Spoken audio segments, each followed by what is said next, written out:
Tune in to nostalgia. Tune in to now. Golden Radio Hour.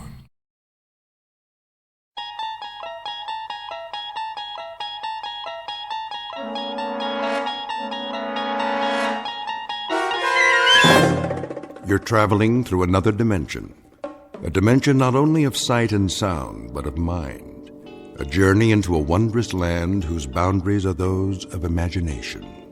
Your next stop, the Twilight Zone.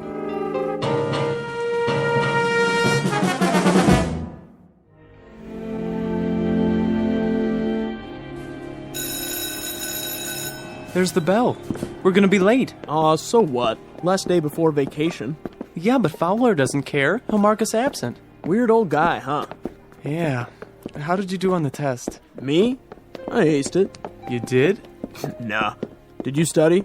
Well, I read all the pages, but I don't know. I don't get this poetry stuff. Why can't they just say what they mean? All right, class, let's begin. I trust you've brought your books and that you have read the assignment. What's that? I can't hear you. Good, that's good. Now then, we've studied a number of poets this term, their themes and their methods, and we've analyzed their works, at least a sampling as time would allow. Is that correct? Got it. Today, I thought I'd talk about one of them, Alfred Edward Houseman. I'm sure you'll recall the name. Born what year? Mr. Graham? What year, sir? Precisely the question. Well, sometime in the last century, I think. Close, Mr. Graham, closer than usual. Mr. Graham's career is laid out for him. After the varsity football team, he will be a second assistant in the information booth at Grand Central Station.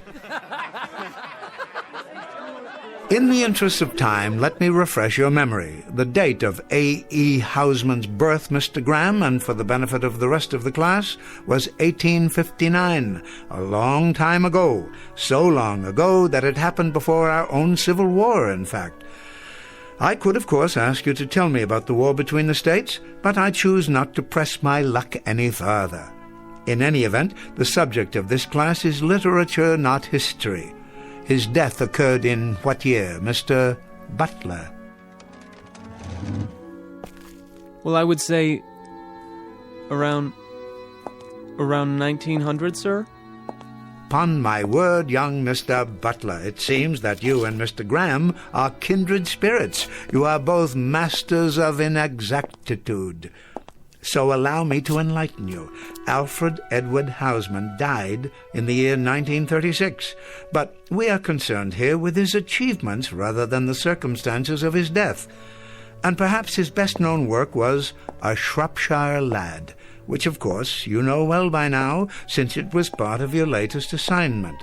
Nevertheless, I thought I might take it upon myself to read just a bit of it aloud. When I was 21, I heard a wise man say, "Give crowns and pounds and guineas, but not your heart away. Give pearls away and rubies, but keep your fancy free." But I was 21, no use to talk to me.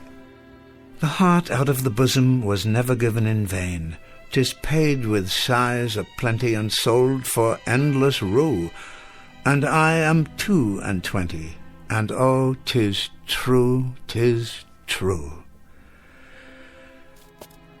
This being the last afternoon of the semester, and this also being just 3 days before the Christmas holidays, I thought it might behoove me to show at least a minute degree of compassion and let you out early. I might add here that while your final exam papers are not ready to be returned, you have all, amazingly enough, passed. My delight is surpassed only by my sense of shock. It is rare, young men, that in some 51 years of teaching I have ever encountered such a class of dunderheads. But nice dunderheads, and potentially fine young men who will no doubt make their marks.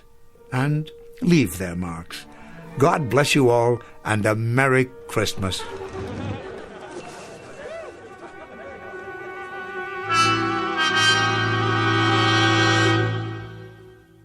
What you've just witnessed is not the end of a semester. It happens to be the end of an era. Professor Ellis Fowler, a teacher of literature, a gentle, bookish guide to the young, is about to find a package under his Christmas tree, and not a pleasant one. He doesn't realize it yet, but after half a century of planting seeds of wisdom and then watching the fruits of his harvest, he will discover that he has come to the end of the field and is about to be discarded, and that the campus of the Rock Hill School for Boys lies on a direct path to another institution commonly referred to as the Twilight Zone.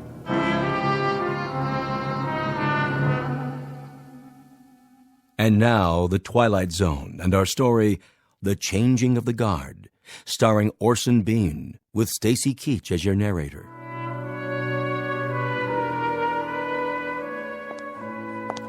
Merry Christmas, Professor.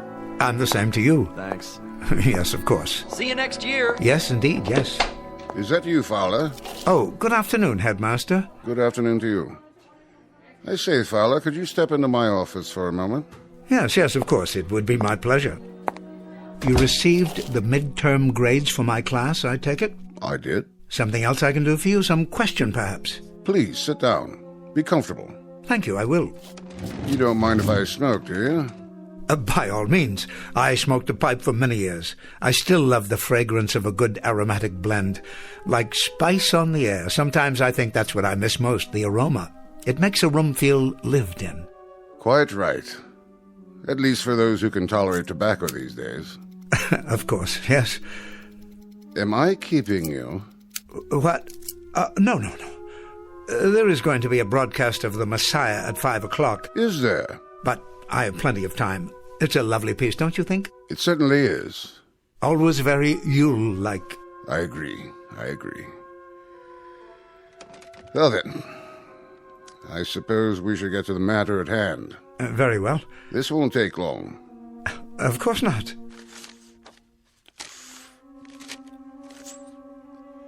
You're looking very well these days. Thank you, sir. I had a bit of a head cold, but it seems to have passed. Happens every winter. And you? What? Oh, the flu bug seems to have passed me by. Knock wood. Well, that's something to be thankful for, isn't it? You didn't respond to the letter. I didn't? The one that the trustees sent you last week. Letter? I'm terribly sorry, Headmaster. It suddenly occurs to me that I haven't opened my mail the last few weeks. No? You know how it is. Final exams, grading, preparation for the holiday, that sort of thing. Though I am rather certain I know the contents of this particular letter. And, your reactions, Professor? Well, naturally, I'll go along. Well, I think that's very perspicacious of you, Professor. Then I'll tell the trustees that you received the communication and agreed to it. Now, as to your replacement... I told my housekeeper not a week ago that I should very likely teach in this place until I'm 100 years old. And with great pleasure, I might add. Professor... Did you know, 2 years ago, I actually taught the grandson of one of my earliest students. Can you imagine the satisfaction that gave me? A sense of, I don't know, not completion exactly, but accomplishment, perhaps, in some small measure. I venture to say that I'll live to teach a great-grandson one of these days. Please, if you'll... It was the Reynolds boy. You know him, I'm sure. His father was Damon Reynolds, and his grandfather, a regular rascal of a boy who persisted in calling me Weirdbeard. Didn't know I knew that's what he was calling me. A regular rascal of a boy went into the stock market, made himself a fortune, came back for his 20th reunion, shook my hand and actually said to me, "Professor Fowler, please forgive me for calling you Weirdbeard." Isn't that remarkable? Professor Fowler, you'll forgive me, sir, but I think you'd best read the communication that the trustees sent. Oh, indeed I will, though it's really an odd formality, this contract signing year after year. You can tell them for me, Headmaster, old Fowler won't depart the ship. Oh, no, indeed. He'll stand at the wheel through fair weather and foul, and watch the crews come aboard and then depart, come aboard and depart, as they always have. Professor Fowler, please hear me out. Yes, was there Something else?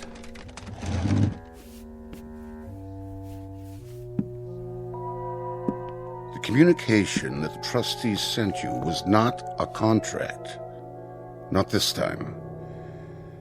As a matter of fact, it was a notice of termination. What? You've been on the faculty here for over 50 years. 50 remarkable years, I might add. You passed the normal retirement age several years ago. So you see, we decided at our winter meeting that perhaps a somewhat younger man... You don't mean to say... If you could have been at the meeting, sir, you would have been very proud of the things said about you and your work. A teacher of incalculable value to all of us. But youth must be served.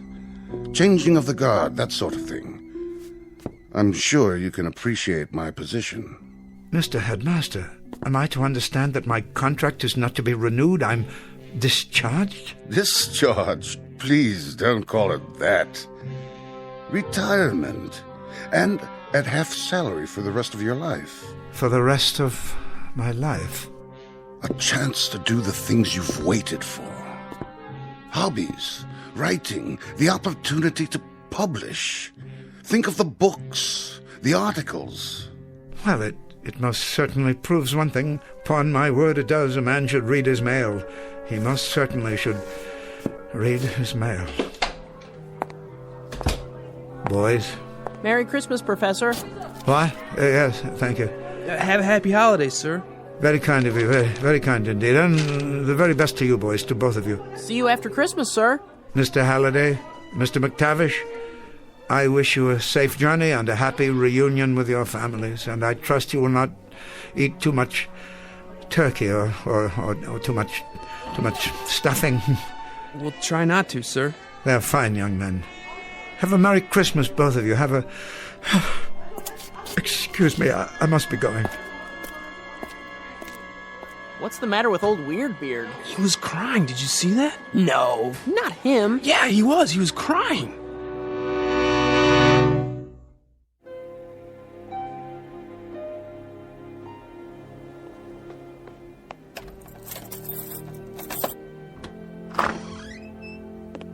Letter. A letter, he says. Of all the... Oh, Mr. Fowler, I was worried about you. Huh? It's later than usual. I didn't hear you come in. Oh, that's all right. I had my key. Why have you left the door open? Sorry. Everything all right, Mr. Fowler? Here it is. What, Mrs. Landers, am I all right? I guess that would depend upon the point of view, wouldn't it? If you're a trustee in this institution, anxious to inject new young blood into the faculty, I'm sure you'd think there was nothing wrong at all. What are you talking about? But if you're an old man who has spent the better part of his life inside those walls, those classrooms, then you might be forgiven a degree of consternation. As a matter of fact, everything is not all right. Everything happens to be very wrong. What is it, Professor? What's wrong? See for yourself. Here, I'll read it to you, and so forth, so on. And since it is the policy of the school to ensure our students the most up-to-date educational methods, we think it advisable that you consider this retirement to be a mutually beneficial decision.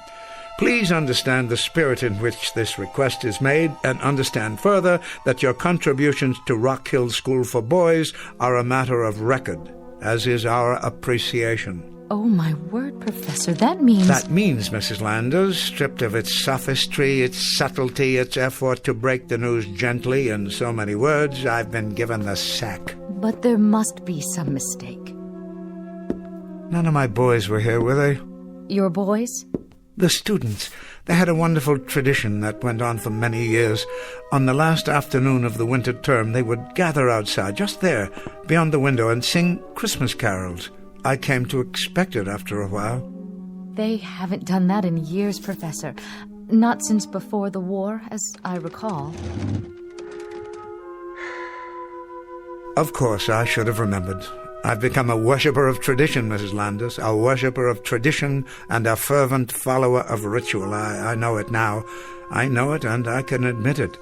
I guess that's why this whole thing has taken me by surprise. Can I get you anything? Anything at all? I'm an antique guarding antiques. I am the curator of a museum that houses nothing but some very fragile memories. Professor, you're the finest man. You're absolutely the finest man. And you, Mrs. Landis, have been the most wonderful housekeeper a man could wish for.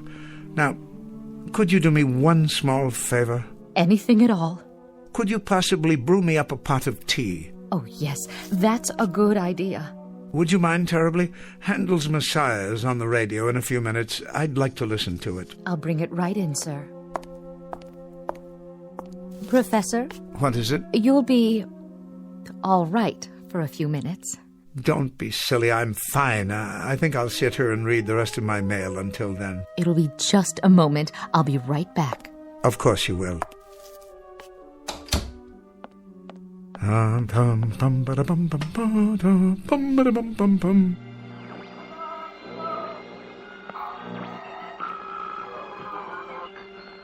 And we're almost ready for our annual symphony broadcast of the air. Bringing you these performances, live and uninterrupted, has become a tradition here in the country. Good. Another minute. I'll have an opportunity to prepare.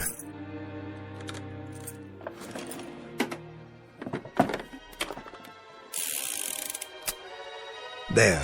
Now I believe I'm quite ready.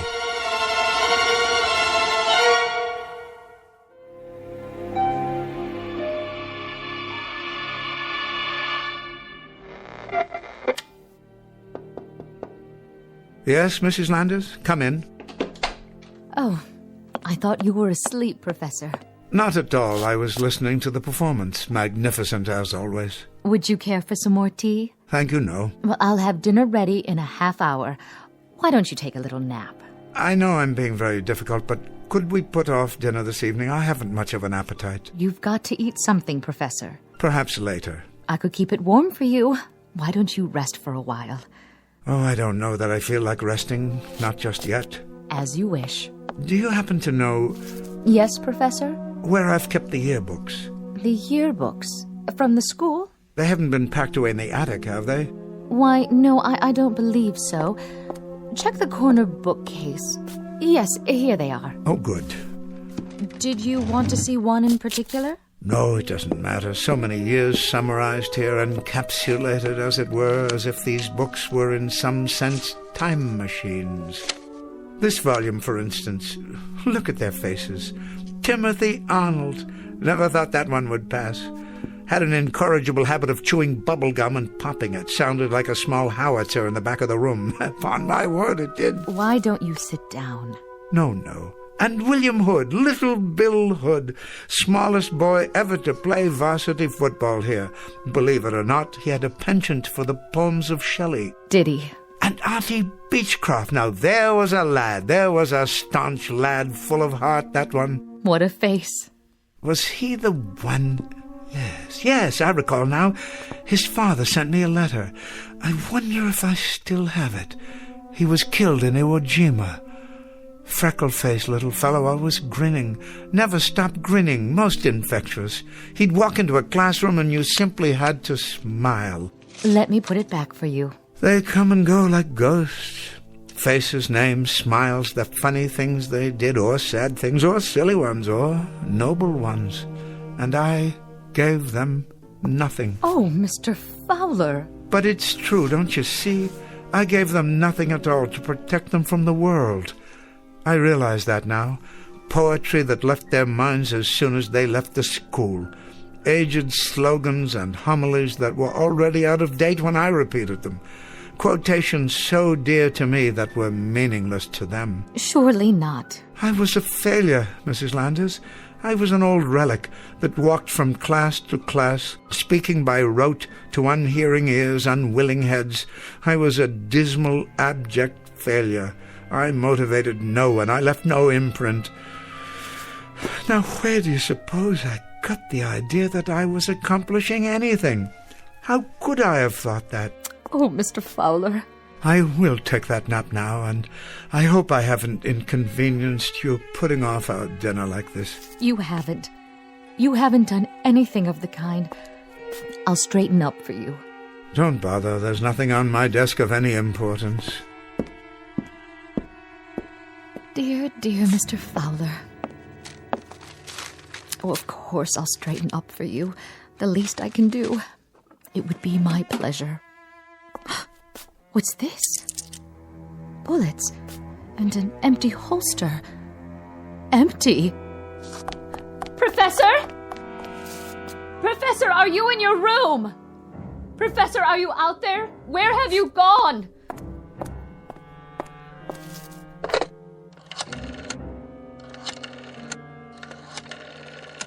Oh. Hello. The headmaster, please. Quickly. It's about Professor Fowler.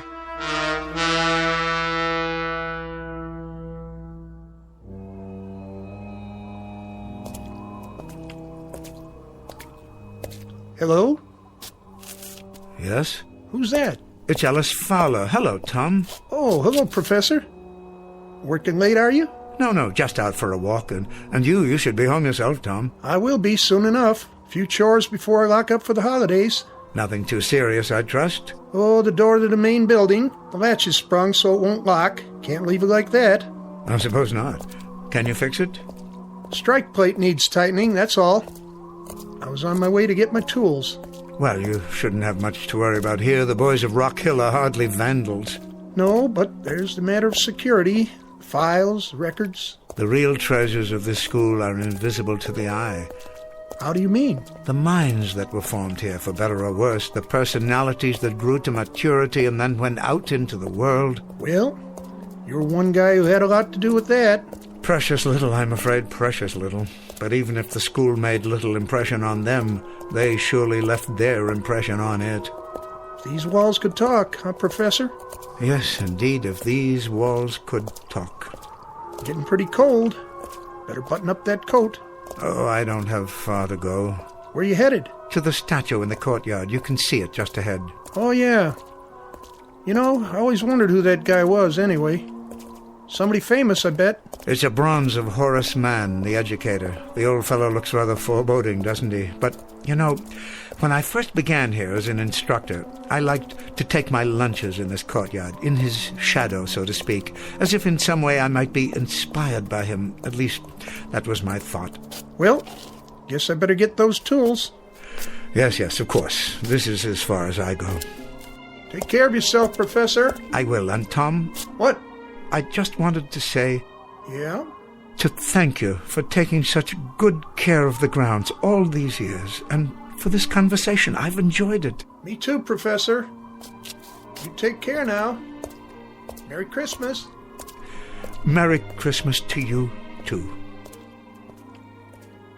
Horace Mann, 1796, 1859.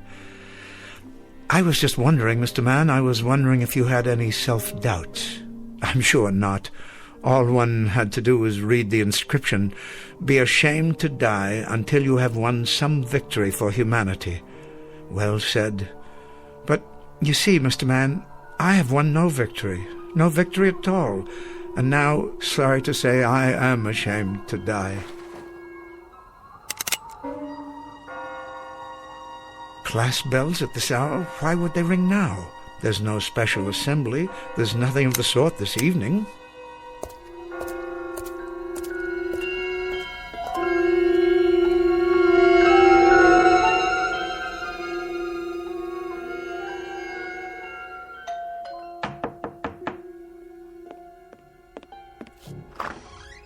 Oh, Headmaster. I came as quickly as I could.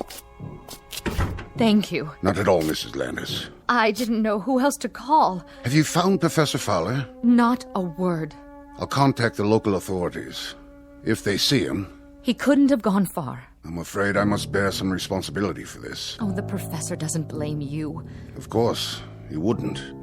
It's not in his nature. But perhaps if I had handled it differently...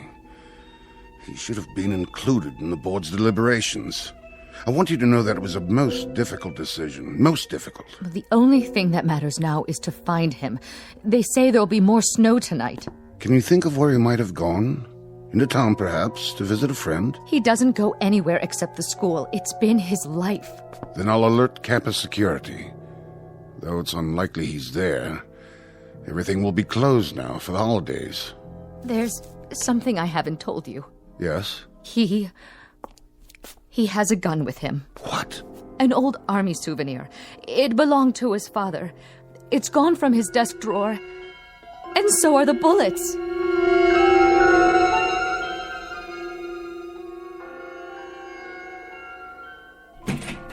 Old Tom hasn't repaired the door yet. But why is the class bell ringing? There are no classes at this hour.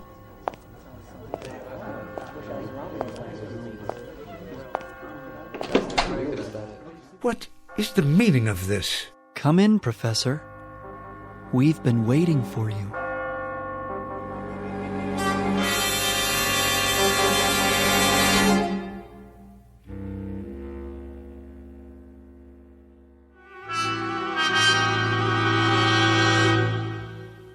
What are you boys doing in my classroom? We're here to see you, sir. I don't quite understand. Forgive me, boys, but I'm not at all sure. What I mean is, I don't recollect how... Artie Beechcroft, sir. Second form, class of 41. How have you been, Professor? How's that? How's that again? You say you're Artie Beechcroft? Yes, sir. Of course you are. I'd recognize you anywhere. And I'd recognize you, sir. You've hardly changed. Why, Artie, I'm delighted to see you. I'm truly delighted to see you. I've thought of you many times over the years, and I've missed your presence. And I've missed you, too. But what are you doing here? Forgive me, but you shouldn't be here at all. If memory serves, weren't you... That's right, Professor. I was killed in the Battle of Iwo Jima. One of this nation's proudest hours. I wanted to show this to you. What do you have there? It's the Congressional Medal of Honor. Splendid. It was given to me posthumously, sir. My father was very proud. Oh, my, and a very prideful thing it is, Mr. Beechcroft, a very prideful thing, and I am indeed proud of you, too. Thank you, sir. That means a great deal to me, more than you know. You were always a fine young man, but I don't understand. How can you be... Professor? What's that? It's Bartlett. Third form. I died in Roanoke, Virginia. I was doing research on X-ray treatment for cancer. You were? I was exposed to an overdose of radioactivity and contracted leukemia myself. Such a sacrifice, Bartlett, a terrible price to pay. But think of how many people have benefited from your efforts, your courage. Perhaps a few, sir. I hope so. I remember, Bartlett. I do remember. I read about it. That was a brave thing you did. An incredibly brave thing. I kept remembering, Professor. Something you'd said to me. A quote from a poet named Walter. Yes, Howard Arnold Walter, wasn't it? He said, I would be true, for there are those who trust me. I would be pure, for there are those who care. I would be strong, for there is much to suffer. I would be brave, for there is much to dare. I never forgot that, Professor. It was something you left me. I never forgot. How very decent of you, Bartlett, to say that. That's why I brought the medal to show you, Professor Fowler. Yes, Mr. Beechcroft? Because it's partly yours. Not at all. It is. You taught me about real courage. You taught me what it meant. Why, how incredible. Professor? Why, it's Weiss, isn't it? Dickie Weiss. You were the first one, Dick, to... The first one to die in World War II, Professor. I was an ensign at Pearl Harbor, on the Arizona. Yes, you were. I remember you, Dick. It was in all the papers and on the radio. You saved a dozen men. I did my best, sir. You certainly did. Got them out of a boiler room after they were trapped and lost your own life doing it. You were at my elbow that day, Professor. What? You may not have known it, but you were. But why? It was a poem you taught me by John Donne. Any man's death diminishes me, because I am involved in mankind, and therefore never send to know for whom the bell tolls. It tolls for thee. Thompson, sir. Second form. Class of 39. I died on New Guinea, but you taught me about patriotism. Rice, sir. Third form. I died in the Battle of the Bulge. You taught me about duty, about never giving up against impossible odds. Hudson, sir. Second form, class of 1951. I did my service in Korea. You taught me about loyalty. Whiting, sir. Fourth form, class of 53. I became a civil rights attorney. You taught me about ethics and honesty. I'm overwhelmed. We have to go back now. So soon, Artie? I'm sorry, Professor. Go where? To the place where we belong. But we wanted to let you know that we were grateful, that we are forever grateful, and that each of us has in turn carried with him something you gave us, something that lives and will not die, not ever. We wanted to thank you, Professor. Yes, thank you. We won't forget. Take care, Professor. Take good care. You don't know how much. Goodbye. Goodbye. Must you go so soon, please? Can't you stay a little bit longer? Artie, I'm reminded of another poem by Shelley, if I can recall. It goes like this. Peace, peace, he is not dead, he does not sleep. He has awakened from the dream of life.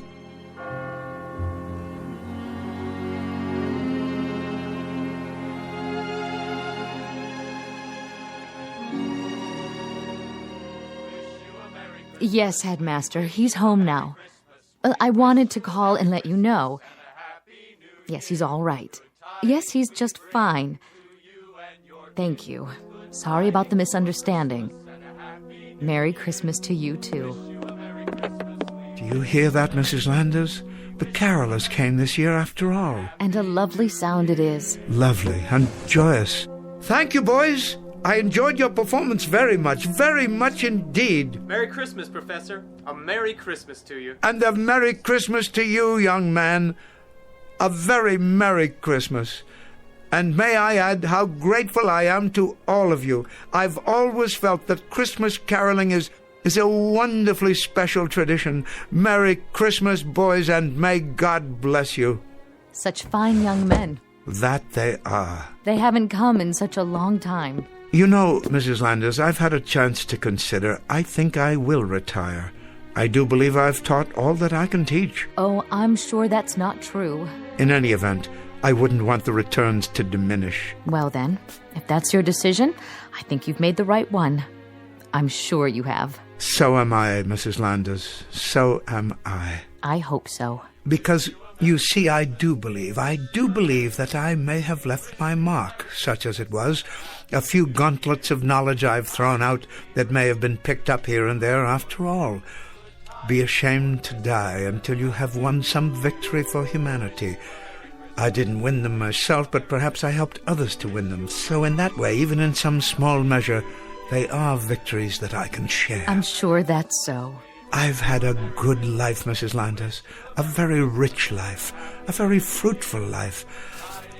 And as for this particular changing of the guard, I wouldn't have it any other way. We wish you a Merry Christmas. We wish you a Merry Christmas and a Happy New Year.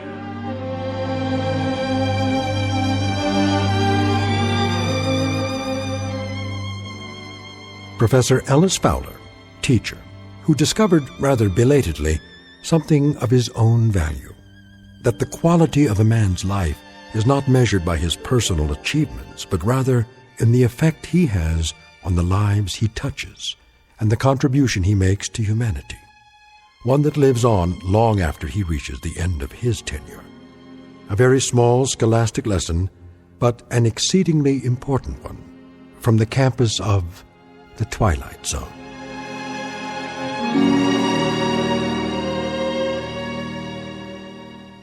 Back to the Twilight Zone after these words. Hi, this is Carl Amari, producer of the Twilight Zone radio dramas. I'd like to take a moment to tell you about our official website at twilightzoneradio.com, where you'll get the latest news and information on these Twilight Zone radio dramas. Plus, at twilightzoneradio.com, you can digitally download 3 free episodes or any of our episodes for only $1.95 each. In this age of ever-changing technology, we've decided to make these episodes instantly available to you by making the Twilight Zone radio dramas a digital download-only series. This means that this series will no longer be offered on CD. The CD collections at our website are now being offered while supplies last at buy one, get one free. So be sure to get your favorites before they're sold out. Be sure to visit us often, and I'll see you in the zone.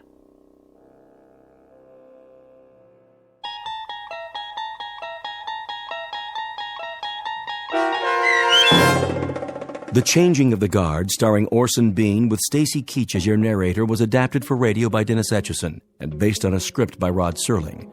Heard in the cast were Rich Komanek, Alyssa Fraden, Brooke Reed, Kyle Tequila, Chad Reinhardt, Joe Sherman, Justin Chiloa, Doug James, and Carl Amari. To learn more about the Twilight Zone radio dramas and to obtain audio cassettes and CDs of these programs, visit our website at twilightzoneradio.com. The producers of The Twilight Zone wish to thank CBS Enterprises, Carol Serling, Dennis Etchison, Dick Brescia Associates, Claire Simon Casting, Don Longo, Terry Jennings, the American Forces Radio and Television Service, our sponsors, and our radio affiliates for helping make this series possible. This copyrighted radio series is produced and directed by Carl Amari and Roger Wolski for Falcon Picture Group. Doug James speaking.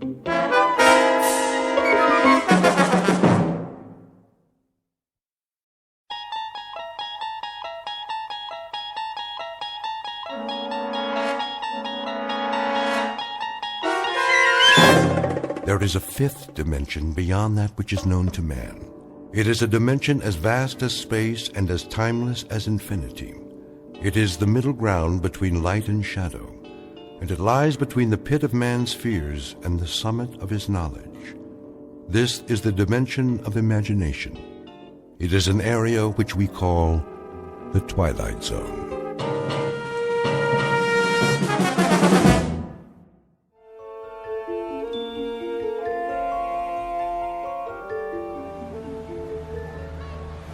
You're gonna do good today, Lou. I can tell. Yeah? How can you tell, Tommy? 'Cause you're the best salesman there is. Well, maybe I used to be.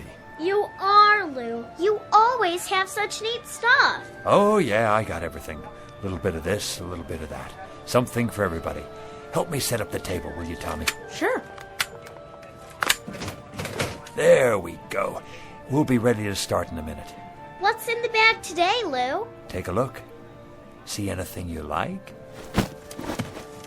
Lots of toys. Always. Which one's your favorite? Let's see. The little wind-up dogs. They're so cute. And the monkeys. And the zap gun. It's cool. Pow, pow, pow. I thought I gave you one to test for me. You did, but, well, it kind of broke.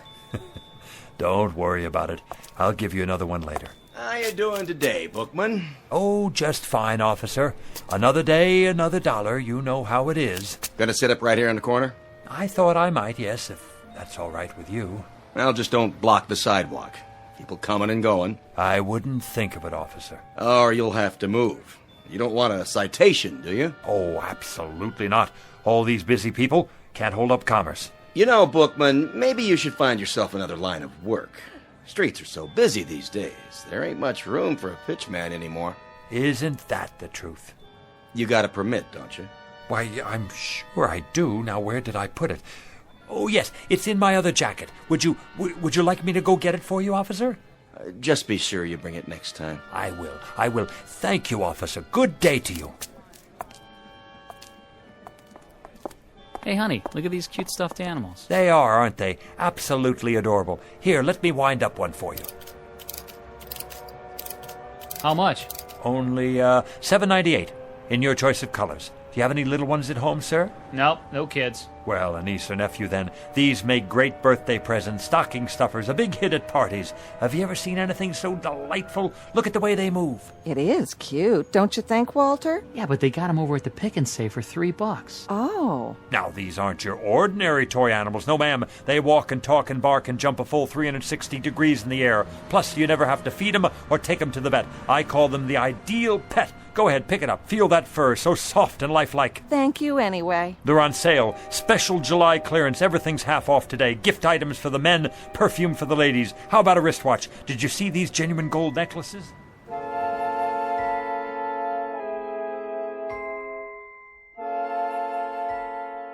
Street scene. Summer, the present. Man on a sidewalk. Age, 60-ish. Occupation, pitchman. Name, Lou Bookman. A regular fixture for the summer, the kind you pass by every day and don't pay much attention to anymore.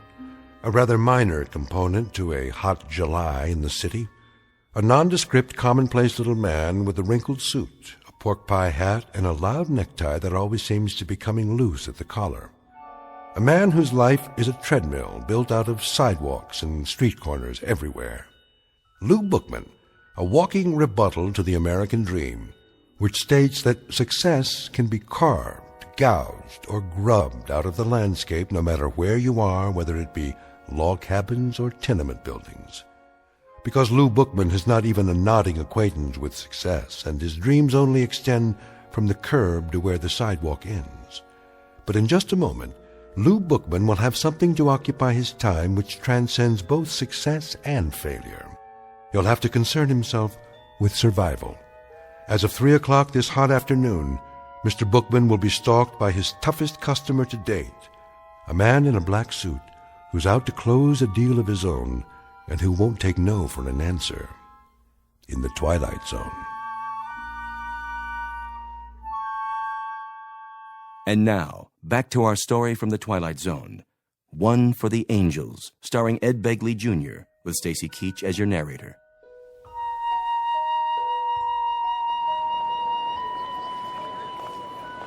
Sir, how about a nice new pen? Guaranteed to write upside down, underwater, in zero gravity. Ma'am, let me give you a free sample of my new perfume. It's called Scent of Mystery, and I promise it will bring you all the love and romance you ever dreamed of. How about you, sir? Nothing for me. No? You sure? I'm just observing. The reason I ask is you've been standing there for quite a while. Are you quite sure I can't show you anything? What about a new digital watch? Comes in a gift box. Not today, Mr. Bookman. Oh, you know my name. Have I seen you before? You look... Who are you talking to, Lou? What? Oh, that man there in the black suit. Which man? The one standing by the... Well, I don't see him now. He must have moved on. Strange, don't you think? To be wearing a black suit on a day like this. It's getting awful late. Is it really? I gotta get home before my mom gets mad. You run along then, Tommy. You absolutely positively can't be late for dinner. You gonna have dinner now, too? Sure, Maggie, sure. Guess it's about that time. What are you gonna have? Oh, a lovely repast, no doubt. The chef's special. We're having spaghetti and meatballs. My favorite. Sounds positively scrumptious. I think I have a can left myself. I'll help you put your stuff away. Oh, don't worry. I can do it. Hey, Lou, can I walk with you? That would be my pleasure, Maggie, to be in the company of such a pretty girl like yourself.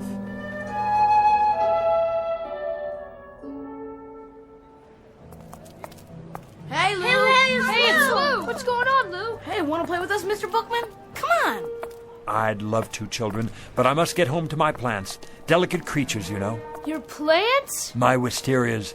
They've been cooped up in this heat all day. Oh, so what? Show us some toys. And magic tricks. I don't have much magic left. And the zip gun. I want to see the fuzzy doggies. Carrie, is that a new bathing suit? Yeah. Well, don't you look nice? And Bobby, where have you been?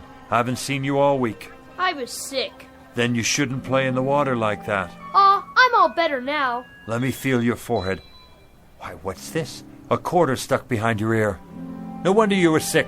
Wow! Oh, me, come on! Me! Come on, me! I don't think anybody else has a temperature, but maybe you could test these. Let me see. These rings, to be sure they're okay. Oh, yes, toys! Yes! Oh, they may look like toys, but they're not toys you can buy at the 5 and dime. Anybody can sell toys, but these, my young friends, are very, very special.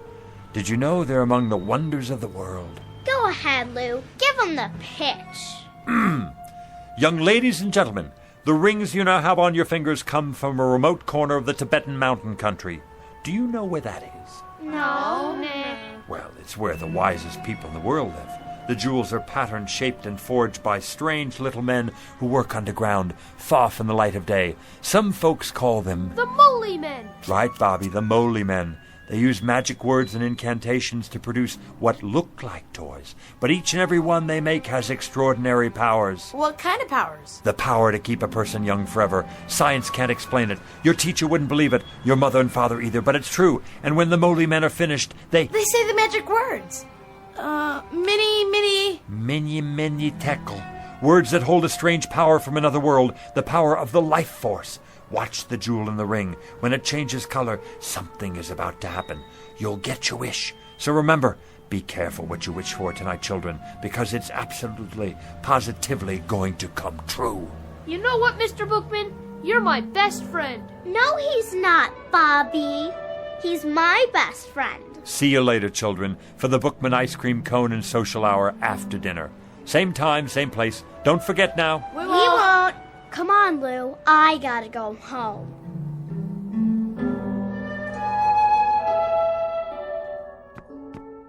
That you, Mr. Bookman? Good evening, Mrs. Magnuson. Hiya, Lou. Need a hand? That's all right, Mr. Stolberg. I got it. You make out okay today? Oh, yes, as always. Sold out half my merchandise. Yeah?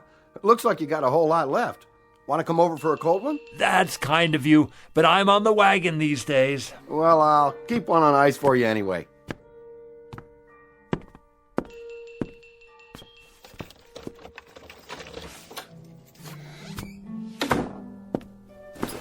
Hello, my beautiful wisterias, and how have all you been today?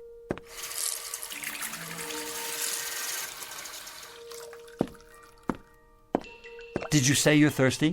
I'll bet you are. Here, have a drink of water on me.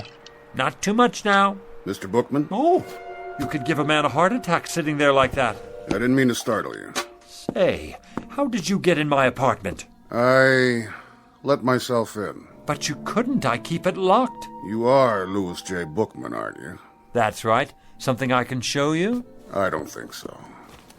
Something in, let me see, collar stays maybe, or neckties. You look like a man who needs a new tie, something brighter than the one you're wearing. Mr. Bookman, I'm not here to buy anything. Then what in the world do you want? Let's get down to business, shall we? Yes, here it is. Louis J. Bookman, age 69, right? 70 in September. Well, I must say you don't look it. Nice of you to say so, young man. I try to keep busy. Occupation pitchman, correct? Are you a census taker? If you are, let me sit down. I hope this doesn't take too long. Not exactly. Born in New York City? That's right. Father Jacob Bookman, Mother Flora. Father's place of birth, Detroit, Michigan. Mother's place of birth, Syracuse, New York. My, you have it all down in that book of yours, don't you? We have to keep these things efficient. Now, today is the 19th of July, and your departure is at midnight tonight. My departure? Excuse me. Go right ahead. Hi, Maggie, darling. My doggies broke, Lou. Let me see. Oh, here's your trouble right here. See this little cogwheel? You pushed down on the key when you were winding it. Can you fix it? I can try. Yeah! Oh, Lou, you're so smart. You can do anything. Hear that, mister? Mm-hmm. I'd introduce you to, but I don't know your name. No need. I think I got it now, Lou. Thanks. You're very welcome. Oh, this gentleman has come here to ask me a lot of questions. You're not the police, are you? Hardly. Oh, kind of gave me a turn. Huh? I'm glad he's not the police. I've got my vendor's license here somewhere. I thought maybe I forgot to renew it or something. Who's the police, Lou? This gentleman here. What gentleman? That one in the other chair. Which chair? Mr. Bookman, she can't see me or hear me. Why not? Why not what, Lou? Why can't you see him or hear him? See who? It works great now, Lou. Thanks a lot. See you after supper, huh? Wait a minute. What about our manners? Aren't you going to say goodbye? Oh, yeah. Goodbye, Lou. Thanks. I mean to the gentleman. Oh, it's a game. I get it. The Invisible Man. Goodbye, Mr. Invisible Man. See you, Lou. I can see you, yet she can't. Only those who are to accompany me can see me. Understand my words, Mr. Bookman? Only those who are to accompany me. I'm still not sure. Now then, don't you think you'd better start making your arrangements? Arrangements for what? For your departure. My departure where? You still don't get it. I just never understand you people. You get this idiotic notion that life goes on forever, and of course it doesn't.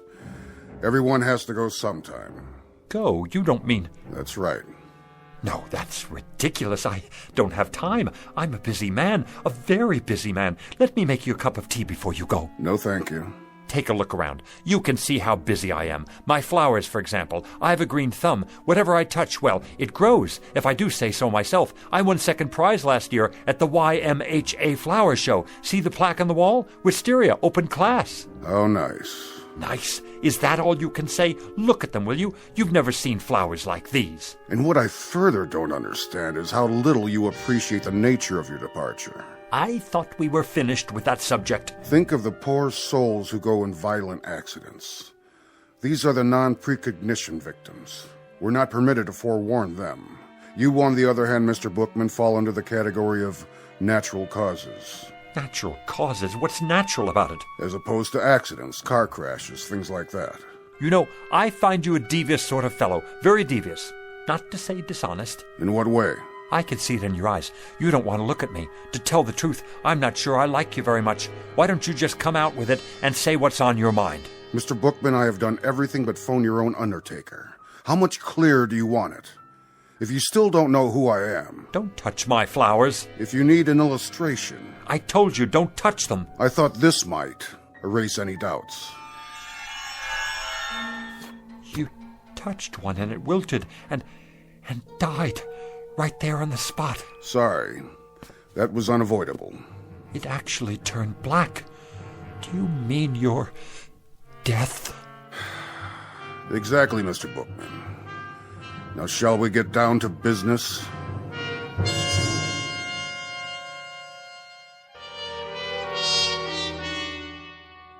Time of departure is midnight tonight. I trust that will suit you. Did you say tonight? The preordination is for death during a nap. I presume this, too, will meet with your approval.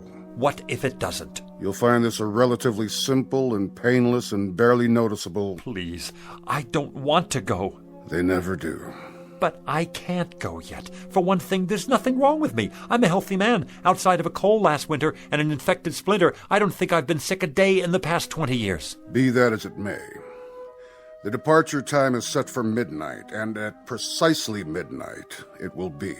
Don't I have anything to say about that? Not as such. We are, however, required to consider appeals. What kind of appeals? There are 3 categories. So I need to fill out a form, right? Give me one and I'll start right in on it. No forms. We listen to what you have to say up to a point, but frankly... What are the categories again? Frankly, Mr. Bookman, I must tell you that I see very little here in the way of an extenuating circumstance. In any event, there are 3 major categories of appeals. One is hardship cases. What kind of hardship? Do you have a wife or family who might suffer your demise beyond a reasonable degree? No. No family. Second category is priority cases. Statesmen or scientists, primarily. Men on the verge of discoveries. I take it you're not working on any major scientific pursuit at the moment. No, I'm not. What about the third category? Well, Mr. Bookman, that would be unfinished business of a major nature. I don't know how major this would seem to anyone else. Go on. But I've never made a truly successful pitch. A sales pitch? Oh, surely you must have many times over if that's your profession. Yes, it's what I do, and I've managed to get by after a fashion. But I never hit it just right, you know? I'm not sure I... The man I learned from back in the Carney, he had it. He could sell igloos to the Eskimos.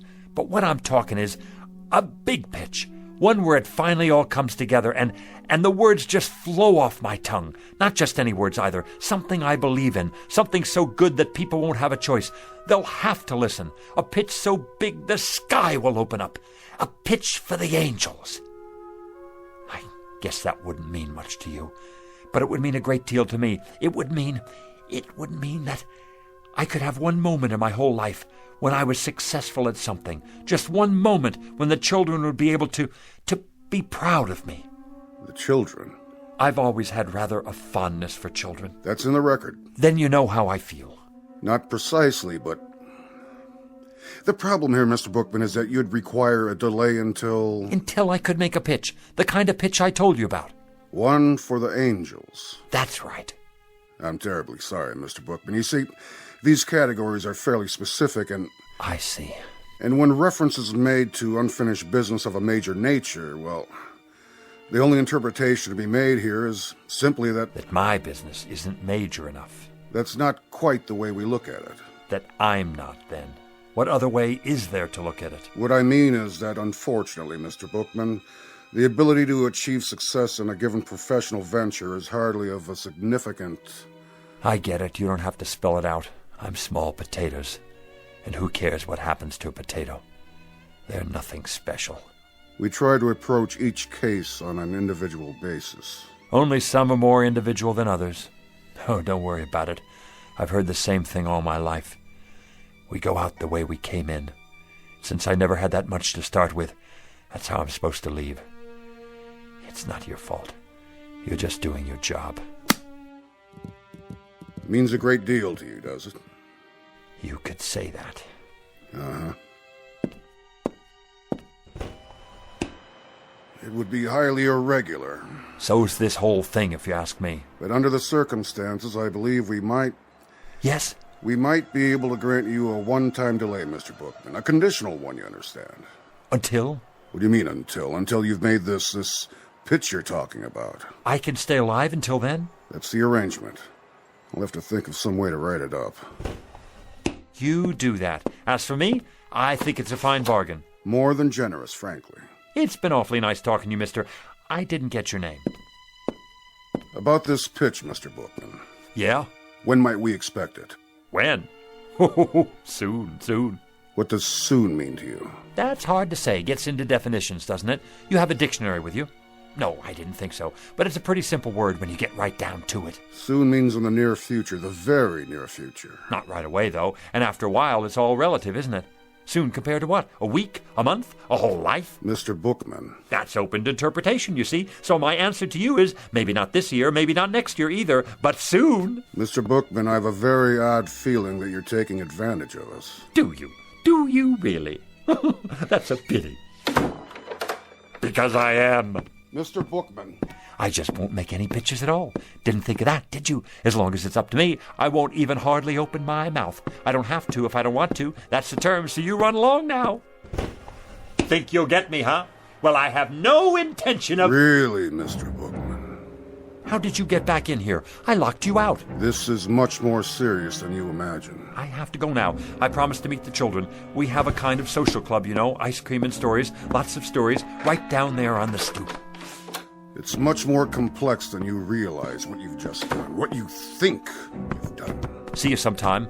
I'll let you know when. Here we've gone out of our way to help you, and this is the way you repay us. Bye now. Mr. Bookman, it won't just end here, you understand. There'll be consequences. You'll see. FYI, that means for your information. You have made your bed, and you shall now sleep in it.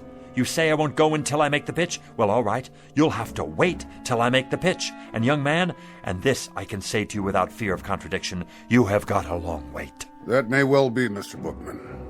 But since you won't come with me, we've been forced to select an alternative arrangement.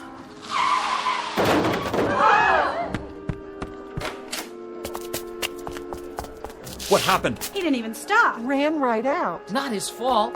I swear I didn't even see her. She just jumped off the curb. I didn't have a chance to hit the brakes. Has someone called a doctor? Who got... Oh, no! Maggie! I swear to you, I never had a chance to stop. Call an ambulance. You're gonna be all right, Maggie, darling. Oh, my little Maggie. Hi, Lou. See? You're gonna be just fine. Lou?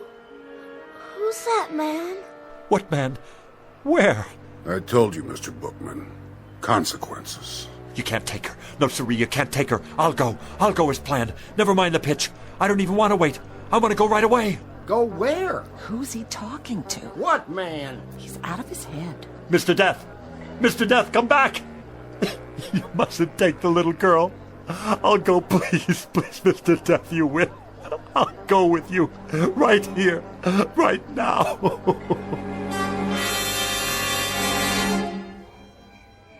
I wonder how she is. A little girl? Yeah, how is she? Poor Mrs. Polanski. Look, here comes the doctor. How is she, Doc? I don't know. What do you mean you don't know? She's a mighty sick little girl. Brave, too. Shouldn't she be in a hospital? That's just it. There's no particular trauma. In fact, there's hardly a mark on her, except where she fell and scraped her knee. Then what is it? Something's going on with her. Her fighting spirit, as it were. That's not a medical term, of course. But I think we'll know in a few more hours. If she hasn't hit a crisis by then, I'll move her to a hospital bed. A few more hours? Around 12 o'clock. 12 midnight, you mean? I think by then we'll know. He won't get in.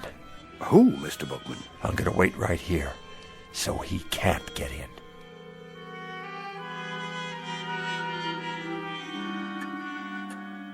Come to bed, Mrs. Polanski. I can't. I have to take care of my baby. There's nothing you can do. That's what the doctor said. She just needs rest. I can't sleep. How could I? Lou? Where are you, Lou? Is that Mr. Bookman she's dreaming about? Such a nice man. He's like a grandfather to her. But he can't help her now. My precious little Maggie. Lou? Help me, please.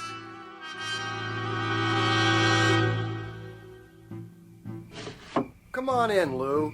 It's late. I'm waiting for someone. No, you're not. You're worried about the kid. And I don't blame you. She's a swell little girl. But there's nothing to do now but wait. What time you have? 11:40. Everybody's gone to bed now. You better do the same. Not yet. Take my advice. Give it a rest. 11:40, huh? Better get set up.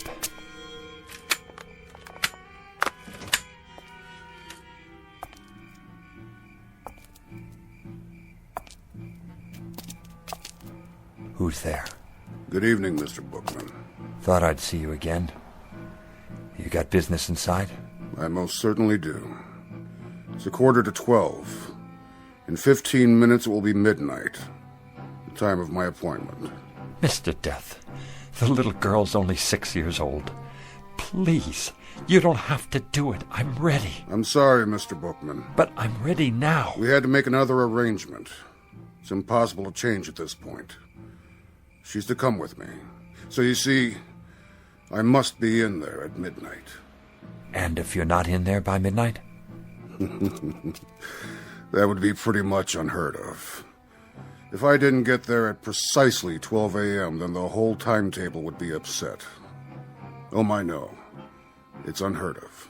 Nice pocket watch you have there. But have you thought about digital technology? A wristwatch? It's more efficient. If you ever need a good one. What are you doing, Mr. Bookman? What am I doing? Oh, nothing. Just setting up a pitch is all. At this time of night? Oh, I very often have a late night sale. Very often. Not many customers out and about. They come, they show up. You're here, aren't you? Oh, yes, I'm here. But I'm afraid I'm not much of a customer. How do you know? Have you ever seen my stock?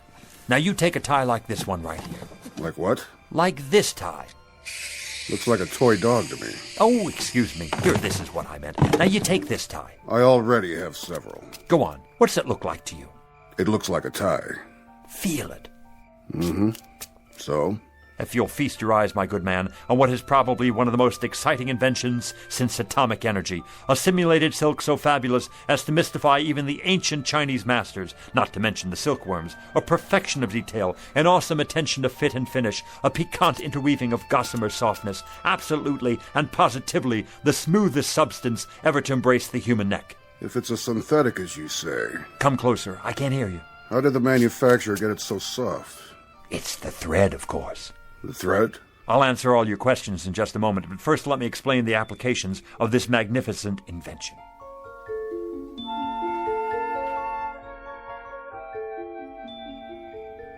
Now witness a unique demonstration of tensile strength. Feel this, sir. Go ahead, take it between your fingers, like touching the thinnest spiderweb. Is it not? Like holding the air you breathe in the palm of your hand. Now give it a yank. If you wish.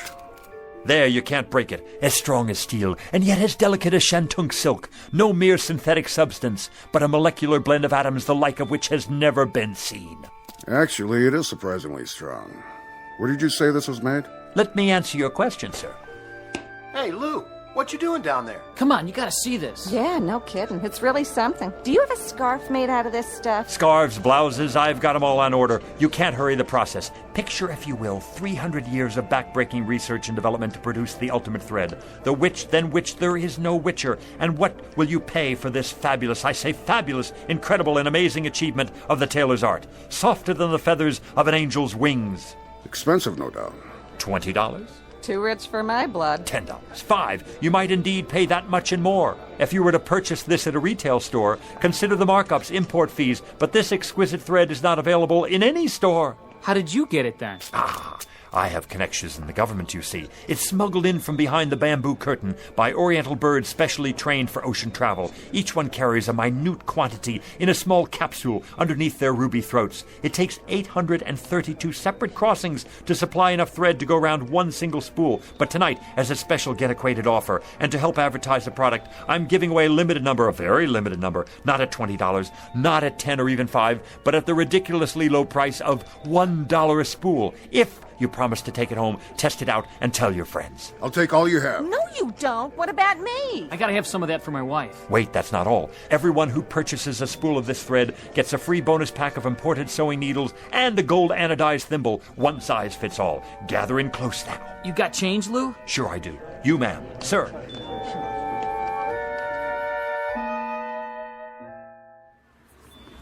Yarn, simulated cashmere socks, the most marvelous plastic shoelaces that never wear out, a genuine static electricity filter, fits any car radio.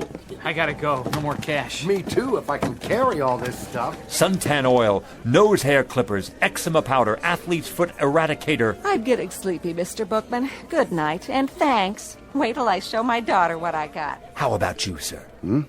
I have so many things now. I don't know how I'm going to bring it all back. One last item, especially for you, the pièce de résistance, an item never before offered in this or any other country. I can't imagine what else you could possibly show me. One live, guaranteed, genuine human manservant. How's that?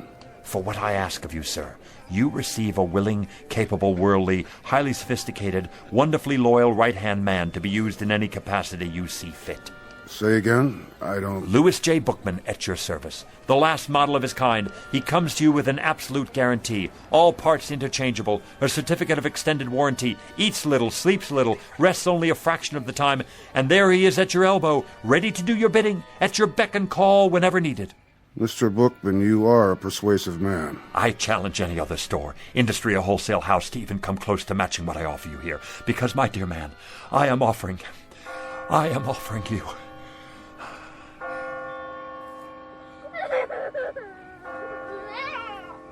Midnight. It's midnight, and I've missed my appointment. Oh, thank you, Doctor. It's a miracle. Just give her the sedatives every 3 hours, Mrs. Polanski. All she needs now is rest. But she's going to be all right.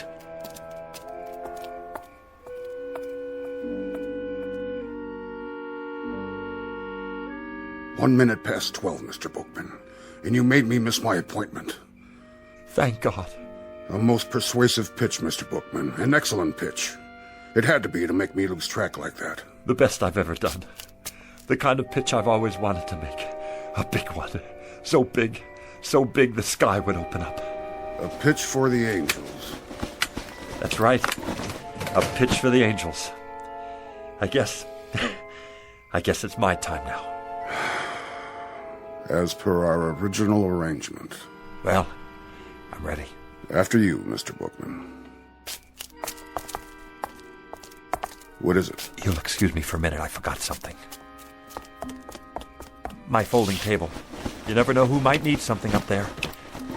It is up there. Up there, Mr. Bookman. No need to worry about that. You made it.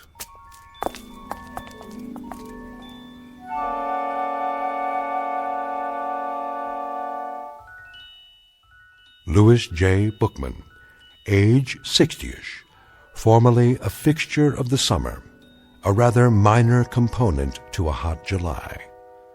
But throughout his life, a man much loved by the children, and therefore a most important man.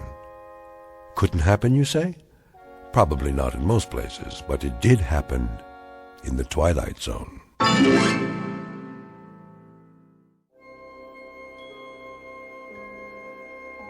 Hi, this is Carl Amari, producer of the Twilight Zone radio dramas. I'd like to take a moment to tell you about our official website at twilightzoneradio.com, where you'll get the latest news and information on these Twilight Zone radio dramas. Plus, at twilightzoneradio.com, you can digitally download 3 free episodes or any of our episodes for only $1.95 each. In this age of ever-changing technology, we've decided to make these episodes instantly available to you by making the Twilight Zone radio dramas a digital download-only series. This means that this series will no longer be offered on CD. The CD collections at our website are now being offered, while supplies last, at buy one, get one free. So be sure to get your favorites before they're sold out. Be sure to visit us often, and I'll see you in the zone.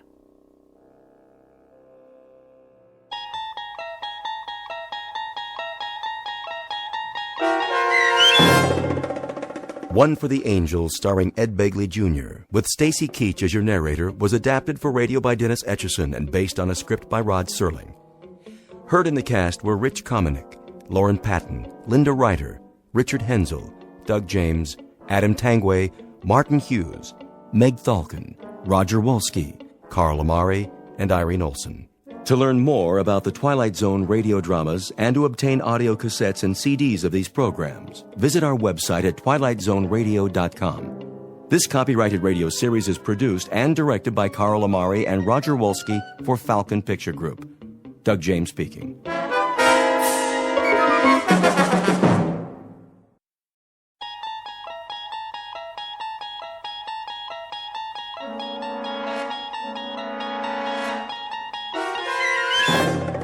You unlock this door with the key of imagination.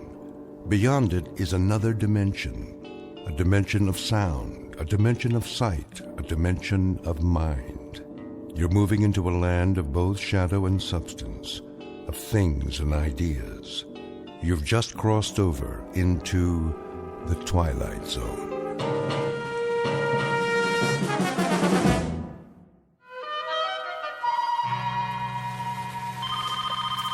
Education Toy Company. O'Brien? Yes, Mr. Judson. Where's my robot?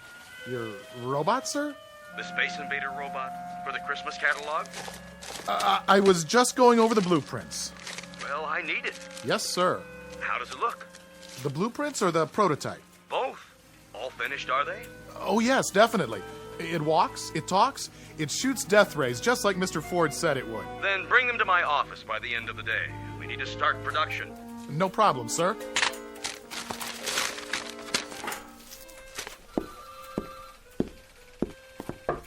Horace? Horace, Mr. Judson wants to see the robot. Horace? Why are you just sitting there? Didn't you hear what I said? I'm not just sitting here. I'm waiting. For what? For a showdown. Look out! What? Go for your gun, partner. Gotcha! Horace, why'd you do that? Do what? With the cap pistol. Scared the pants off you, right? Come on, Horace. You pull that almost every day. Boy, when I was a kid, I always had a cap pistol. Everybody on my block had one. Do you remember cowboy movies? Weren't they the best? I want to talk to you about your design for the new robot. I made believe I had my own horse. We used to gallop out of the theater and shoot up the whole neighborhood. Bow! Gotcha right in the heart! You're loco. You missed me by a mile. Horace, do you know how loud you're yelling? Oh, I wasn't. I'll bet you could hear it all the way to Mr. Judson's office. How much? I'll bet you my ball of silver foil. Hey, Lenny, remember that? Remember when you could peel the foil off old cigarette packs and gum wrappers and roll into a great big ball? I had one that must have weighed 5 pounds. Boy, wonder whatever happened to it. I've been in the office next to yours for 12 years. I know all about how you used to collect tinfoil. How will you listen to me for a second? You must have had a miserable time when you were a kid. I did. I couldn't wait to grow up. What do you want, Leonard? There's something wrong with the plans. There is not. I designed this toy. There's nothing wrong with it. See? If you'll listen... The kids will go crazy about it. You know what it does? I know what it does. Look, Horace, I'm trying to help you. I mean a toy where the eyes flash and it walks over anything. It's a good toy. It is a good toy, but it can't be turned out at the price point Mr. Judson wants. Look here. What? When he sees the plans, he's going to blow his stack. It's got too many parts. You think so? I know so. Well, I don't. Horace, all you have to do is work it over. How's Betty? What? Betty. Your wife. Remember her? What has Betty got to do with it? We're talking about your work. Is that all you ever think about? Horace. Thanks. I'll look it over. Horace. All right. You do that. By this afternoon, okay? Sure, Lenny, sure.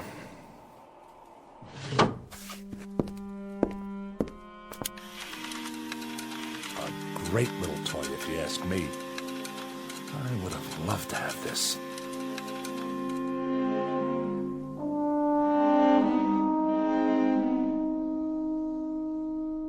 Meet Horace Maxwell Ford, age 38 but already growing a bit paunchy. He's a man whose clothes never quite seem to fit and whose shirt is forever coming untucked from his trousers. His socks are usually down around his ankles, his horn-rimmed glasses are always about to fall off his face, and he can't keep his hair combed at all. A mild man, an apologetic man, except when talking about his favorite subject, his beloved childhood memories. He's the type who quite naturally becomes the butt of endless jokes, at least when the jokers don't feel instinctively sorry for him. But were they wise enough, they would notice that there is a tragic quality about him as well. In just a moment, Horace Ford will come to understand what's tragic is not the fact that he's an inadequate man, but really an inadequate grown-up boy, a life-changing discovery, and one that could happen only in the Twilight Zone. And now the Twilight Zone and our story, The Incredible World of Horace Ford, starring Mike Starr, with Stacy Keach as your narrator. Leonard? Laura, come in. What's the matter? Here. I don't want Horace to see this. It's his birthday present. Len, would you take it with you so he doesn't see it lying around? Check. I'll bring it along Friday night. Thanks. So how are you? Oh, I'm exhausted. It is not easy to shop for that man. What'd you get him? The smoking jacket. I guess that means he's growing up. Betty and I got him a new gold chain for that pocket watch of his.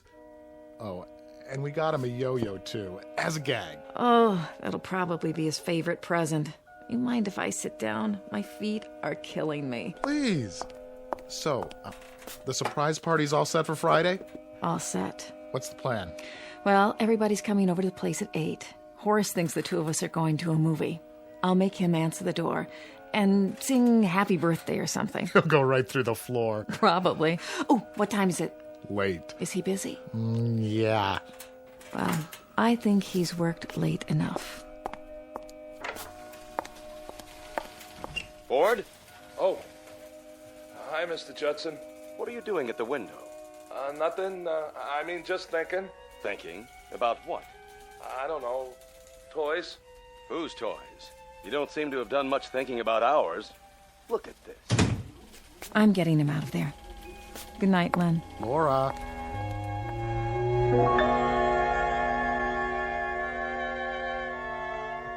Well, look at it. I know what it is. The blueprint for the robot. What happened? If we put this into production the way it is, do you know how much money we'll lose? But it's a good toy. That has nothing to do with it. See here, Ford, you've been with us a long time. You must know that we're in business to make a profit. This design just isn't cost-effective. I want it simplified. What do you want to simplify? For one thing, the eyes don't have to flash on and off. Sure they do. You want to ruin it? The flashing eyes? That's the beauty part. It's terrific. You could play for hours with a toy like that. Why are you raising your voice? I'm not, but you're talking about... Look, Ford, I don't want to argue about it. Just do the design over. Don't you remember when we used to play soldiers? With a mechanical man like this, you could... Is this the office? Oh, there you are, Horace. Laura? Mr. Judson, you remember my wife? Mr. Judson. Oh, how nice to see you. A pleasure. Remember, Ford, I'll need it first thing in the morning, no later. Yes, sir. Good evening. Hello, Laura. Aren't you surprised that I'm here? Yes, yes, I am. What time is it? Well, why don't you check your watch? Almost 6. Oh, that late? I've been shopping all afternoon, and I'm absolutely done in. Well, how about taking me home? Okay. And here's your briefcase. I'm just going to fall into bed tonight, literally fall into bed. That's all right. I have some homework. Oh, no, not again. Now, what is it this time? The robot. He's trying to ruin it. Oh, I'm sure Mr. Judson's only trying to... I'm telling you, he is. That toy has no meaning unless the eyes light up.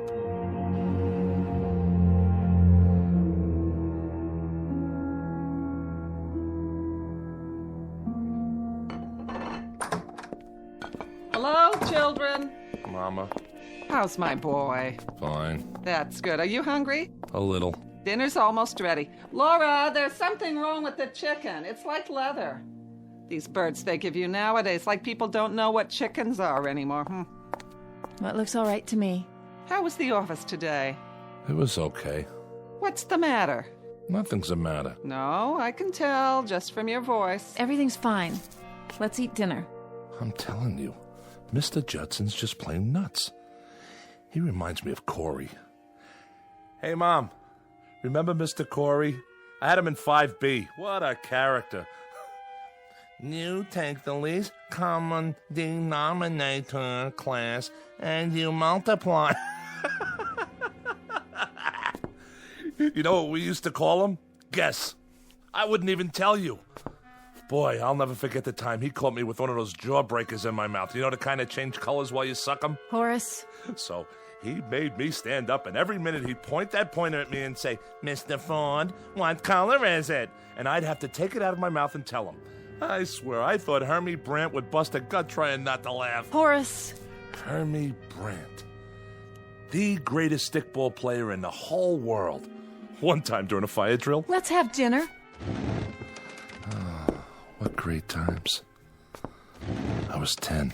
Horace, why don't you stop it?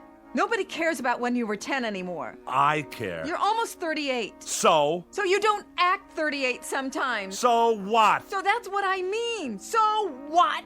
What kind of answer is so what? Laura. I'm telling you, this chicken's dry, no matter how much I basted it. Why do you have to keep talking about when you were a kid? People get tired of it. Oh, be quiet for once, will you? Horace. Let him go.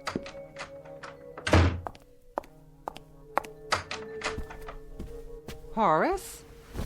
Horace, the chicken will get cold. Oh, come on. Don't lie there on your bed. Eat a little. Laura didn't mean it. I'll cut you a leg and a second joint. Your favorites. You remember Hermie Brandt? No. How come you never remember anything about Randolph Street? Oh, it was a terrible place. We're in a good neighborhood now, in a nice apartment. Why do you have to always... What was terrible? Listen, I had the best times there. Like, remember when Pop used to give me an Indian rope burn? I mean, he didn't, but he pretended like he was going to... When you were a kid. Why don't you have kids of your own? Talk about them.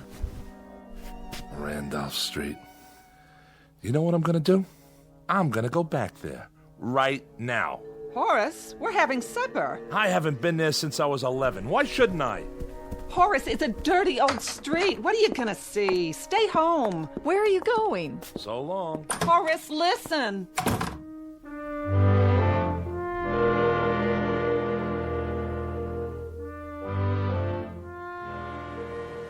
Will you look at all this? Frank on a roll. 3 cents. No thanks.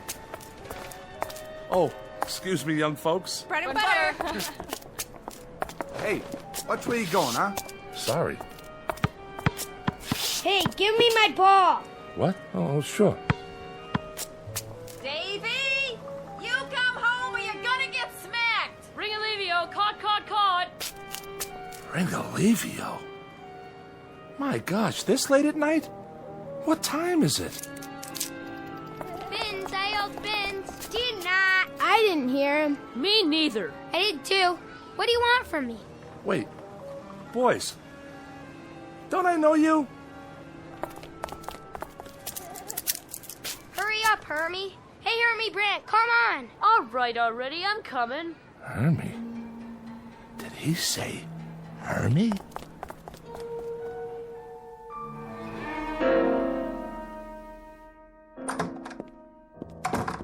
Nice of you to come back. Laura? You could have told me where you were going. Laura, I was down on Randolph Street. Listen, Laura, I have to tell you something. Look, your mother's asleep. Do you know what time it is? No, I don't. Where's your father's pocket watch? I don't know. Laura, I saw some kids on the block. Little kids. Maybe 10 or 11 years old. Laura, they were the kids I played with when I was 10. The same kids. You're perspiring. You're not listening to me. I heard you. I think you're catching a cold or something. Wipe the sweat off your face. They couldn't have been the same kids, dear. I saw them. I saw Hermie Brandt and George Langbard and Cy Wright. Maybe they looked like some of the kids you used to know. I'm telling you. Horace, you're talking like a child. All right. If you don't want to listen, I'm going to bed. Horace. Oh. Yes, young man. What do you want? He dropped this. Dropped what? Well, this is Horace's watch. Where did you...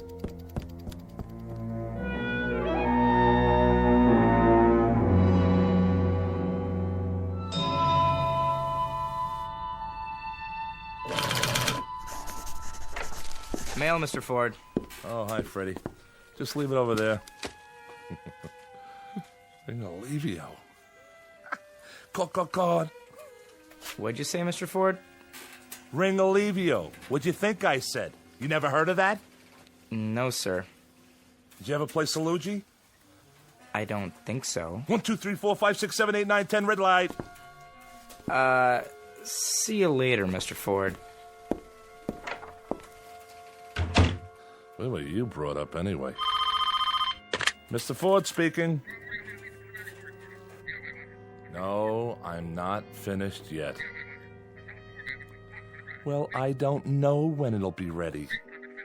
I can't help it if Mr. Judson wants to know. Listen, you can't turn these things out like donuts. Horace? Hi, Lenny. You tell him I am rushing it. Well, what does he think I am? Then let him do it. Sure, you can tell him that. Judson's office. What does he want from me? They want to get that toy into production for Christmas. He's got 6 more months. Take it easy, Horace. Look, he's an okay guy, but he's in business. You gotta remember that. It's nothing personal. How's it coming? Now don't you start on me. What's wrong? I'm not sure. I saw a kid last night. But were you ever on Randolph Street? I don't think so. Why? Randolph was my old street when I was a kid. He wore the same kind of clothes we used to wear, this kid I saw. Same shirt, same pants, same shoes. Kids don't dress that way anymore. So, you're not going to believe this, but I was walking on the street, and all of a sudden, I hear a kid yell, "Ringalivio!" That's a game we used to play. You know how it made me feel hearing that? I was a very good Ringalivio player. You have to be fast, and you need a lot of stamina. Boy, the running you have to do. First, we choose up sides. 1 potato, 2 potato, 3 potato, 4. Remember that? Then one side has to hide. Once I was hiding behind a grocery in the back where they keep all the cartons and all. Horace. So, I fell asleep back there, and when I woke up, I took one look at my Mickey Mouse watch, and Mickey Mouse watch? My God, I haven't thought of that in 20 years. Remember when you had a Mickey Mouse watch? What a big deal that was? Anyway, I was telling you about last night. I was on Randolph Street for the first time. Look, Horace, I've got some work on my desk. I only wanted to tell you. I just stopped in to say hello. See you at lunch. Of course, we never had toys like this back then. Ford? Oh, Mr. Judson. I didn't see you there. I want to ask you something. What was the point of shouting at my secretary over the telephone? She was shouting at me! Aren't you happy with your job here? Yes, but... Look, Horace, you're a first-rate designer. You have value to this company, and for our good as well as yours, I don't want to see it dissipated. You've been behaving peculiarly. Is there something wrong, maybe at home? Excuse me, Mr. Judson. I'm trying to finish this redesign. And I'm not speaking just to hear the sound of my own voice. Do you understand what I'm saying? Perhaps I shouldn't have bothered.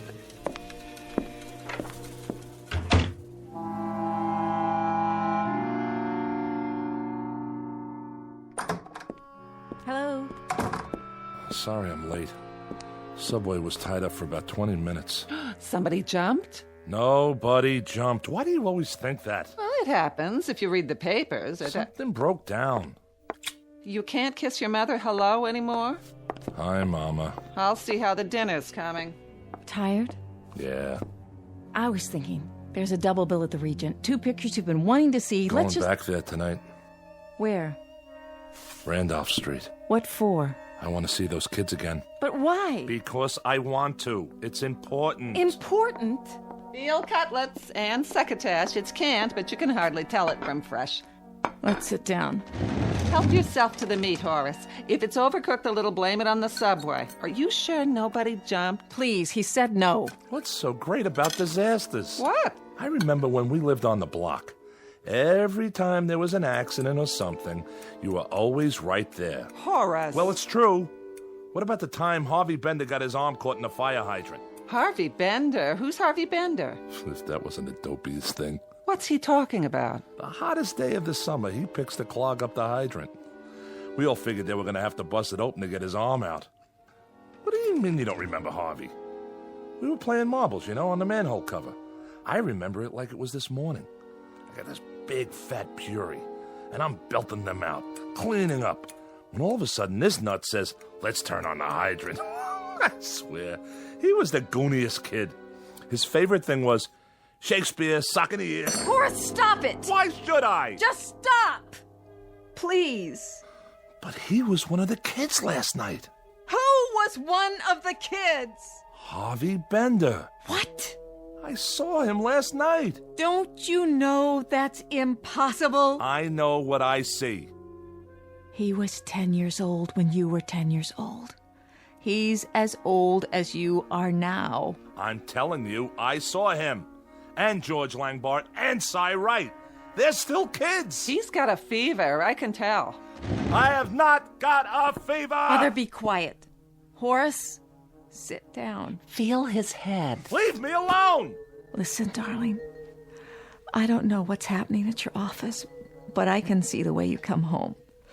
You're tired. I mean, overwork, and sometimes I would like you to see a doctor. What for? Just to let him check you. You think I'm imagining it? No, I don't. Yes, you do. Listen to me, Horace. Horace, where are you going? To see my friends. Horace, please.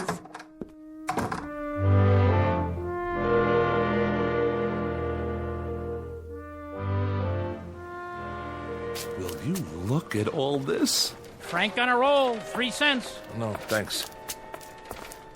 Oh, excuse me, young folks. Bread and butter. Hey, watch where you going, huh? Sorry.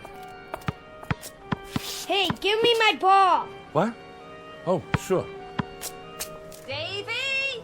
You come home or you're gonna get smacked! Ring Alivio, caught. Ring Alivio. My gosh, this late at night? What time is it? Vince, I yelled Vince. Did not. I didn't hear him. Me neither. I did too. What do you want from me? Wait, boys. Don't I know you? Hurry up, Hermie. Hey, Hermie Brant, come on. All right already, I'm coming. Hermie? Wait!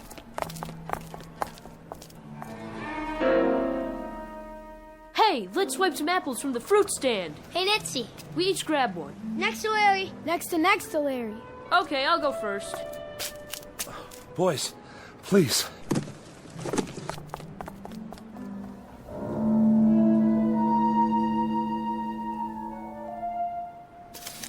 Some apples, huh? Sour. Hey, what do you think about the big birthday party? He didn't even invite us. Can you believe it? Who are you talking about? Yeah, and I'm supposed to be his best friend. That stinks. We had to myrtleize him, right, Hermie? Boy, and how? Listen to me. I can explain. Come on. Let's get him. No. No!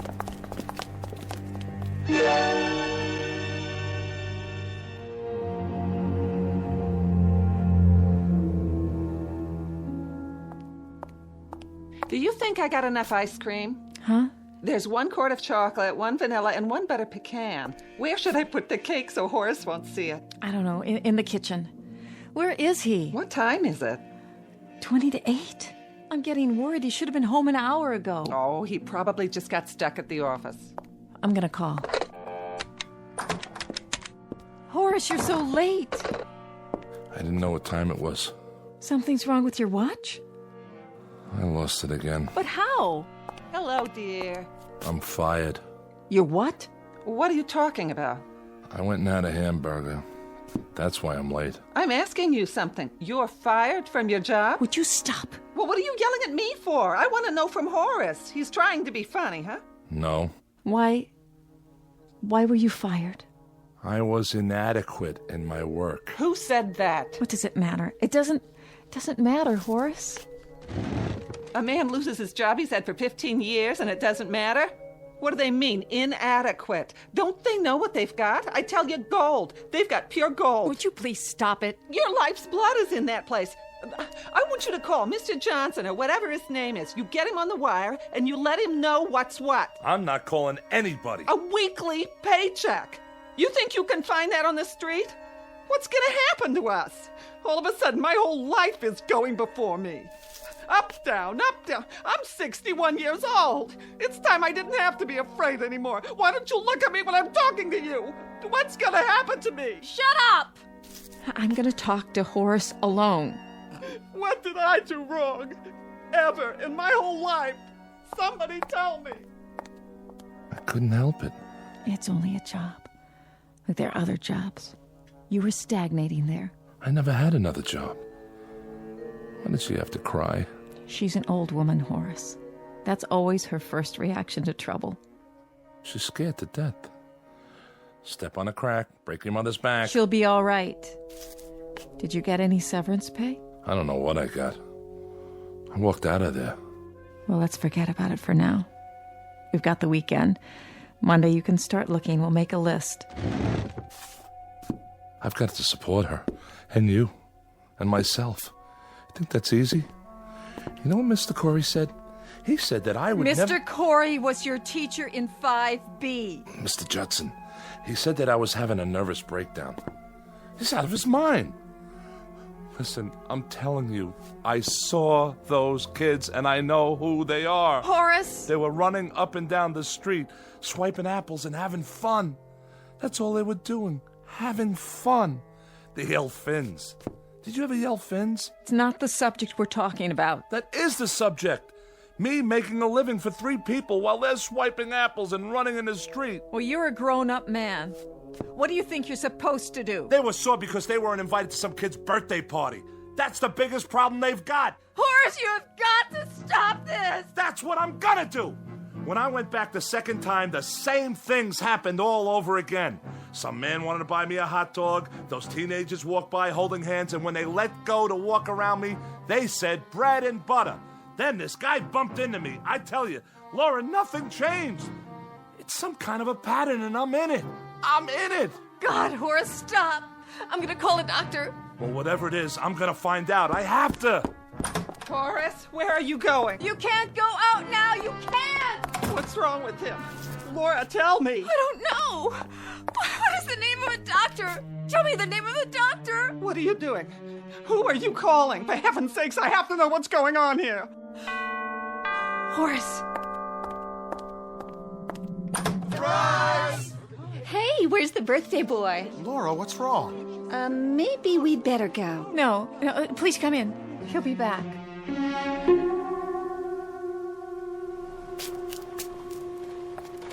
Frank on a roll, 3 cents. No thanks.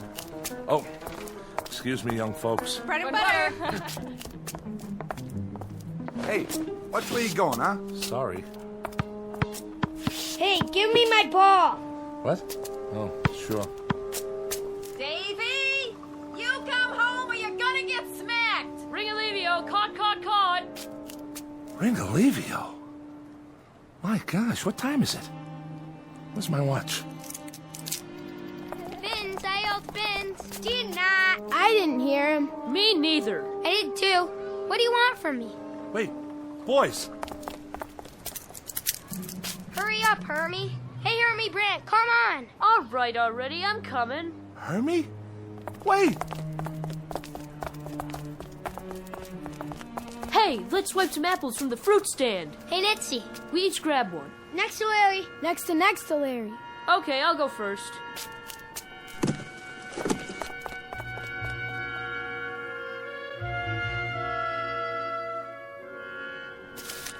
Some apples, huh? Sour. Hey, what do you think about the big birthday party? He didn't even invite us. Can you believe it? Who are you talking about? Yeah, and I'm supposed to be his best friend. That stinks. We had to myrtleize him, right, Hermie? Boy, ain't how. Listen to me. I can explain. Come on. Let's get him. No. No!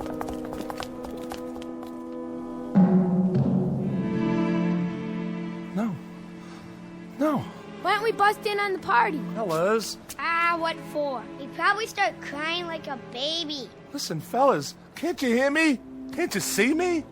I gotta tell you something. Step on a line and you bust your father's spine. Cut it out. You've got to listen to me. So are we going to the party? What do we do when we get there? Who cares? They probably got ice cream. Who needs ice cream? It's better than standing around here. Please, look at me. I'm standing right here. Hermie, are you my buddy? Fellas, please. I gotta tell you something. I know I got some apologizing to do. Georgie, Cy, come on. What are you giving me the treatment for? Will you listen? I couldn't help it. Hermie, I'm your best friend. You have to give me a chance. Well, if it ain't little Horace Maxwell Ford. The birthday boy. Why didn't you invite us to your party? We're gonna myrtleize you. No, please. Please, don't. Don't. Laura, honey, I'm sorry about his job, but he'll have another one in no time. He's a wonderful designer. Thank you for saying that. Oh, this party'll perk him up. Best thing in the world for him right now. We even got him a yo-yo. The kind that lights up. I know. All right, everybody. Ready? Somebody get the lights. Laura? Don't make a sound till I open the door. Come in, darling. He dropped this. What? Where did you get that? Oh, Laura. Laura, what's happening? He dropped this. What does that mean? It looks like a Mickey Mouse watch. That's exactly what it is. Horace? Horace, where are you?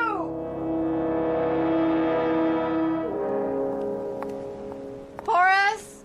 Somebody. Horace, is that you? Laura? I'm here. It's all right, Horace, I'm here. Laura, help me up. Of course. Don't ask me what happened. I won't. Because I really don't. Oh, your face. You're all cut up. It doesn't matter. Where are my glasses? Here. At least they're not broken. Can we go home now? That's a good idea. A very good idea. I have no idea what happened, Laura. But for 1 minute, 1 second, I don't know. I saw things that made some of the memories I had a lie. Because when I was a kid, a lot of it was an ugly, sad nightmare. And I saw that. I know what it was. I remember it now. All of it. I don't know what happened either, Horace. But I think we all do that. We remember what was good and we black out what was bad. Maybe if we didn't, we couldn't live at all. Come on, let's go home. Wait. What's this? It looks like your father's watch. Yeah. I must have dropped it. Come on, Horace. There's a party waiting. A party? It was a surprise. Everybody's there. Lenny? Yes, and Betty. They got you something. Well, I'm not supposed to tell you, but I think...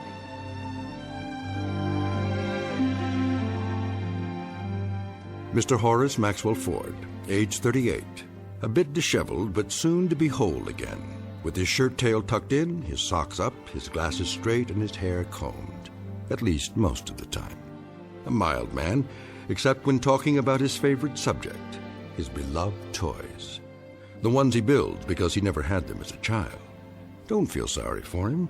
He's just begun to understand that he's really a very adequate man. All grown up and not the awkward boy he used to be. A life-changing discovery, and one that could happen only in the Twilight Zone.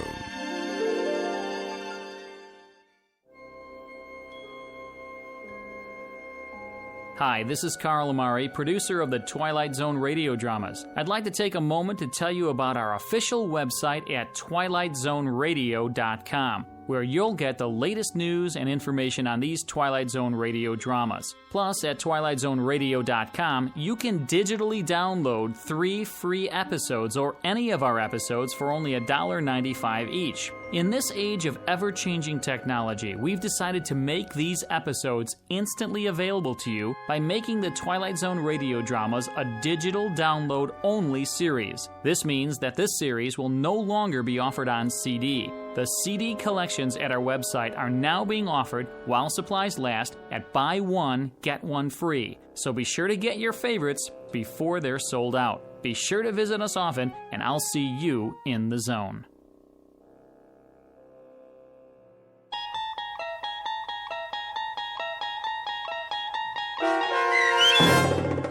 The Incredible World of Horace Ford, starring Mike Starr with Stacy Keach as your narrator, was adapted for radio by Dennis Etchison and based on a script by Reginald Rose.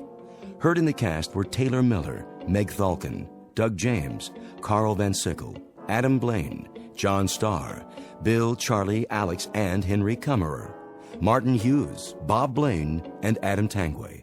To learn more about the Twilight Zone radio dramas and to obtain audio cassettes and CDs of these programs, visit our website at twilightzoneradio.com. This copyrighted radio series is produced and directed by Carl Amari and Roger Wolski for Falcon Picture Group. Doug James speaking.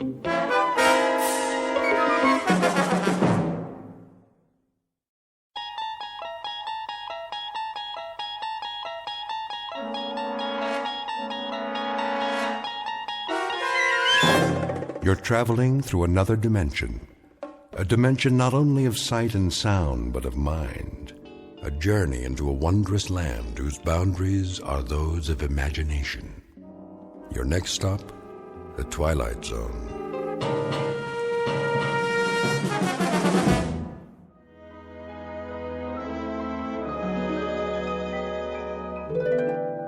All right, ladies and gentlemen, let's begin with the field reports. Who wants to go first? I will, sir. Proceed. I don't want to spend all eternity on this. Yes, sir. First up is Angel First Class Scott Cousins. Assignment, Orion. Project, Evening Miracles. Job rating, excellent. Good man. Real stuff. Next. I have a report on Angel's second class William Allen. Assignment Beetlejuice, Project Planet Rotation and Weather, job rating, excellent. That's his third good rating this month. Recommend him for promotion to first class. I concur, Chief. Right on down the line. Miracle-wise, he's done tremendous things. First class it shall be. Moving on. Cranston?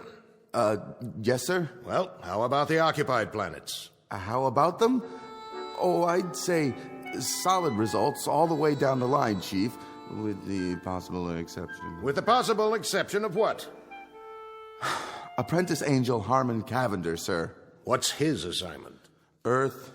Earth? It's the dinky one, sir. In the solar system, the third planet from the sun. Oh, yes, that's the noisy one with all the trouble spots. And so who did you send down there? Cavender? Yes, sir, I'm afraid so. You'll forgive me, Cranston, but there's a question of judgment here. The last time you sent Harmon Cavender out on a project, we lost 3 planets, and it took 1,000 years to repair the damage. May I ask why we're still using that man? He means well, sir, and he's the oldest angel we have. By the laws of seniority, he has first rights to any assignment that'll win him his wings. It'll be a cold day in the other place when Harmon Cavender wins his wings. The man is an idiot. I hate to do this, but, well, I think it's time for reclassification. Oh, no! Forgive me, sir, but we haven't had a reclassification of an angel in at least an eon. This will most likely, well, destroy poor Cavender's spirit. Destroy his spirit, eh? And what has he done to our morale? Not to mention the Miracles Bureau, the solar systems, and the whole concept of natural and unnatural laws. Why, the man is incorrigible. His last project on Earth, do you recall it? Well, he was supposed to be working on a magic elixir, which would benefit the people of the planet. That's right. And after he went missing for 113 years, what did that elixir turn out to be? Gin. 113 years, and there he sat, an apprentice angel with the power of miracles, the prerogatives of a celestial entity, the acquired wisdom of 1 billion eons. And what is his accomplishment? The repeal of prohibition. With your permission, Chief. What? What's your recommendation now? That man won't win his wings, no matter the time, the place, the circumstances. With the Chief's permission, I could assign him to a very minor project. I mean, put him on an individual case, a relatively unimportant one. Like what? One of the Class D problems. You know, Chief, as we've done on occasion. Pick out one Earth inhabitant who seems unable to function without some kind of heavenly aid. Have you someone in mind? We could find such a person. Where? How about that one? Down there. Orient me. My eyes aren't what they used to be. Grep, Agnes, age 26. Habitat, New York City. Unable to hold a position, constantly in debt. Accident prone, somewhat discombobulated. Any change there would be a marked improvement. How right you are. But apprentice angel Harmon Cavender? The girl needs help, not more trouble. We could give it a try, sir. Well, let's see what he has to say for himself. Summon him at once. Yes, sir. Right away, sir. Submitted for your approval the case of one Miss Agnes Grep, whom we are about to meet up close and personal. As you will soon see, she was put on Earth with 2 left feet, an overabundance of thumbs, and a propensity for falling down manholes. In a moment, she will be up to her jaw in miracles, wrought by an apprentice angel named Harmon Cavender, who is intent on winning his wings. And though it's a fact that both of them should have stood in bed, they are about to tempt all the fates by moving into some particularly tricky territory known only as the Twilight Zone. And now, The Twilight Zone and our story, Cavender is Coming, starring Andrea Evans with Stacy Keach as your narrator.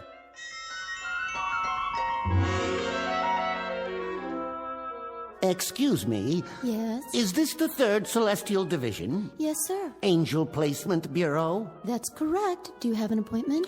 Yes, I'm looking for a Mr. Henry Polk. Our supervisor. And you are? Cavender. Harmon Cavender. Ah, yes. We've been expecting you. Go right in. Thank you.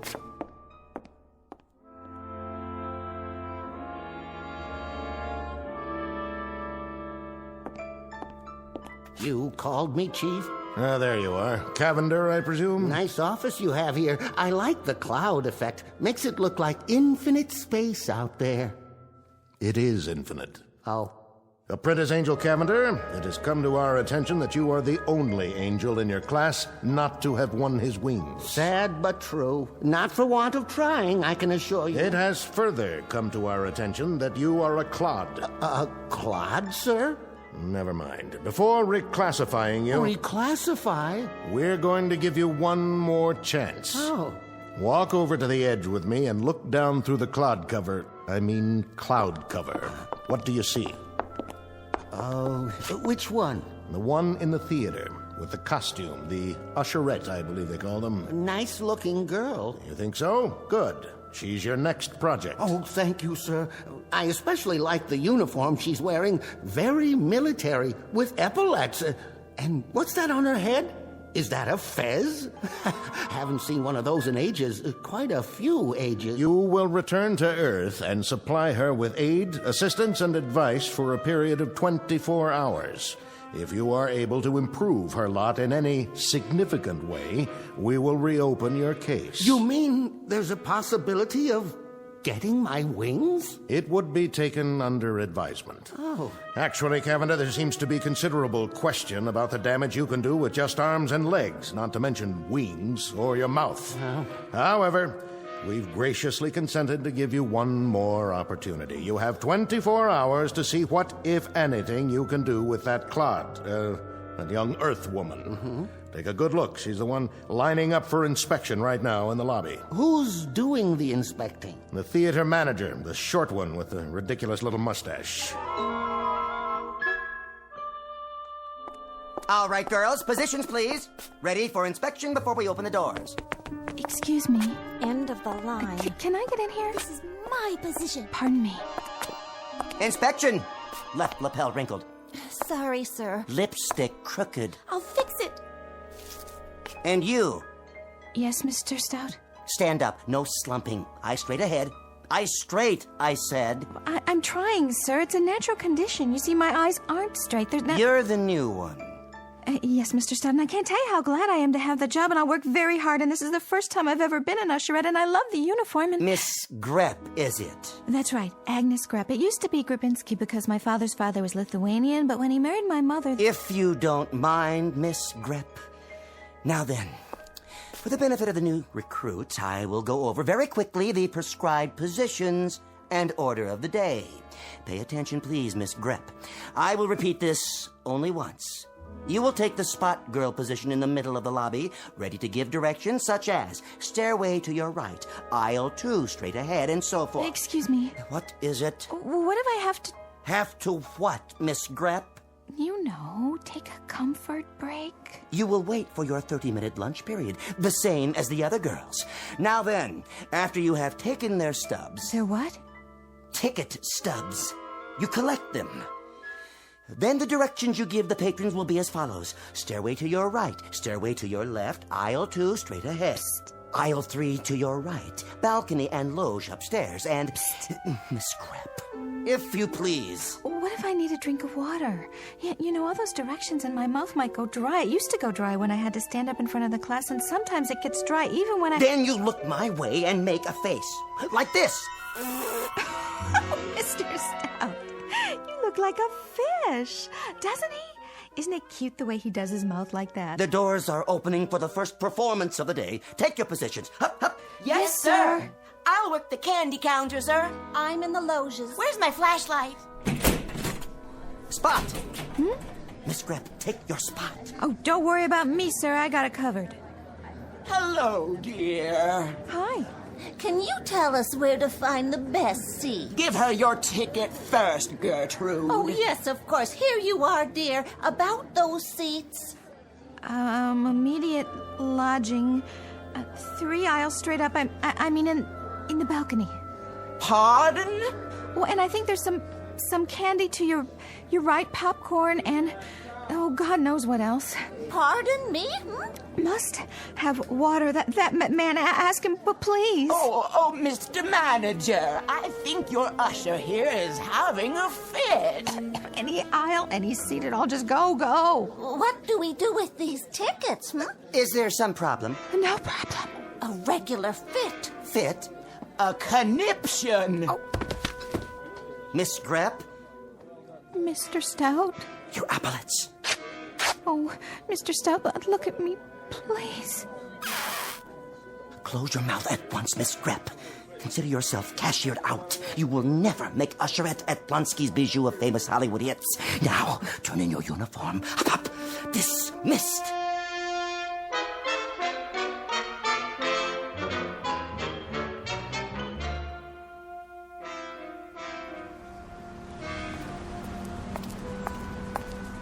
Oh, well, that's showbiz. Just plain fickle, I guess. What's the difference between me and all those women in the movies? Classy, sophisticated. Hey, bus!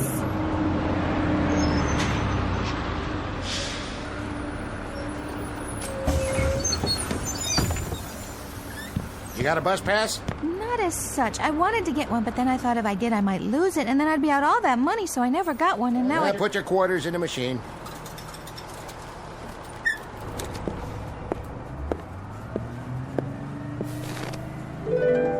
Where did you come from? Don't panic, Miss Grep. Above all, don't panic. If you'll give me just a moment, I can explain. Who's panicked? I almost missed the bus, that's all. But you didn't. No thanks to you. On the contrary, I know this will come as rather a shock to you, but I happen to be a guardian angel. Say, when did you get on? I didn't see you. The whole bus was empty, and then... Indeed. I arranged it that way. As I was saying... Did you pay? I don't have to pay. I'm an angel. Oh, yeah? Where are your wings, then? That's a long story. In point of fact, I've been given 24 hours to help you out in every way possible. This does not preclude the use of miracles. As I say, I know this is going to shock you, but I happen to be your angel. Mm-hmm. Don't worry about it. I daydream a lot myself. Last week, I daydreamed I was an astronaut. I made 111 orbits before Mr. Goldfarb fired me. Mr. Goldfarb? He ran the delicatessen where I was working. I took care of the steam table all day long, and that's where I used to do most of my daydreaming. Wouldn't you at least like to see a little miracle? Okay, if it makes you feel better. Like what? Well, for example, instead of a run-of-the-mill bus that everybody uses, how about a nice, flashy, chauffeur-driven convertible? Wouldn't that be something? All right, then. Here goes. Is that it? Well, I have a way of fouling these things up, but if you'll give me just a second to concentrate... Wow, Central Park. Well, at least it's a carriage with a convertible top. Driver, once around the park, if you please. What is going on here? What happened to my bus? Oh, I'm so sorry. You don't know how to handle horses, do you? Of course not. A small miscalculation. A Lincoln Continental, real snazzy. That's more like it. Driver, take us to, well, the lady's residence. What is the exact address? I ain't taking nobody nowhere in this here car. I signed on to drive a bus. Oh, all right.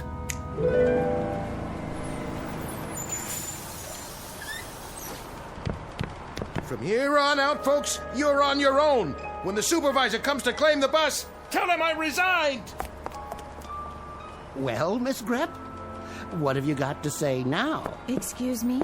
Well, where are you going? Where do you think? I'm going home. This is my stop. No, wait! Miss Grep, please, wait!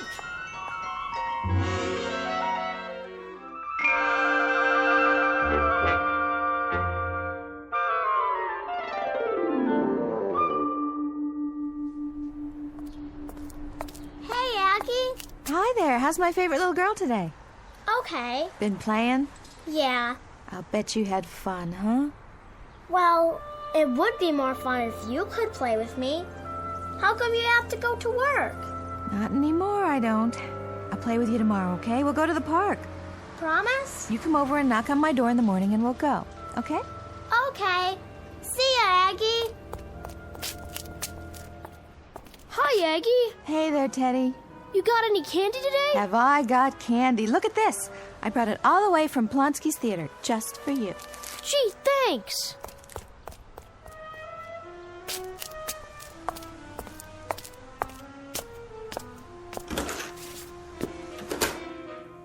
Aggie, can I ask you a question? Sure, Wanda. What is it? When you make potato pancakes, is it 3/4 of a cup of flour and a half an onion, or a half a cup of flour and 3/4 of an onion? I think it depends on how much you're making. I mean, if you make potato pancakes for 4, it's 1 cup of flour, or is it 1 onion? No, wait a minute. No, maybe it's 1 egg and half an onion. How's the job, Aggie? Hi, Joe. You mean, how was it? Oh, Aggie, you didn't go lose another one, did you? Yep, I went and lost another one, all on my own. Which one was this again? Plonsky's Bijou downtown. I flunked close order drill. Listen to me. Don't you worry about it none. You'll get another job, but fast. Nice person like you. Aggie. Why, what's the matter, sweetie? I broke my cookie. Oh, sweet baby. Aunt Aggie has a cookie for you. Here. You like it, huh? Mm-hmm. Aunt Aggie's gotta go now, but I'll give you another cookie later. Would you like that? Be careful now. Don't drop it.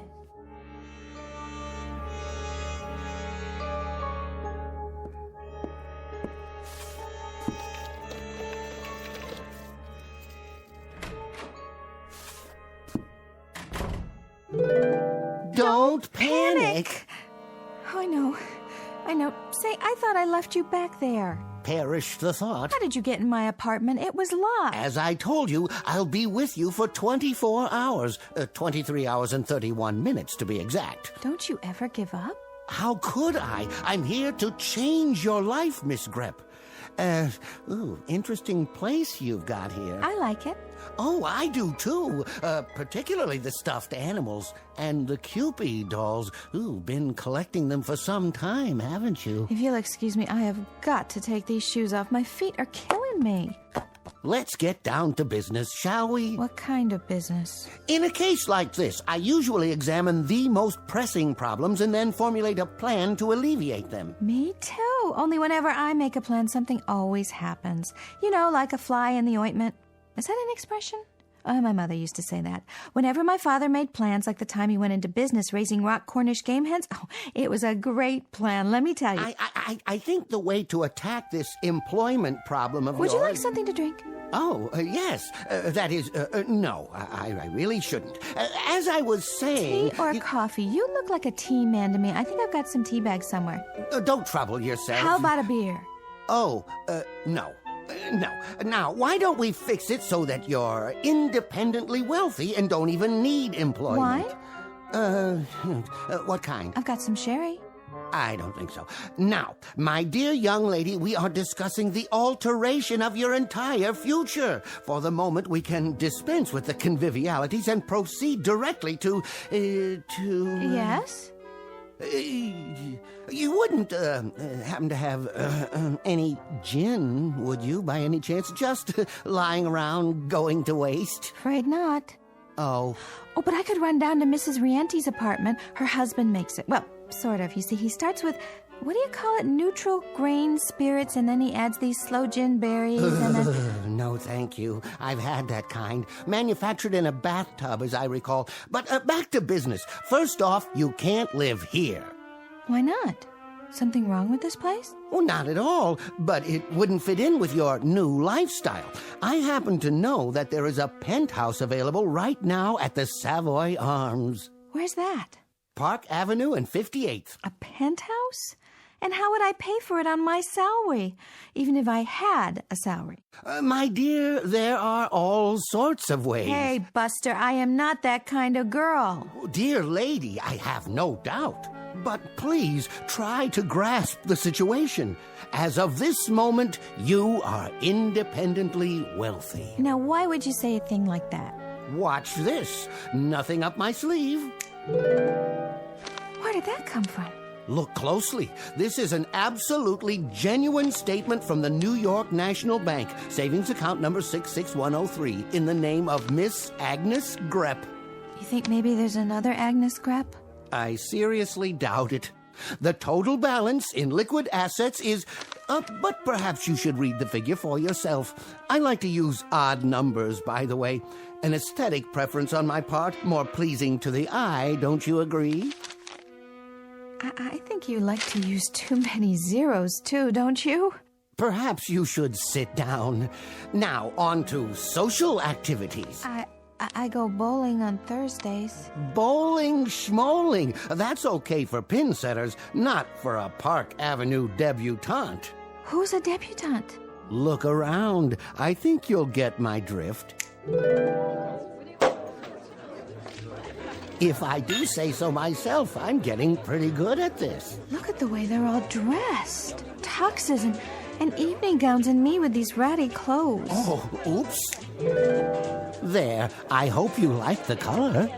A perfectly charming party, Agnes, my dear. And you, ravishing, absolutely ravishing. Thank you very much, I guess. Anthony Chumley, builds and operates ocean liners. The young lady is Miss Darlene Carruthers Morgan Jones. Her father is president of the bank where your money is. My dear, you are exquisite, enchanting, delightful.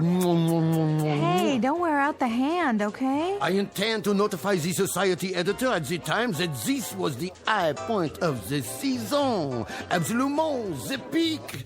What an image you are. What a dream. Jacques Lemond, very big in perfume. Champagne? Martinis? Over here. Very good, sir. Now this is what I call a miracle. Best martinis I ever conjured. The absolute peak. I better not drink. I get silly when I do say all kinds of crazy things. Come with me. If you think this is something, look in the other room. Where are we going? Your boudoir. All yours, my dear. Part of the miracle. You have got to be kidding me. I've never even seen a round bed before, well, except in the movies. Is that satin on the walls? Want to try something? Now you wait a minute. No. Push the button there, on the wall. You mean there's a whole nother room full of clothes? That is your closet. No. It's bigger in my apartment. Oh, my darling Agnes, a perfectly stupendous party. I just told Wilfred that nobody in the world can throw a party like Agnes Grepp. You just ask him if I didn't say that. No one in the world, my dear. Wilfred, do you think you've had enough champagne? Wilfred, will you please not? Well? Well? It's a blast, isn't it? Yeah. Real crazy. Time to mingle with your constituents, Agnes. Go on, get out there. If you say so, Mr. Cavender. Guess I can give it a try. Oh, darling. Agnes, you simply must tell me who designed that dress. Come over here and meet my friends from the club. Fabulous party if I do say so. The beverages, too. Absolutely fabulous.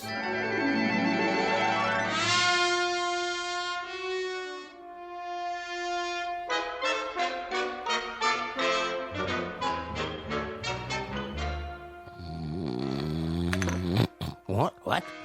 Oh, yes, the party. A real blast. A humdinger. Cavender, you have outdone yourself. What time is it? Early, sir. Where is everybody? They've all gone home, sir. Oh, and Miss Grepp, is she... She's gone on an errand, sir. You're the last one in the penthouse. Oh, did she say where? Something very pressing, I should say. Would you care for a continental breakfast, sir? A Bloody Mary? Agnes! Agnes!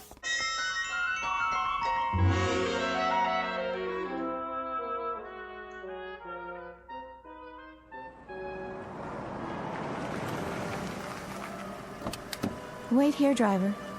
Yeah, miss. Are you sure? I'm sure. Can I help you? Hi, Wanda. Guess I was out pretty late last night. How are you this morning? Fine, miss. Anyone in particular you're looking for? Just my own bed, good old 13A. 13A's been rented. It has? To a nice couple. You a friend of theirs? Hi, Joe. Gonna get the morning paper, huh? Yeah, so? So I just thought I'd say hello. What's with the fur coat, sister? You slumming? Joe.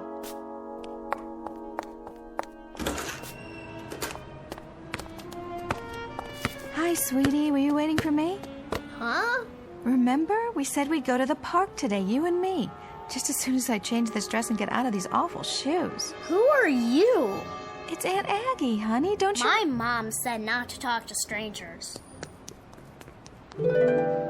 Oh, there you are. She She doesn't know me. Of course not. And my apartment, it's been rented. Naturally. And my landlady didn't even recognize me. And you know what Joe, my neighbor, said? Miss Grepp, you can't have your cake and also eat it. That is, somebody's got to pay the fiddler, or something along those lines. What does that mean? Well, you know yourself. It's a kind of a give and take thing. Life, I mean. The whole philosophy of living. Well, what on earth did you expect? What do you want from me? Not much of anything, really. I didn't expect anything except... What? Friends, maybe.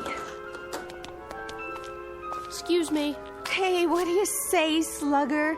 Aunt Aggie's back, and she got candy for you. She's got... What's that? That's not a candy bar. No, honey, it's not a candy bar. It's a bottle of perfume. Costs $100 an ounce. Big deal, huh? You know what? I wish it were a chocolate bar. Come on, Teddy, leave the lady alone. Come back up here. Mrs. Rienti? That's okay, it's me, Aggie. Come on back for your breakfast. I told you don't bother the lady. Mrs. Rienti, it's Aggie. Don't let this sable coat throw you. Driver, take the lady back to the Savoy Arms. Yes, sir. No, not the Savoy Arms. How's that? No more Park Avenue and 58th. I don't want to go back there. I want to stay here. Why, I'll never win my wings now. I'll be drummed out. I'll be reclassified. Didn't we have a wonderful time? Don't you have everything you want? Mr. Cavender, you want to make me the happiest girl in the world? Then knock it off with the Park Avenue penthouse, the sable, the whole bit. I want it the way it was. The way it was? Unstable, unresolved, and unemployed? Disconnected, discombobulated, and behind in my rent. But that's for me. That and bowling, babysitting, and potato pancakes. How about it, Mr. Cavender? All right, Miss Grepp, but I think you're making an awful mistake. I tried. God knows I tried. Can you hear me up there? You can't take that away from me. What do you say, Egg? Top of the morning, Joe.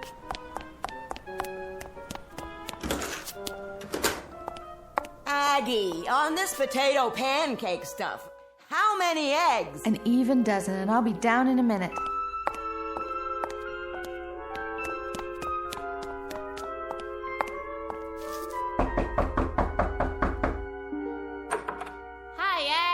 Hi, Mrs. Rienti. I hope you don't mind. I brought something for the kids. Hi, Aggie. Here you go. Here's a chocolate bar for you and some candies for you. Thanks, Aggie. No, thank you, you beautiful, gorgeous children.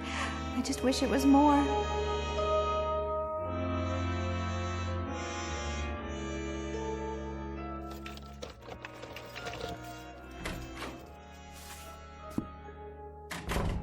Mr. Cavender? Can you hear me? Yes. Oh, I sure am glad you're here.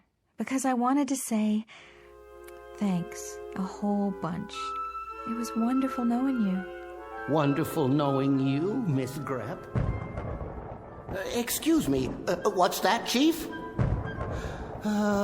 Yes, sir. I'll be there right away.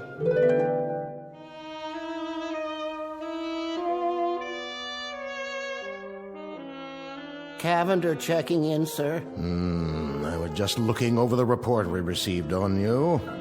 Conduct unbecoming an angel. Gin and tonic consumption. Gin fizz consumption. Gin on the rocks. Extra dry martinis. General inebriation. Need I go on?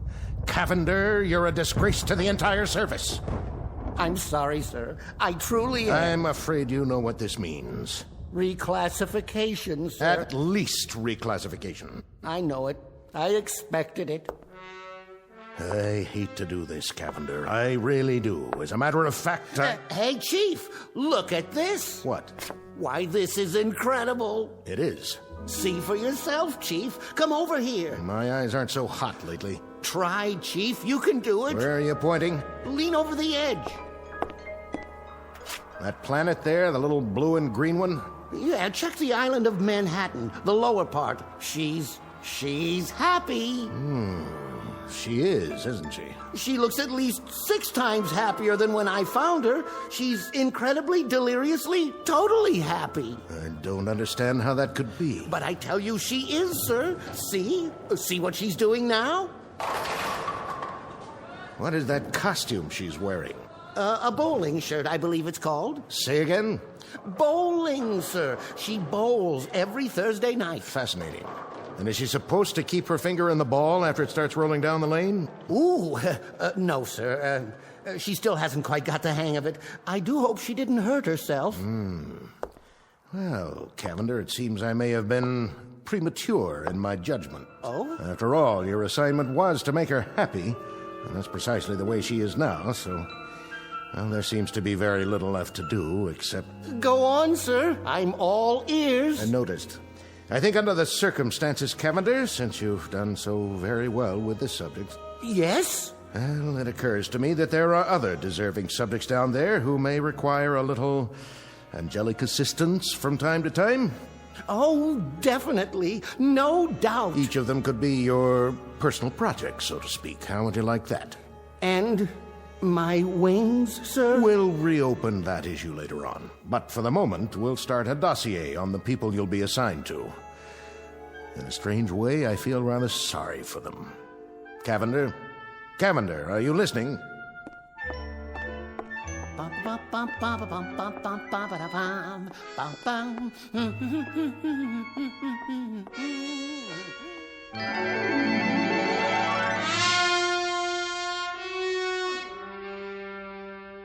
Chapter 1 in the saga of Harmon Cavender, Guardian Angel, proving, among other things, that happiness is relative, that angels have their own problems, and that some people never had it so good, or something along those lines. Tonight's excursion into the Never Never Land known as the Twilight Zone.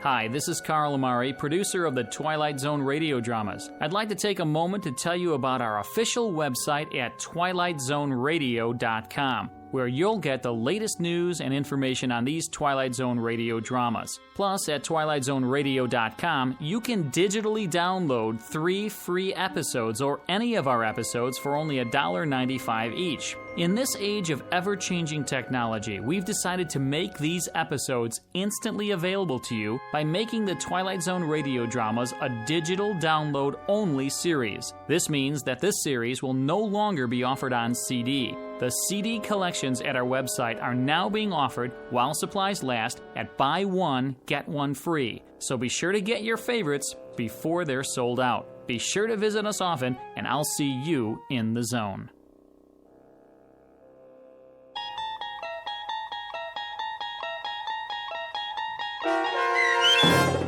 Cavender is Coming, starring Andrea Evans with Stacy Keach as your narrator, was adapted for radio by Dennis Etchison and based on a script by Rod Serling. Heard in the cast were Richard Hensel, Roderick Peoples, Doug James, Peter DeFaria, Linda Reiter, Maggie Carney, Martin Hughes, Lauren Patton, David Darlow, Maria Stevens, and Meg Falcon. To learn more about the Twilight Zone radio dramas and to obtain audio cassettes and CDs of these programs, visit our website at twilightzoneradio.com. This copyrighted radio series is produced and directed by Carl Amari and Roger Wolski for Falcon Picture Group. Doug James speaking.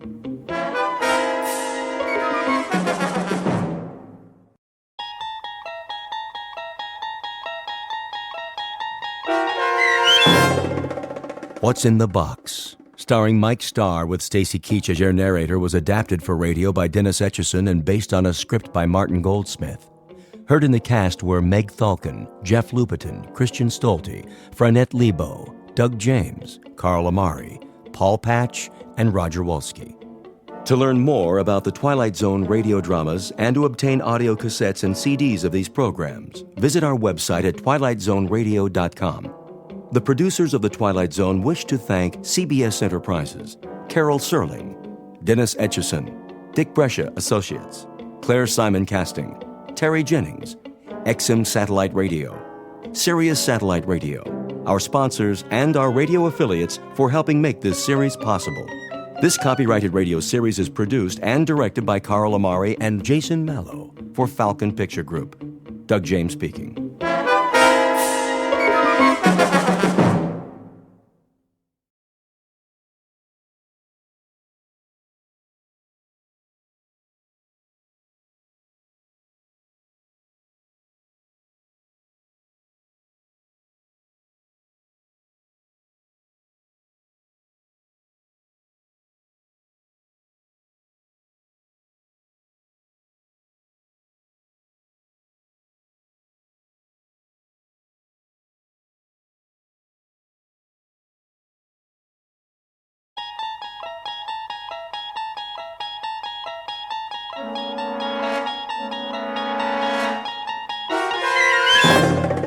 You unlock this door with the key of imagination. Beyond it is another dimension, a dimension of sound, a dimension of sight, a dimension of mind. You're moving into a land of both shadow and substance, of things and ideas.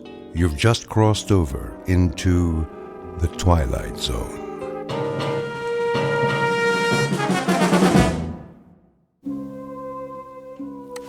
Okay, you know the drill. You talking to me, Copper? Well, I don't see anyone else here. Spread them so I can read you your rights. Set it and forget it. 3 easy payments. Coffee beans that are aged. Will you stop it? Turn that thing off. We'll have to operate on his brain at once. Scalpel. Watch it, nurse. It's the bottom of the 8th inning, and so far it's been a very tight game. Drop it! Drop it or I'll shoot! Take it easy, Phyllis. The repairman's coming. You did call him, didn't you? Of course I did. Now turn it down. I'm trying to cook dinner in here. I gotta keep it warmed up, don't I? Bring me another beer. Get it yourself and wash your hands. It's almost ready. Yeah. Acme TV repair. Come on in. So, what seems to be the problem? Did you hear me, Joe? Dinner is served. In a minute. Channel change is messed up. You don't say. Keeps flipping all over the place, one thing after another. Well, let me take a look. Yeah, you do that. Shall I repair it here, or perhaps take it to the shop? Are you kidding? Tonight's a big match from the Garden. World Hardcore Tag Championship. You know, Mr. Britt, it may take some time. Just fix it, will you? I gotta watch my programs. Okay, Joe, have it your way. If it's cold, it's not my fault. I'm coming. Go ahead, pal. I'll check back with you. Most certainly. Mind if I turn the sound up? A man's gotta do what a man's gotta do. Just keep it down to a raw, huh? The wife. You know how it is. Yes, I do. Your wife, that's all I hear. Easy. I said I'm taking care of it. Huh? Why don't you just tell her about us? Don't worry, I'll tell her everything. When the time's right. If you were any kind of a man, you'd do something now. You'd get rid of her. Wait a minute. What kind of program is that? Oh, that's Channel 10. But I don't get Channel 10. There's no such thing. Portrait of a TV fan. Name, Joe Britt. Occupation, cab driver. Married to one Phyllis Britt, long-suffering companion in a lower-middle-class apartment. His one consolation is the time he spends in front of his television set, watching various sports, crime, courtroom, and medical shows, his nightly escape into a world of fantasy and high drama. But tonight, Mr. Britt is going to watch something not listed in his local newspaper, a special broadcast designed for the cabbie who's seen everything. Joe Britt doesn't know it yet, but his flag is down, his meter's running, and he's already in high gear, on his way to a call that will lead him off the pages of the map book and into the Twilight Zone. And now, The Twilight Zone and our story, What's in the Box? Starring Mike Starr with Stacy Keach as your narrator. Great dinner. Glad you liked it. Scrumptious. Wasn't it? Absolutely mouth-watering. I thought so, too. Tastes like... Yeah, go ahead and say it. Like what, Joe? I got it. Fiberglass. Well, keep on being late. What do you expect? Not much from you. Yeah, the feeling's mutual. I'm telling you, I'm getting sick of it. Where'd you get this slop? The Lucky Dog pet store? You're getting sick of it. How do you think I feel? I don't get a man coming home to me at night. I get something left in the cab that's all used up. Nice, Phyllis. Real nice. Tell the whole world. We got company, remember? Oh, yeah. The TV repairman?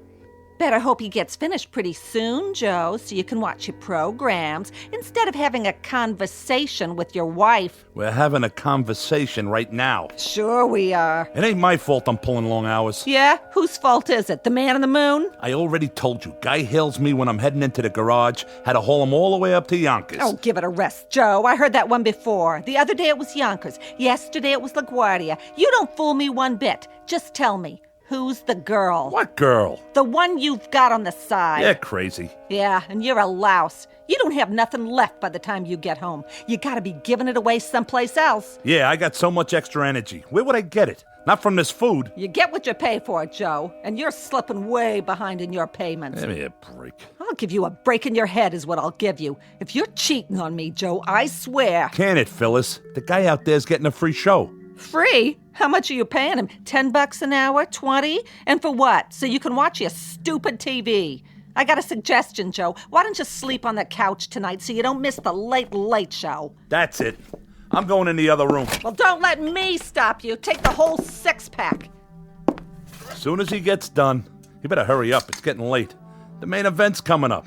Goat Boy and Old Crow versus Dude Love and Rob Van Dam. I know what's going on. You think I don't?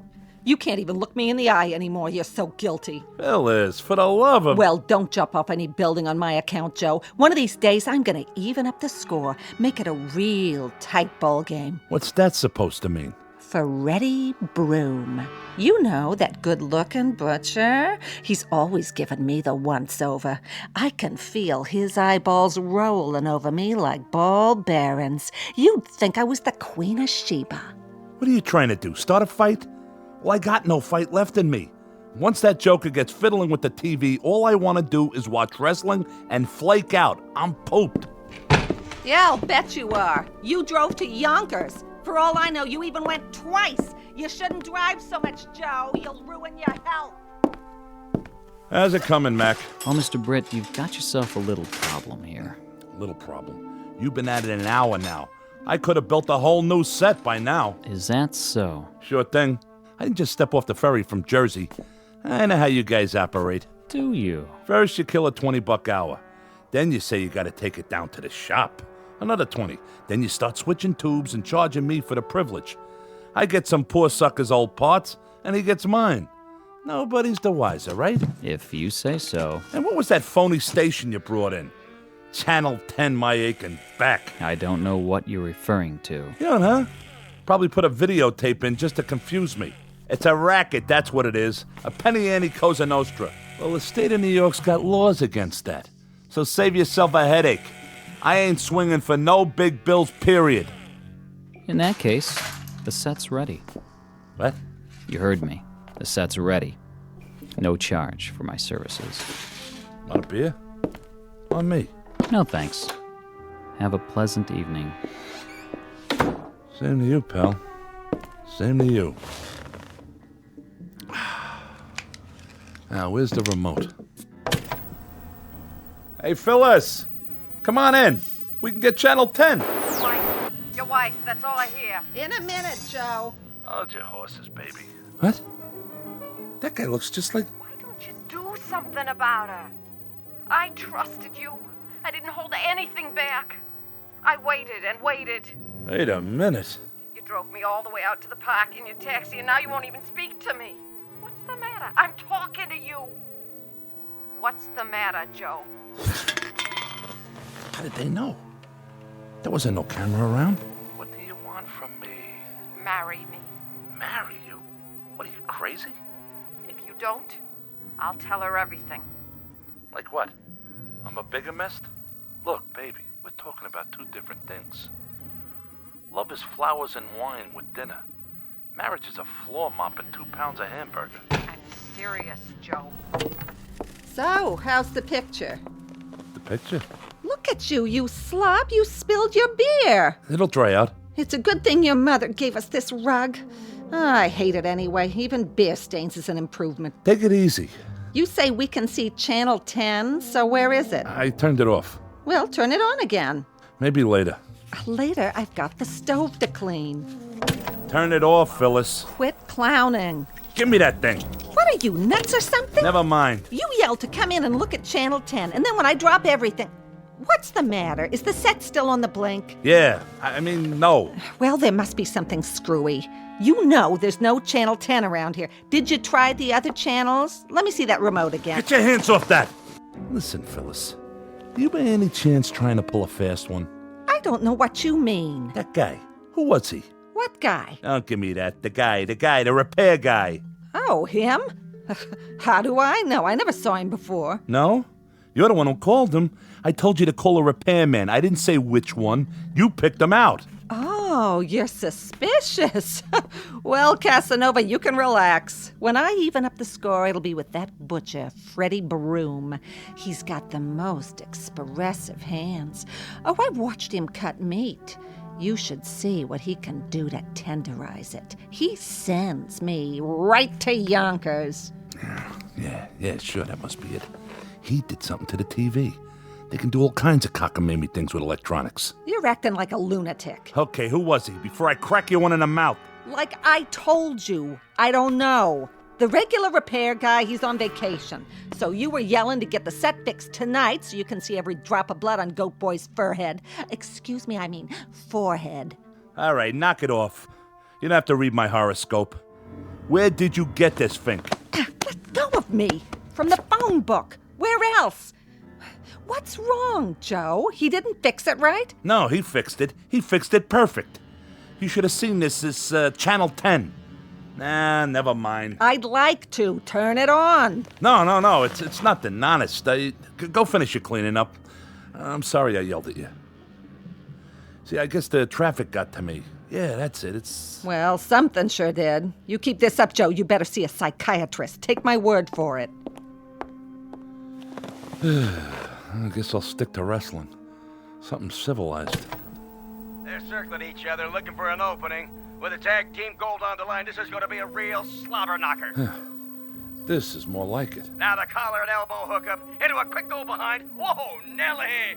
Dude loves going for this patented sleeper hold. Oh, but wait a minute. Goat Boy fouls him with a billy goat kick. Whoa, where's the referee? Oh, that one must have hurt. Now, you're not going to believe this, folks. He's trying to chew Dude Love's ear off. Come on, Rev. This is a Pier 6 brawl. Now all four men are outside the ring on that hard concrete floor. Break it up. Oh, somebody's got to stop these behemoths before... Great dinner. Glad you liked it. Huh? Scrumptious. Wasn't it? Absolutely mouth-watering. I thought so, too. What is that? Tastes like...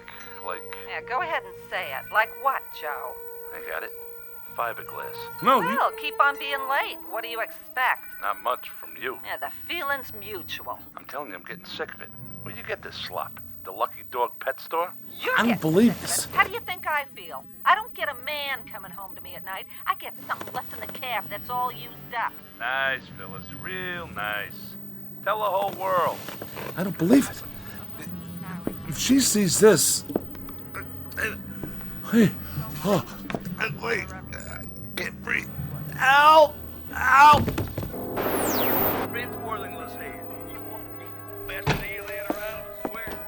Joe, I'm all finished. Let's watch something together for once. Even your wrestling, for a while at least. Joe? Joe! Talk to me, Joe!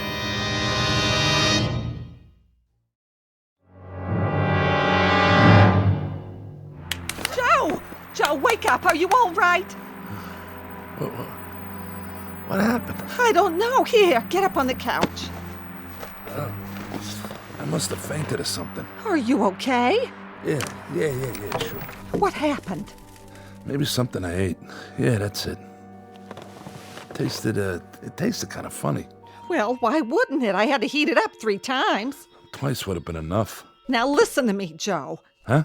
It may be your heart. Oh, come on. I'm serious. All that overtime, it's not good for you. You ain't kidding. You'd better go to bed while I call the doctor. No. There's nothing wrong with me. Sure, Joe. You just keeled over for no reason. It's the television. What? There's something screwy with the TV. Are we on that again? Phyllis, I got something to ask you. I'm listening. Here, put your feet up. You want some hot chocolate? This is important. Are you sure you never saw that repair guy before? I'm going to call the doctor. Come here, sit down. I told you I got something important to talk about. All right, what is it? Phyllis, what would you say if I told you that I saw myself? Oh, Joe, please. I'm serious.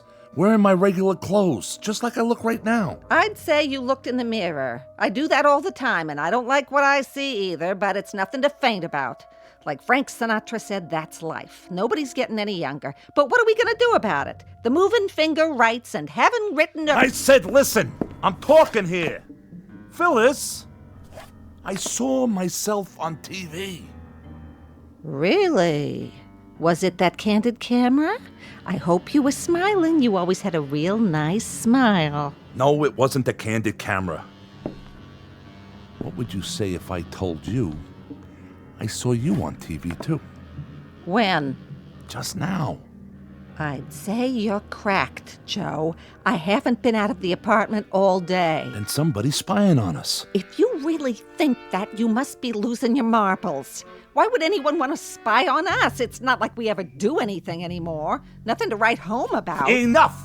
Okay, forget it. Either you really are a bird brain or you're in on it. Ain't there something you want to tell me, Phyllis? Look me in the eye. I'm giving you a chance to come clean. Joey, you know better than that. Never mind that Joey stuff. I'm on to you. You're trying to trap me. You set me up, didn't you? Joe, you're scaring me. Well, you'll have to get up mighty early in the morning to get the drop on Joe Britt. You must be sick. You're not yourself. Now, you listen to me. You go into the kitchen and you look up that repair guy in the phone book. Tell him to get back here on the double. Understand? Sure, Joe, sure. Take it easy. You'll get your blood pressure in an uproar. Because if he don't, I swear I'll go down to his shop, wherever it is, and drag him here. Who do you two think you're dealing with? I ain't nobody's sucker. Oh, okay, I'll call him. See, I'm going. In the meantime, why don't you go to bed? Calm down. Take a load off. Now, Phyllis!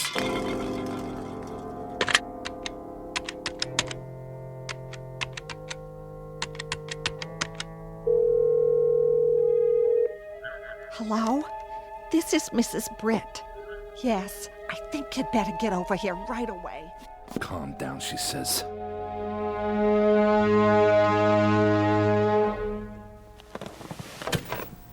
Come here. What do you see now, huh, Joe? What do you see? I'm on to you. You're nuts. We'll see about that. Ha! Missed me. I'll kill you. What's that? Say it again, Joe, so the neighbors will hear. I have witnesses. I said I'll kill you. Oh, no, you don't. Not my mother's face. Stand right there. Put it down, Joe. It's an antique. Yeah? An antique, huh? What's it gonna be worth in a minute? You lousy, no good. Come to Papa. Get away from me. I got you cornered. No place to go now. I don't like that look in your eye. Unless it's out that window. Joe, put it down. Not the vase. Don't you try to run or I'll smash it, I swear. No. Get away from the window. Let go of me. No! Phyllis! Phyllis, honey! Oh. Phyllis. Phyllis! Yeah? What's the matter now, Joe? Joe? What's the matter? Can't you hear? Can't you see? Look! Look at what? The TV! What about it? On the screen! There's nothing on the screen. See for yourself. But I saw it, I tell you. You and me right here in this room. What are you talking about? Channel 10 again? I told you, Joe, we don't get Channel 10. It's a trick. It's gotta be. Somebody's playing a trick on me. Why? Why?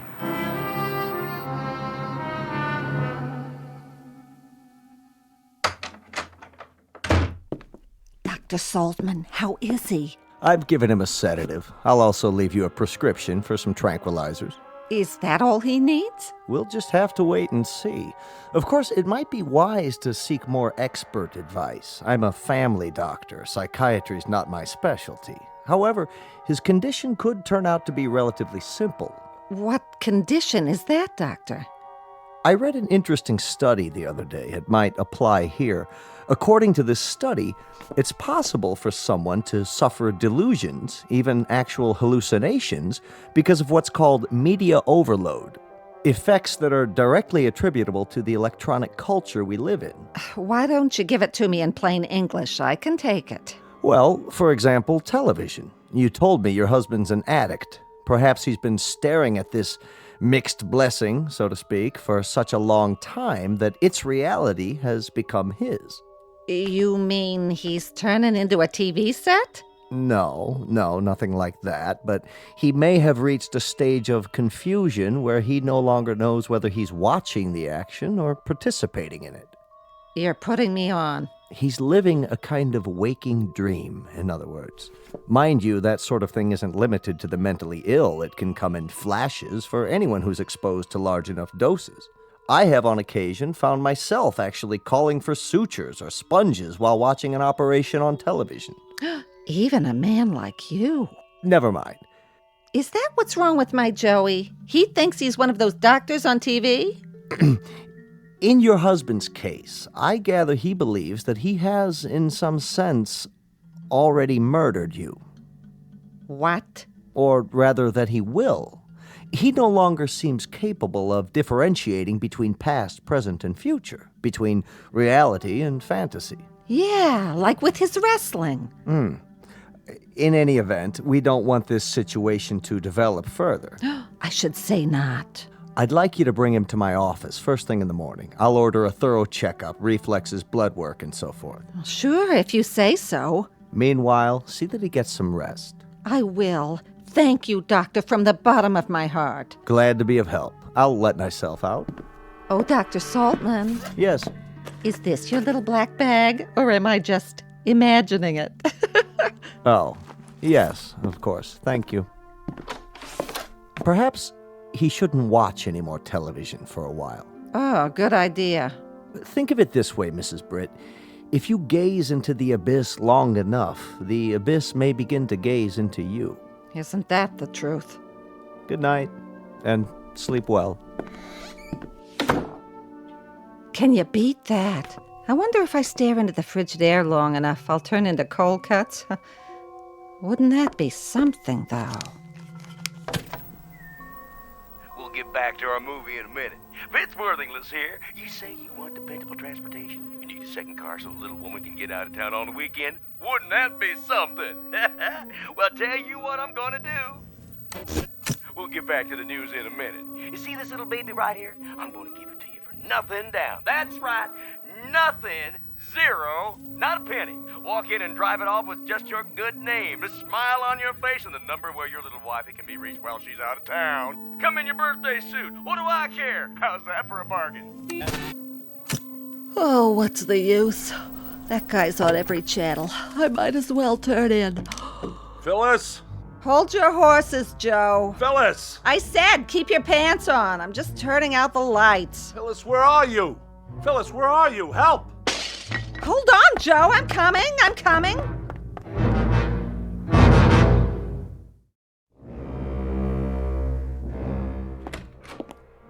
What was that noise? I heard a crash. The mirror. What did you do? The mirror on the dresser. I looked in it, and I saw this room. And in this room, I saw you, Phyllis. You were arguing with someone. And I didn't want to see that. So I threw the water glass and broke it. I'll clean it up. Now lie back down. The doctor wants you to sleep. I can't sleep. You wouldn't be able to either if you'd seen what I saw. So, okay, stay awake. Only let's make a deal. What you saw, I don't want to hear about it. He told you? Yes, and what you saw on the TV before. But he said not to worry, just go to sleep, and tomorrow you'll be fine. Can I fix you something? It's okay. Phyllis. Yes? Phyllis, lean closer. I have to talk to you. Oh, no, you don't. What's the matter? Every time you start off like that, we wind up in a fight. And tonight, if you don't mind, I'm passing. Don't you worry about it. I got nothing to fight with you about. That's a relief. If anyone's to blame for us not getting along, it's me. Well, what do you know? The doctor shot some sense into you. Do you think so? Now, go to sleep. You're not well, Joe. You can't be. If you were right in the noodle, you'd never be talking like this in the first place. No, I mean it. I really mean it. Oh, Joe. You know, Phyllis, driving a cab is pretty lonely work. You're all by yourself for hours and hours, and in between times, people are yelling at you to slow down, hurry up, take Madison Avenue, don't take Madison Avenue, turn right, left, stop, go. And on top of all of that, they think I'm cheating them. Would you believe it? No, they don't. Who says that? So when someone finally comes along and smiles at you, calls you mister, well, maybe you go all to pieces and think the moon and the stars are your own private property, at least for the night. It feels like spring. And you act like a first-class donkey, kicking up your heels like you were 17 or 18. See what I'm saying? No. There ain't no point in drawing you a picture. I guess you get the message. Maybe you better spell it out for me. Well, seeing you dead like that, after you fell out the window, or at least I thought you fell out the window, because it was on the TV and all, it was an awful shock. And I realized, well, you know what I'm trying to say. Then say it. Okay, I'll give it a try. It took a shock like that to make me realize it's you, and not some. Sounds like you're trying to confess something. I just mean, it's you I love. You're the one. I'm touched. Okay, I'm just trying to be honest. I'm really touched. How's that, better? You don't have to get nasty. Me? Nasty? What am I supposed to get, dewy and gooey? Please, Phyllis. Am I supposed to fall all over myself when my husband of 27 years tells me he's finally decided he loves me? You don't know what love is. That's not the point I was making. What is the point then? After charming the pants off the entire borough of Manhattan, he pins the blue ribbon on me? Which means I win one used-up nitwit. Easy credit, no money down. All mine to keep and feed and pamper and obey till death do us part. The only point you've got is the one on top of your head. Take it easy, Phyllis. I'll take it easy, all right. I'd take a butcher knife to you right now if you weren't so pathetic, lying there in bed out of your ever-loving mind. Who's out of his mind? You are if you think I'm gonna take your crap lying down. Well, at least you take something lying down. Yonkers, huh? Tell me another one. No wonder you're so short on the money every week. You've been blowing it on some cheap floozy. Cheap? Not everybody's cheap. Some people are expensive. You admit it. I didn't admit nothing. That's where our money's been going. You get out of here before I... You bet I will. This is one time I'll be glad to obey. To think of the years I gave you. Well, never mind that now. What are you doing? What does it look like? I'm packing my bags and moving on. You can't do that. Oh, you just watch me, Buster. I'm gonna drag you into court, Mr. Britt. You and your fancy woman, whoever she is. This is the thanks I get for trying to turn over a new leaf. So long, Joe. Thanks for the memories. I don't know what I ever saw in her. Will somebody please tell me? That woman wouldn't know sympathy if it jumped up and bit her on the behind. Get out of here before I throw you out. Order in the court. Phyllis? Your Honor, the prosecution objects to these interruptions by the defense. What's going on in there? May we have a sidebar, Your Honor? For what purpose? Who's in my living room? Approach the bench, but I warn you both, if this is a delaying tactic. Ugh, that TV again. I should have known. Your Honor, the defense is merely trying to establish the sequence of events. Or, should I say, to respond to the fantasy presented by the prosecution. Throw me out. I'd like to see him try. Now what are you doing? I'm taking my crystal glasses. They were a wedding gift, remember? But why? But no. You don't have to do that. Why, he says. Stay away from me, Joe. I'm warning you. The mood I'm in right now, you're lucky I don't tear you limb from limb, you dirty, rotten cheat. Order. This court will stand in recess. What did you have to turn the TV on for? On? It's been off for 15 minutes. Look for yourself. Channel 10. What do you want to do, drive me nuts? That'd be a short trip. We don't get Channel 10. Get it through your thick skull. You didn't see anything on the tube? No, I didn't, and neither did you. You've been faking it the whole time. Phyllis! I'll Phyllis you. It is the ruling of this court that Dr. Saltman's testimony be entered into evidence. He testified that, in his expert opinion, the accused was sane at the time of the crime, so the charge of murder 1 with special circumstances will stand. How can you stand there watching this? To what? You flapping your gums? That's not me! Who's not you? Joseph Britt, the jury has found you guilty. It is the judgment of this court that you be taken to the state prison where you'll be put to death in the... Oh no! Turn it off! Off! The set's already off. Anything you see, it's in your mind, Joe. It must be your lousy conscience. Take a good look.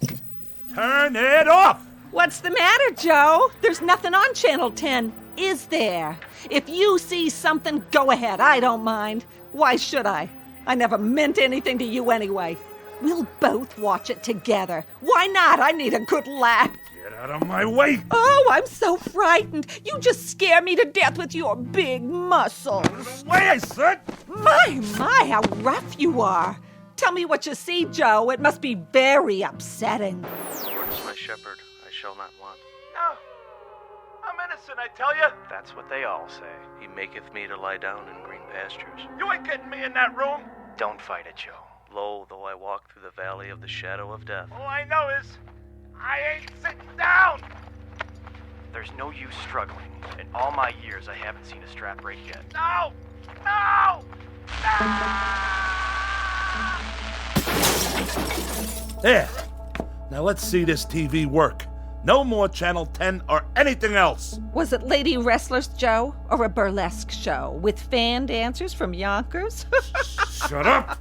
You shut up or I'll kill you! I swear I'll kill you!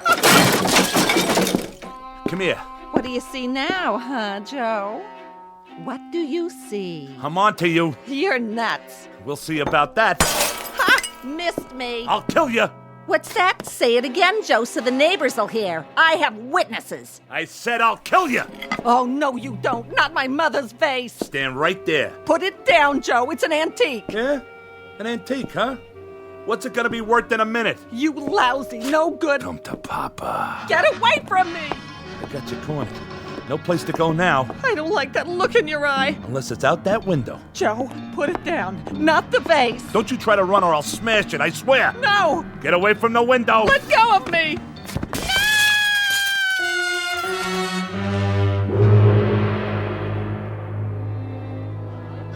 You have the right to remain silent. Anything you say can and will be used against you in a court of law. You can't afford an attorney. What happened?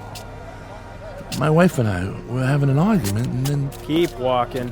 Get in the squad car. You ain't gonna give us any trouble now, are you? That's him. That's the man. I saw him push her. They were fighting. Stand back, folks. All right, break it up. Break it up. Party's over. Excuse me, Mr. Britt. You. The repairman. You started the whole thing. Fix your set, okay? What did you do to my TV? It's your fault. Your fault. All right, move along. Oh, Mr. Britt, I can use you for a reference, can't I? You will recommend my services if anyone else should need their set repaired, Mr. Britt?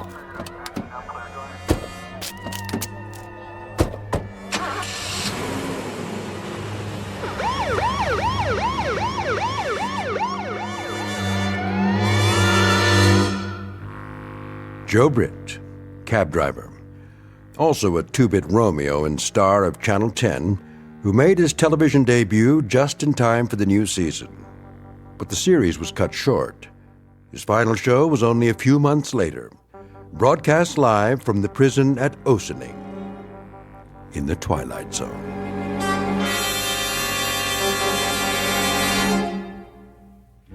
More from the Twilight Zone after this.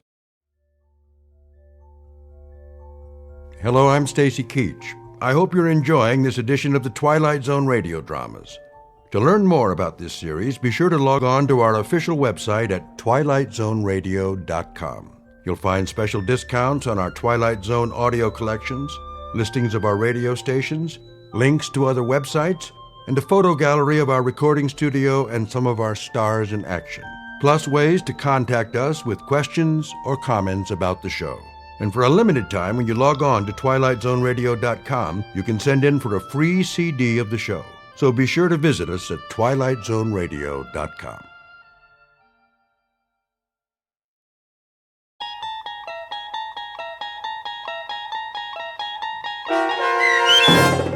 What You Need, starring Bruno Kirby and Bruce Kirby with Stacy Keach as your narrator, was adapted for radio by Dennis Etchison and written for The Twilight Zone by Rod Serling from a short story by Louis Paget.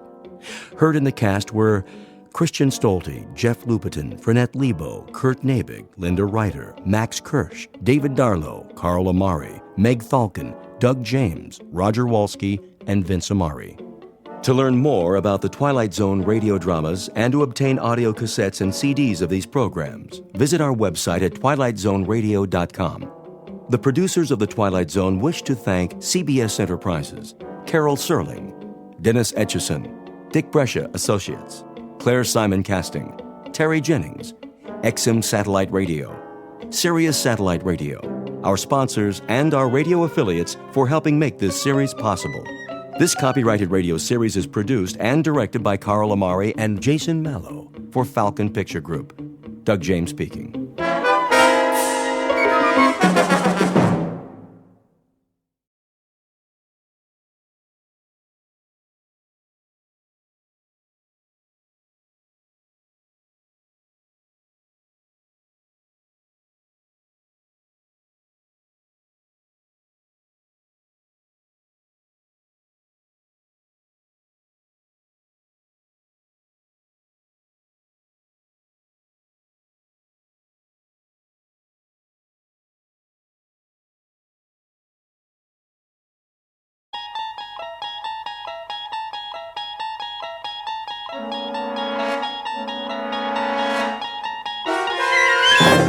There is a fifth dimension beyond that which is known to man.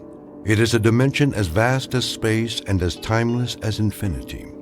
It is the middle ground between light and shadow, and it lies between the pit of man's fears and the summit of his knowledge. This is the dimension of imagination. It is an area which we call the Twilight Zone.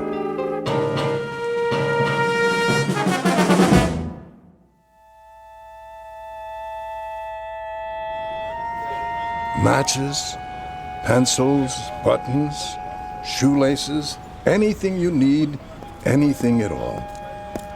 Anything I need, huh, Pop? That's right. No chance. Why do you say that? Because nobody has what I need. You never know. Take a look in the tray.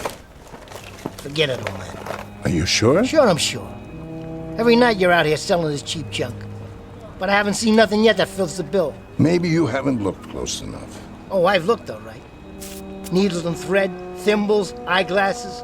Where'd you get all this stuff? From a flea market? Here and there. It's a hobby of mine. You never know what people will need. What people will need. You're crazy, Pop, you know that? You're out of your ever-loving tree. Am I? You can bet on it. Standing here like this, nobody ever stops, right? Oh, once in a while they do. Sure. Why would they? All you got's junk. Why don't you trade it in for a tin cup? Stick a sign around your neck that says, "Poor me, nothing to eat and no place to go." That wouldn't be correct. I have a room of my own. Yeah, right. A cardboard box in an alley. Actually, it's a rooming house. Been there quite a few years. I pay rent like everybody else. With what? Nickels and dimes? What do they give you for crap like this? People give what they like. A little or a lot. Sometimes, nothing at all. Then you're loonier than I thought. Face it, you're a bum. Why don't you admit it? Nowhere to go and nothing to do. You mean, like you? Listen, you old codger. I got lots of things to do and plenty of places to do them in. Fact is, I'm on my way someplace right now. I got business. I know. In that bar. It's where you're going. You'll walk in, but when you come out a few hours from now... Hey, you don't know a thing about me. Not a blamed thing. So keep your trap shut. Sorry if I've offended you. I only meant that we're all exactly where we belong. The only shame is in not knowing opportunity when we see it. An opportunity, say, to improve our lot. Yeah? Well, I'm doing plenty to improve my lot. Just you watch. But you're going nowhere fast. You're gonna stay right here till you rot. You're yesterday's news, old man. You're a big fat nothing. If you say so. I wish you a good evening, sir. Shoe polish? Ballpoint pens? Get lost. I got business, important business. Chewing gum? Candy?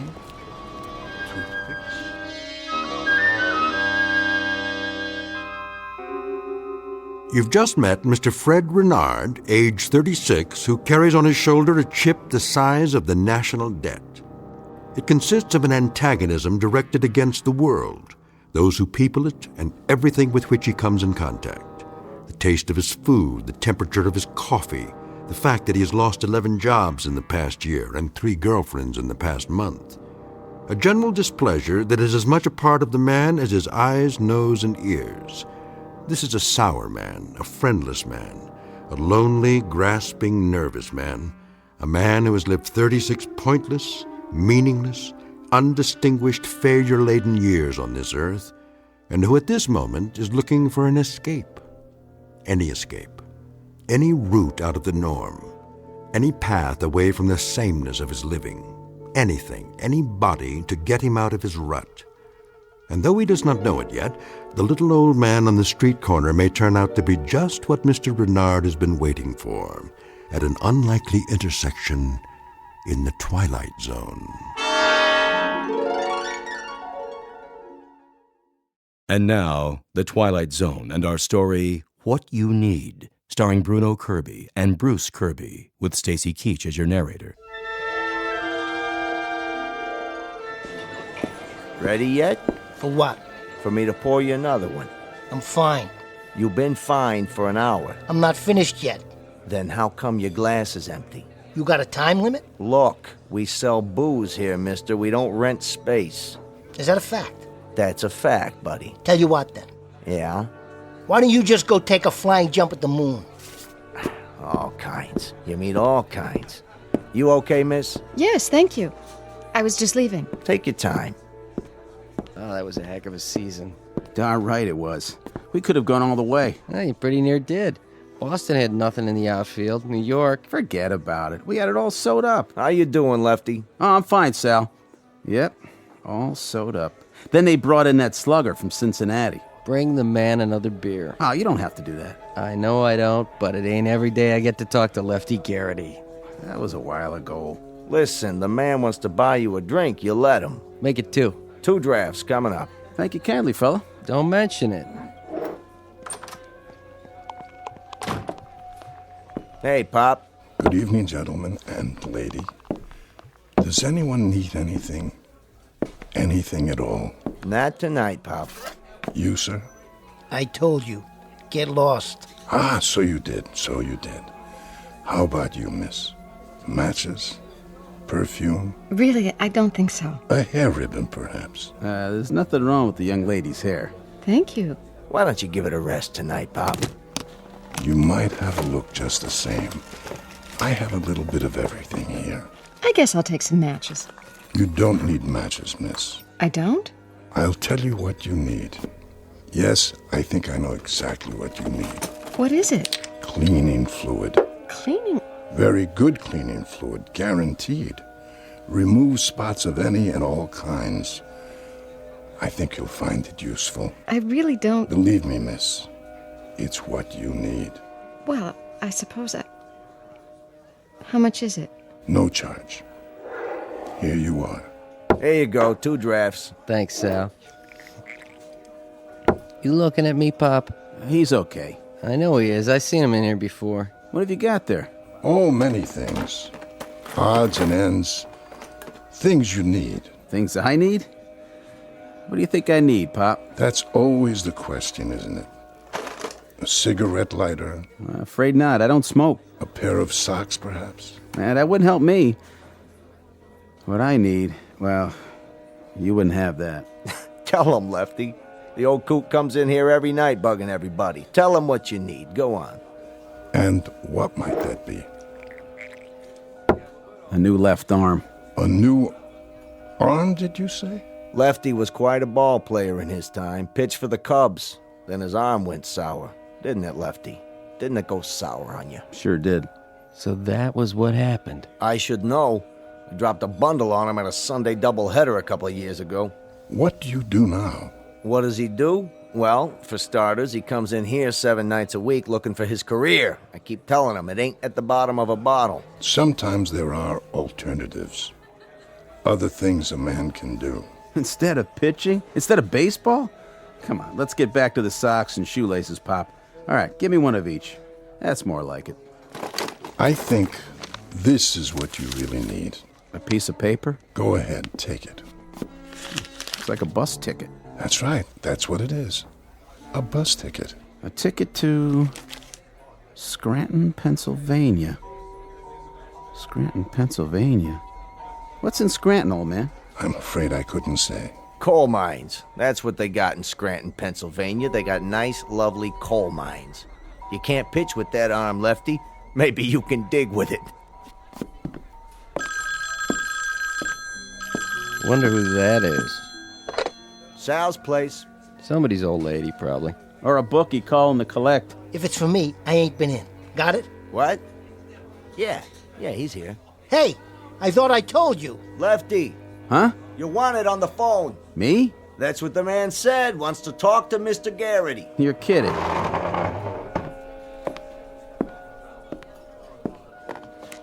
Hello? Yes. Uh-huh. But he never got any calls before. No? Are you sure? Maybe it's his wife. Nope. He's not married. When? Hey, listen, if this is a gag... Right. I understand. Uh-huh.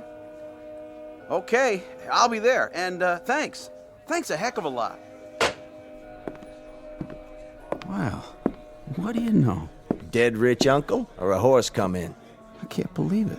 Believe what? Old manager of mine. Said he's been calling around trying to find me for 3 weeks. I thought he was putting me on. You owe him money? He said he's got a job for me. A coaching job. Minor league club in Scranton, Pennsylvania. No kidding. That's great. A minor league club in Scranton, Pennsylvania. Wants me to take a bus there for an interview. Well, if that don't beat all. You hear that, Pop? He wants me to take a bus. Does he? How'd you know? Coincidence maybe, or just good fortune. Why question it? Why question? It's there for you. But this ticket, I don't get it. I just don't get it. Better get packing, Lefty. You're wasting time. Oh, nothing much to pack. This is the only suit I own. Oh, I wish I had time to take it to the cleaners, though. You look fine. No, I don't. Still got this old stain on the front, see? Gravy or something. I'd like to look halfway decent when I meet the general manager. That's who's going to interview me, the general manager. Oh, I hate to look like a tramp. I can get a shave, but I don't have any other suits. Excuse me. I couldn't help but overhear. Why don't you try some of this on your jacket? What? It's supposed to be very good for that sort of thing. Thank you, ma'am, but... Miss. It's Miss.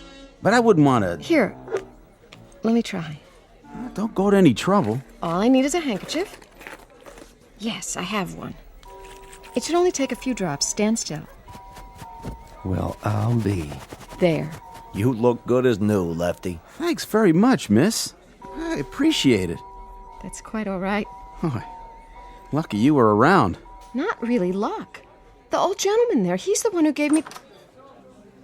Where did he go? Looks like he just slipped out. Ain't that something? What do I owe you for the drink? Oh, make it $1.50. Here. Last of the big-time spenders. What's he in such a hurry about?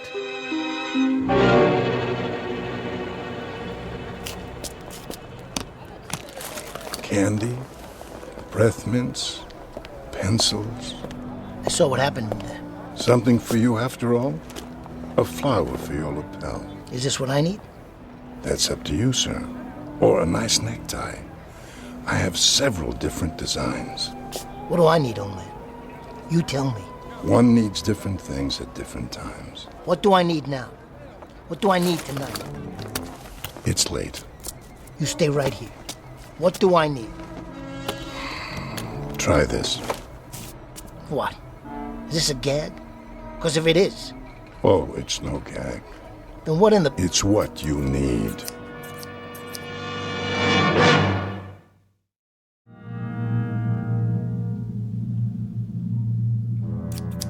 Scissors? That's right. I want you to level with me, old man. I mean it. I'll spread you out for 3 blocks. So bad, they'll have to scrape you up with a spoon. It's what you need. It really is. Go ahead, take it. So what do I need a pair of scissors for? You don't have to accept them, of course. The choice is yours. You're giving me a pair of scissors. Precisely. Let me get this straight. I'm gonna need these. But you can't tell me what for. I'm afraid not. Well, let me tell you one thing. What I need is something that'll do me some good. Like a tip on a horse at Belmont. One that's gonna finish in the money. Just give me the name, I'll do the rest. Sorry. I know nothing about gambling. Is that the truth? But you're asking me to gamble on this. A pair of scissors. What's it gonna get me? I couldn't say, but I do believe it's... What I need. I heard you the first time. Well, I'll tell you, Pop. I need scissors like I need a hole in the head. Say, what are you trying to pull? Pull? You help those people in the bar. But me? I get something to open my letters with. Something to cut a piece of string. Now you listen to me. These things will cut a lot more than that. Like your throat. Don't you forget it. If you think I'm some punk you can pull a joke on. No joke, I assure you. Ah, forget it. What am I wasting my time for? You're just a nickel and dime loser. I got better things to do. I got business, big business. Very well, then. If you're sure. Give them to me. You said they were mine, didn't you? I did. Yeah, why not? See you in the funny papers, old man. Perfume, lipstick, kitchen utensils, anything you need.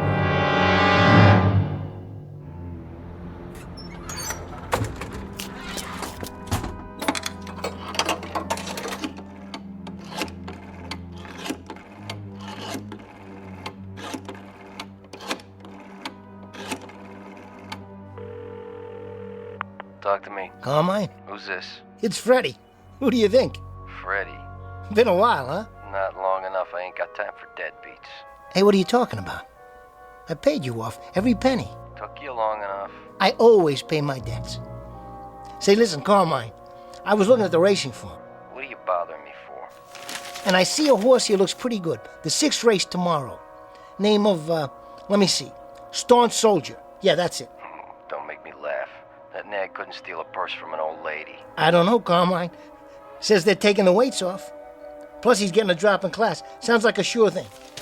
So I was thinking, why don't you put a C note down for me across the board? What are you, a comedian now? What'd you say? Must be something wrong with the line. You heard me. Come on, you know I'm good for it. No more credit, Freddie. But I tell you, I can make a mint. Don't con me, buddy boy. All right, $50. On the nose. I don't want to be greedy or nothing. She's coming in at 17-1. You know how much money that is? I told you I ain't taking your bets. Now get off the phone. I got a business to run. But Carmine, I swear. Carmine. Carmine! Why, that dirty, lousy 2-bit.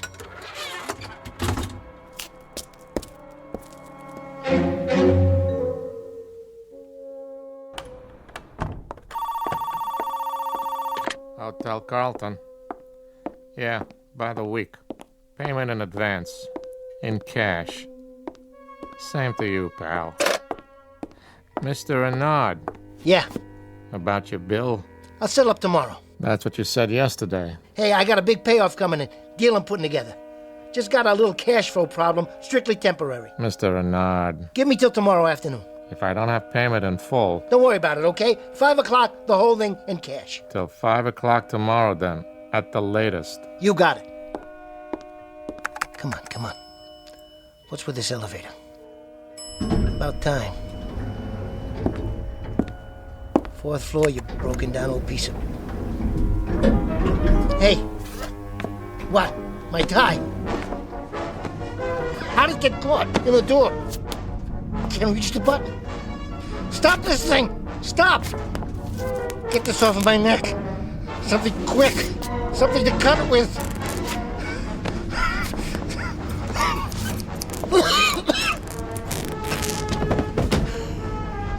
There. I don't believe this. I could have choked to death if I didn't have these.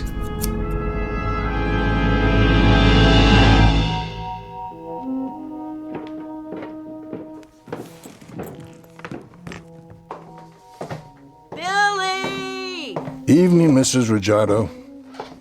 Oh, hi there, Mr. Pettit. You see that boy of mine? No, I haven't. I'll tan his hide when he gets home, staying out all hours. I wouldn't worry. He's probably out playing. Friends are important, you know, at his age. At any age, in fact. He's supposed to be doing his homework. His dad's gonna have a fit. I'll keep an eye out.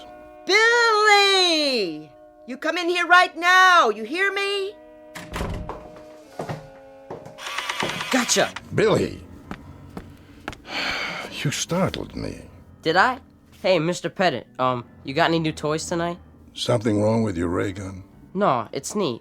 Only, well, I think I need a two-way wrist radio too, just in case. In case of what? Well, like, if there was a bad man, you know, I could call the cops. I don't see any bad men around here, do you, Billy? No, but what if there was?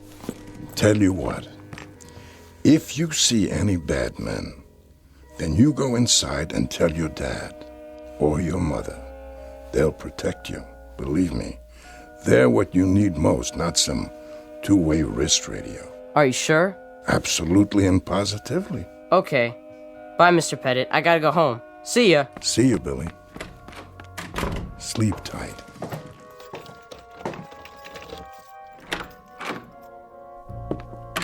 Now, where's that light switch? You! Is this what I need? A spool of thread? Who let you in? You gotta get a new lock on your door. I could open this one with a toothpick. How did you know where I live? No problem. I'm real good at figuring things out. You told me you had a room in a hotel. All I had to do was ask around. I'd appreciate it if you'd leave now. You missed this. Here, Pop. Nice button. Is this what I need? Please, just go. Sure thing. Only you and I are gonna have a little talk first. It's late. I'm an old man. Nice pair of scissors you gave me. I'm glad you like it. Now, if you don't mind... Saved my skin. You should have been there. Why? I was on an elevator seat, and my necktie got caught in the door. Ain't that the craziest thing? Couldn't reach the controls, so I had to use the scissors to cut it off before it choked me. How did you know? I don't know anything. I think you do. I asked you a question. How? What difference does it make? It might make a lot of difference. What have you got? A fortune-telling machine in here? Some crystal ball? No, nothing like that. But you can look ahead, can't you? See the future. Sometimes. Then you're an A1 dummy. You got $1 million talent, and you dribble it away for nickels and dimes. You're a loser. Shh, please lower your voice. Now you listen to me, old man.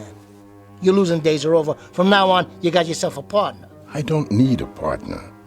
I don't need anything. I'm content, Mr. Renard. I may have a certain gift, but I use it sparingly. Yeah, on bus tickets and cleaning fluid. You got cheap taste. But your new partner, he's not satisfied so easy. And what would satisfy him? Are you kidding? What satisfies him comes from expensive shops. It drives long and low on 4 wheels, and it fits nice and soft around the shoulders and drapes easy and looks uptown. Luxury, Pop. Luxury. Go ahead. Concentrate. What's in store for tomorrow? Let's go, old man. What do I need? Very well. Here. What's this? A pen. A lousy, old-time fountain pen? I've been sitting here reading the paper, trying to pick a winner, and what do you give me? A leaky fountain pen that drips all over the sports page. Sorry about the accident. Hold on. Accident, huh? Is that what it was? An accident that a drop of ink falls right on a horse's name? If you say so, Mr. Renard. Take a look. Ah, this is wild. This is really wild. Sorcerer's Apprentice. That's the horse. Sorcerer's Apprentice runs in the sweepstakes tomorrow. Does it? Hey, Pops. Hey, You're all right. A leaky fountain pen.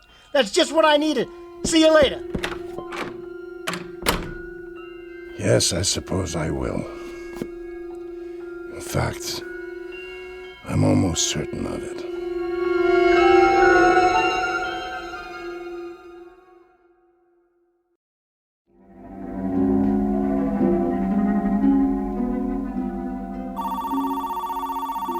Front desk.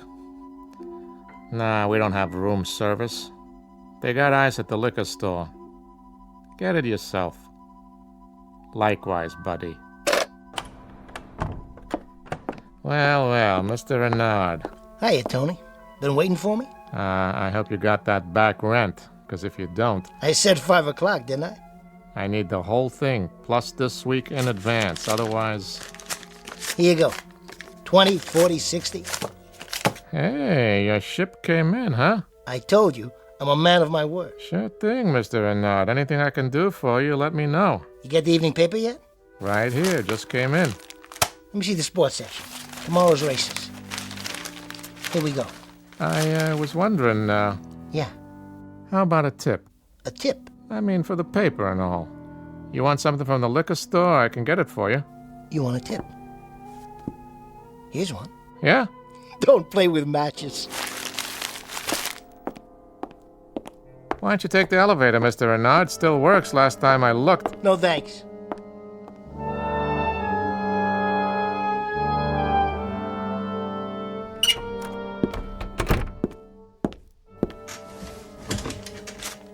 $210, $215. Still got $220 left. It's gonna be $1 million. I'll parlay it all 7 races. Not just horses either. Prize fights, football, baseball, basketball, anything. Come on. Talk to me. Carmine. I got some bets to put down, starting with... Told you, Freddie, no more credit. Listen to this. Put your ear close to the phone. Get off the line. Hear that? Cash on the barrelhead. What you do, rob your grandmother? Me? I took a little ride out to the track. Hit a long shot, 23-1. Now listen, I got some business to conduct, big business. Better write this down. Starting with the first race tomorrow. Hold on. What are you, consulting your Ouija board? Are you kidding? All I have to do is take out my lucky fountain pen like this. Your what? Or should I say, my leaky fountain pen? Let's see what it drips on this time. I'm hanging up. Hold on, I tell you. This'll just take a minute. You gotta put the dough in my hand or it's no bet. So I'll stop by. Sure you will. Just let me give this a little shake. Hey, what gives? This thing's all dried out. What kind of a con is this? Try a magic 8-ball, Freddie. It works better. Must have had 1 drop of ink left. Now it's empty. Why, that old crumb? That crook? 1 shot and that's it? No way. This thing is worth millions. It will be. I'll beat it out of him. I'll take it out of his hide.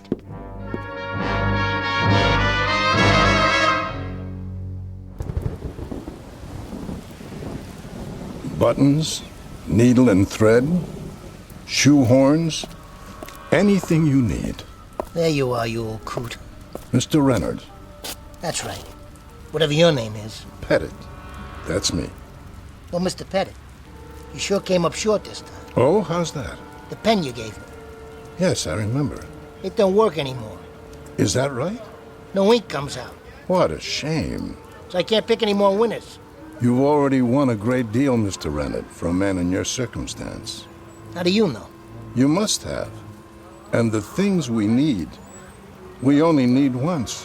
What's that supposed to mean? Just for a single occasion, that's all.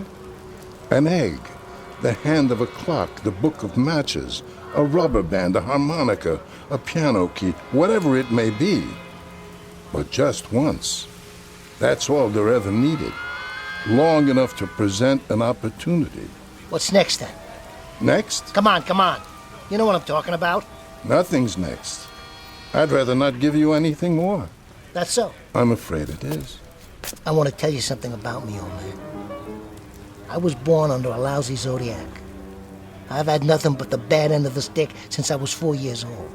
I feel sorry for you, I really do. You don't have to go to that kind of trouble. Just keep it coming. Keep supplying me with what I need.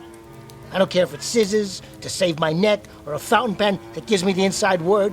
Whatever it is, I don't want it to stop. That's a pity, because it must stop. What are you doing? Closing up for the night. But why? Why does it have to stop? Because the things you need most, I can't supply. Like what? Serenity, peace of mind, humor, the ability to laugh at oneself. Those are all the things you need. And unfortunately, it's beyond my power to give them to you. Try one more time. Take a look in my eyes. Come on, old man, look deep. Look deep and tell me what I need tomorrow. You can see ahead. I already know that. Now, what do you see? Please. Go on. I said look. Please, you don't have to. What's in the cardboard box there? Go ahead. Open it. Nice pair of shoes. All shined up, too. Take them. Is this what you've got for me? Yes, they're for you.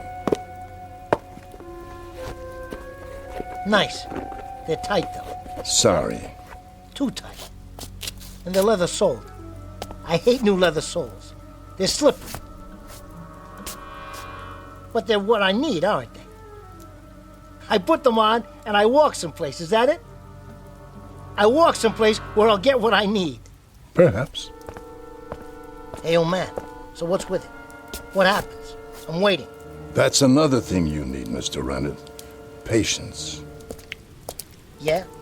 Well, I'm tired of being patient. I sincerely suggest that... You giving me the business, old man? That's what you're doing? You giving me the business? I'll come right back across the street and take you apart bone by bone. Listen. Let's hear it. Where are these shoes supposed to take me? Are they what I need? I never said they were, Mr. Rennet. But I'll tell you a little secret. They happen to be what I need. Why, you... Hey, watch where you're driving. Can't you see? Look out! No! No! Ah! Did you see that? Knocked it right out of his shoes. Somebody call an ambulance. Too late for that. I got the license plate. Mr. Rennet, I looked in your eyes just as you asked. And what I saw was death. My death. You would have killed me. So what was needed, Mr. Rennet, was one pair of slippery shoes. I'm sorry to say, that's all that was needed. Slippery shoes. Look at that old man. Is he all right? You okay? Oh, yes, I'm fine. Just fine.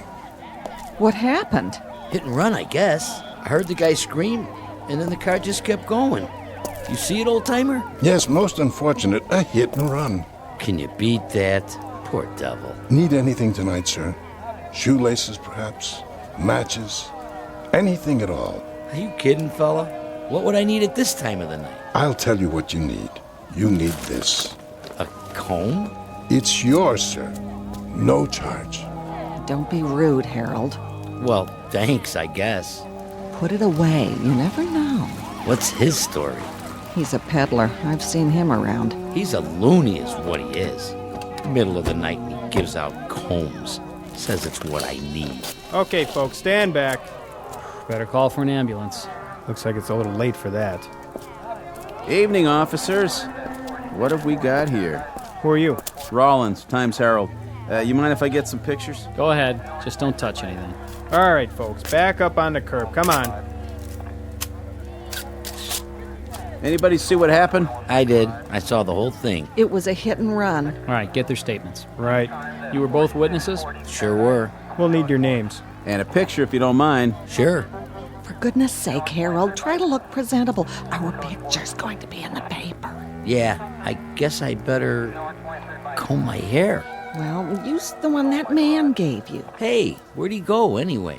Hold still for a minute. Say cheese.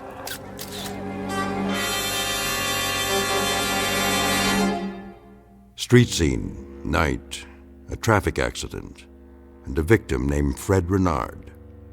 A gentleman with a sour face and a disposition to match, to whom contentment came at long last, after no small measure of struggle. Mr. Renard, who was finally provided with all he needed on a lonely street corner in the Twilight Zone.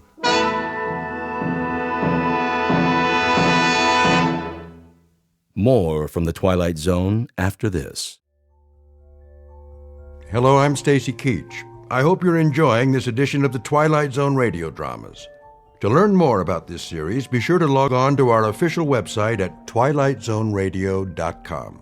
You'll find special discounts on our Twilight Zone audio collections, listings of our radio stations, links to other websites, and a photo gallery of our recording studio and some of our stars in action. Plus ways to contact us with questions or comments about the show. And for a limited time, when you log on to twilightzoneradio.com, you can send in for a free CD of the show. So be sure to visit us at twilightzoneradio.com.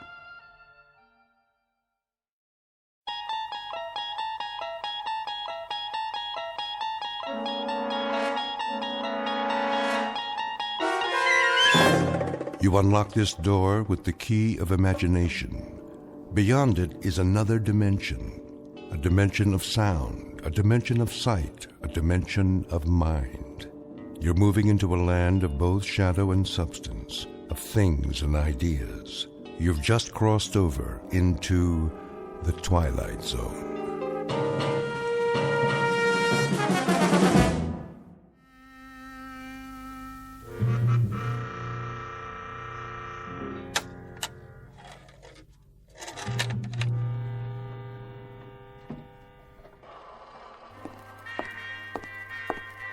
Jason, Yes.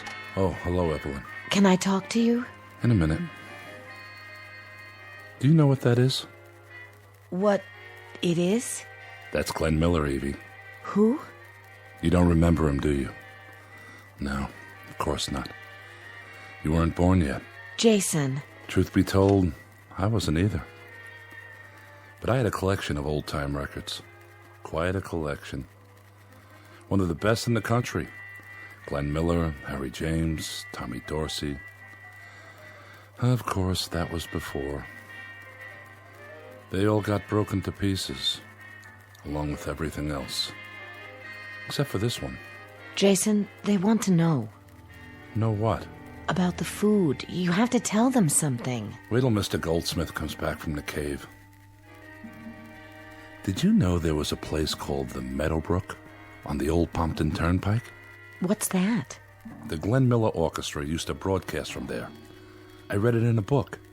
Frank Daly's Meadowbrook on the Pompton Turnpike. Oh, what I'd give to have heard that on the radio. What's a radio? Well, it was a way for people to communicate. They sent out speeches, music, anything they felt like, for others to hear. Any time of the day or night, around the clock. Did they send food? What? Food, Jason. That's what we need. Look out the window. Everybody's in the street and they're hungry. They have to know about the food we found. It's not food unless we can eat it. Till then, it's just cans. Tell them to wait for Mr. Goldsmith.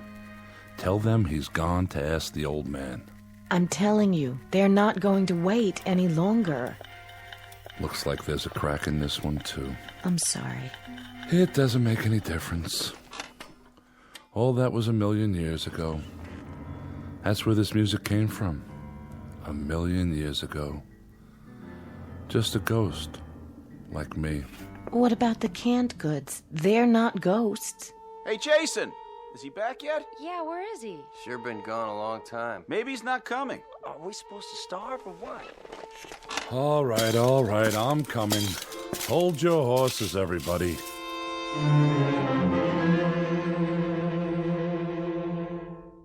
What you've just witnessed is the better part of a legacy left by man for himself. Some years previous, he pushed his buttons, and a nightmarish moment later woke to find that he had turned the clock back 1,000 years, or more. His machines, his medicine, his science were buried in a mass tomb, covered over by the biggest gravedigger of them all, a bomb. This, then, is the Earth not many years later, where the few remaining survivors get by, but just barely, in a once thriving suburb full of families who lived their lives with faith, hope, and charity, until that terrible morning. Now they scramble simply to stay alive, with nothing to guide them except someone they've never seen. An old man in a cave who dispatches wisdom in a most peculiar fashion. And a moment from now, the old man's authority will be put to the test, as faith goes the way of hope and charity in a future no one imagined they'd ever have to face. For this is a fragment of a whole, a remnant of what was once a proud race. Now, all that's left of humanity in the Twilight Zone. And now, The Twilight Zone and our story, The Old Man in the Cave, starring Adam Baldwin with Stacy Keach as your narrator.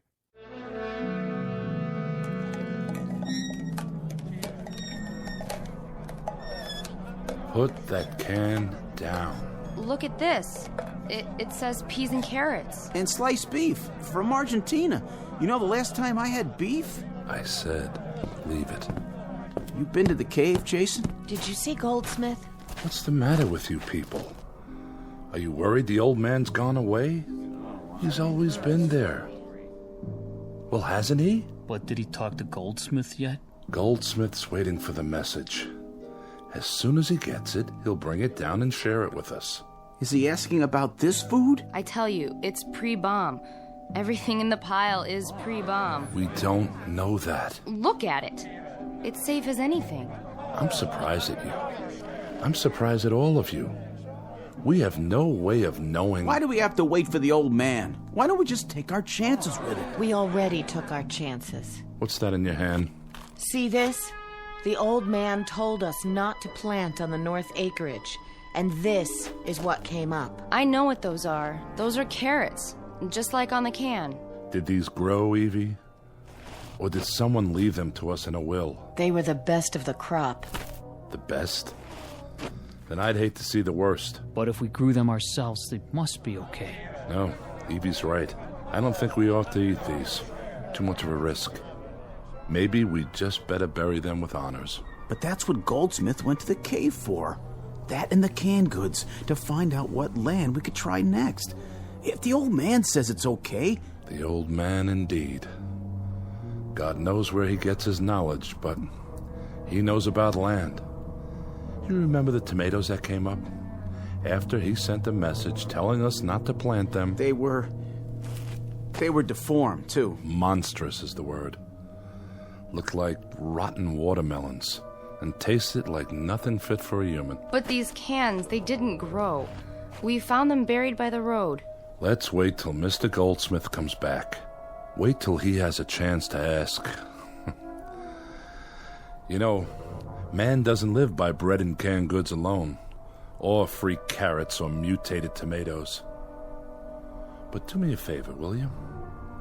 Just don't ask me what he does live by. In this 20th illustrious year after the bomb, I wouldn't be able to tell you. Attention! Attention! There's Goldsmith. We'll find out once and for all. We have just had a communication from the old man in the cave. And? There is an 80% possibility of rain tomorrow. The wind is from the northeast. This means there will very likely be a high radioactivity count in the precipitation. All of you are asked to remain indoors and stay there until otherwise advised. All barrels should be placed upside down and all water troughs covered. See to it that no one touches any rainwater till it's been thoroughly examined. What about the canned goods? The old man says they're probably contaminated. What? If so, they should be destroyed. How does he know that? He hasn't even seen them. There's no telling where it came from or when it was canned. I think we'd best leave it alone for a while, at least till I ask the old man again. Why can't he tell us now? He has a lot on his mind, but he's never told us wrong before, has he? Quiet. What's the matter? Listen. I remember that sound. So do I. It's a truck of some kind. Where do they get their gasoline? Then it must be Army.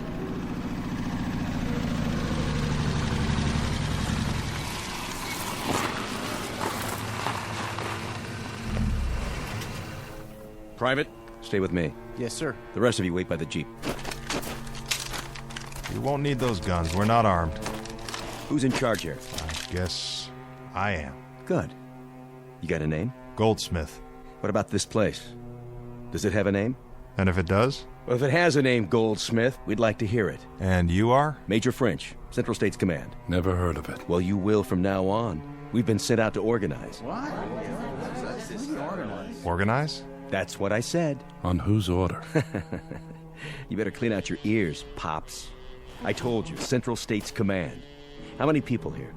We haven't counted lately. What about food? What about it? There's sufficient. You grow your own? Some. We have a supply of pre-war canned goods. So I see. It's quite a stash. Well, that's not part of it. Haber, take a look around. Right, sir. Douglas, stay close to the car. Furman, you stay with me. Yes, sir. Major, what do you want? Oh, painless things. Nothing, really. Quarters for the four of us. Agreed. Let's see. Rations for as long as we're here. And no trouble. The last one goes on the top of the list. No trouble. I don't think you understand, Major. No? You can speak freely? We don't recognize your authority here. We've had other transients pass through the town on occasion. Did you say transients? They didn't stay. Like you, Major, they represented themselves as authorities, and we discovered they had no headquarters. They carried it with them. They represented no one but themselves. Well, now, this is the new breed, Mr. Goldsmith.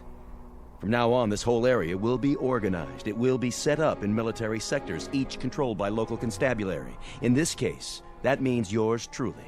You and your constabulary may stay here overnight, Major. It's good of you.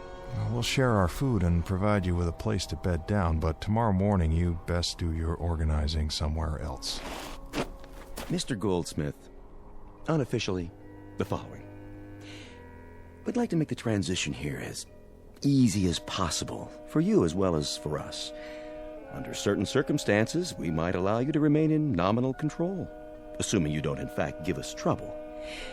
Now, that's unofficial, Mr. Goldsmith. The following is official. Stand back. Now, Mr. Goldsmith, listen up and let me tell you the situation. Between Buffalo, New York, and Atlanta, Georgia, there are probably around 500 people alive. That's the latest intelligence. You know why? Because there's no authority. There's no discipline.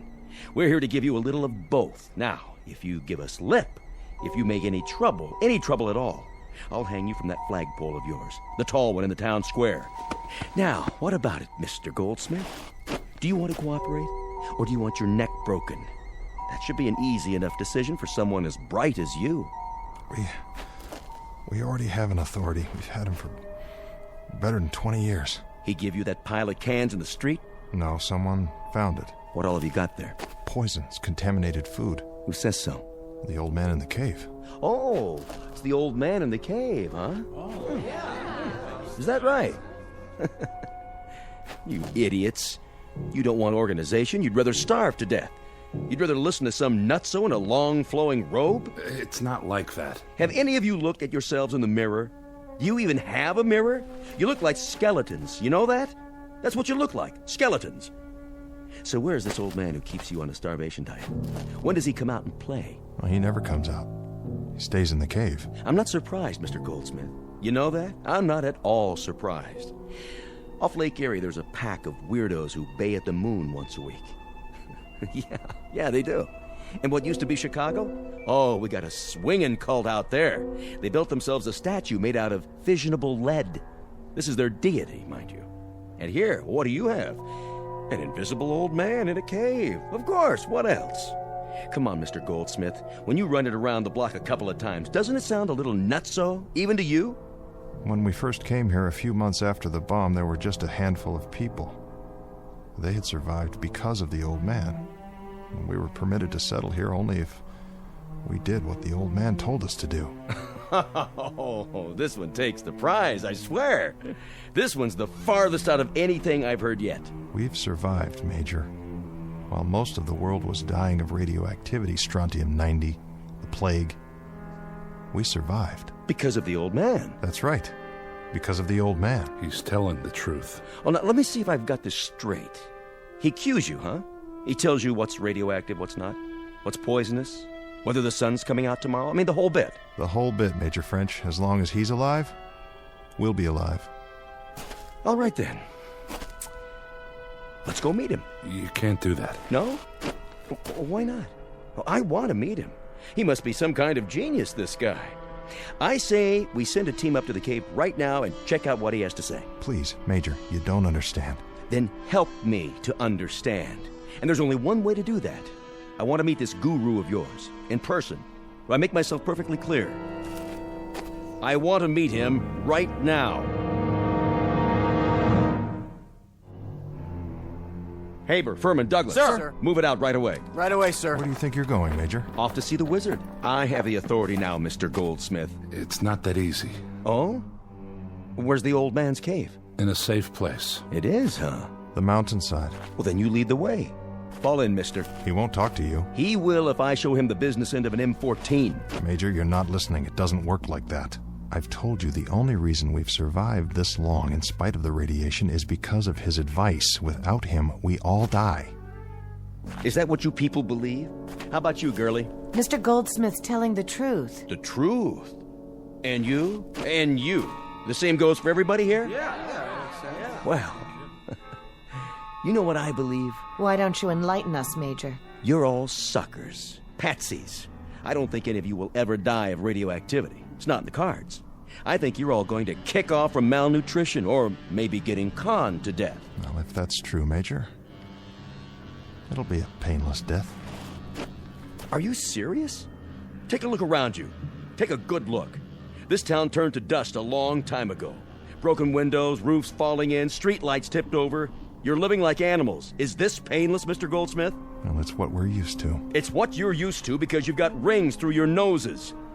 An old man in a cave who doesn't come out into the daylight. Mr. Goldsmith, listen up. The booking odds are as follows. I'll give you 100 to 1. No, make it 500 to 1 that your old man is some soft-in-the-head hermit who smells like a garbage heap and doesn't even know what year it is. Get me? That's not for us to say. You got that right. It's for you to ask. Friends, Romans, and farm animals, lend me your ears. We're going up to that little cave now, and we're going to run a check on your favorite recluse. We'll haul him out into the light of day and get a good look at him. And then I'll decide. Decide what, Major? If he's worth keeping alive.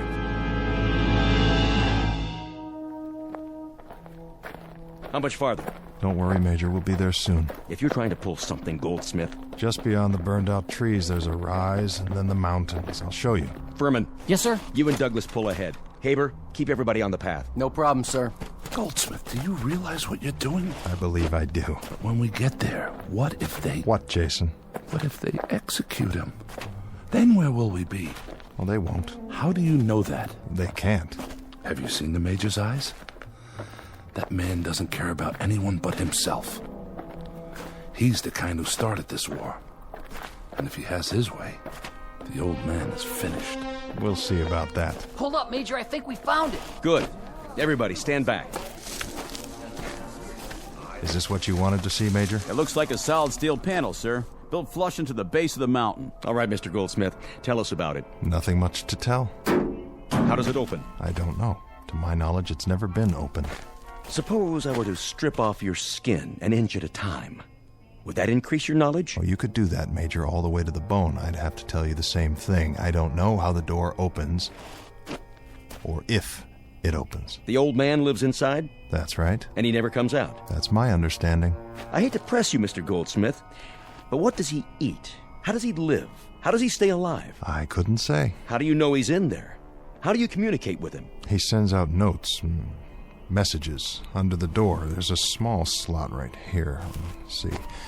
It's just wide enough for a strip of paper. I come every day at the same time, and he pushes another piece of paper out. It has the answers to my questions. He sends out messages under the door. We have a winner, gentlemen. This one takes the blue ribbon. The Village Idiots, led by an idiot. You in there! I've got a question. Your people are starving to death. They found a pile of food, but they're afraid to eat it. They're afraid of their own shadows. So, what's the word? Give me one good reason why they can't live like human beings. You're listening, old man? Answer me. I'm the law here now. Are you deaf? Or do you want it all for yourself? Is that it? Open up. He won't respond to you that way. Well, of course he won't, because he's not in there. This is your answer, everybody. A big, fat 0. Major, please. You! Are you speaking to me? You believe this stuff? I suppose so. You suppose so? You suppose there's an old guy in this cave who sends out orders whenever he gets the urge? Man, oh man. I wish I'd been around when there was a Brooklyn Bridge to sell, because I could have made a fortune off this bunch. Furman. Sir. Shoot it open.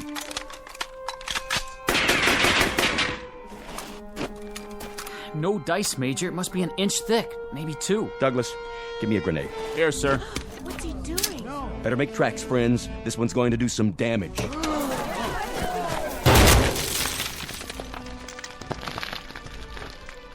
It's still shut tight, Major. Hey, old man! It's getting dark. If we're gonna find our way back... You in there, listen up. I'm not through with you yet. I haven't even started. Goldsmith. What is it, Jason? You know how to open the door. I know you do. I know how to open the door, but I took an oath that I never would. My predecessor took the same oath, and that door has remained closed. No one will get into that cave. No one will ever touch the old man. Who is he? Where did he come from? A question oft asked, and a question never answered. Well, the Major is going to get an answer, one way or another. You can bet on that. It makes no difference, Jason. He's kept us alive. That's all that matters. Now, come on, old friend. Let's go home.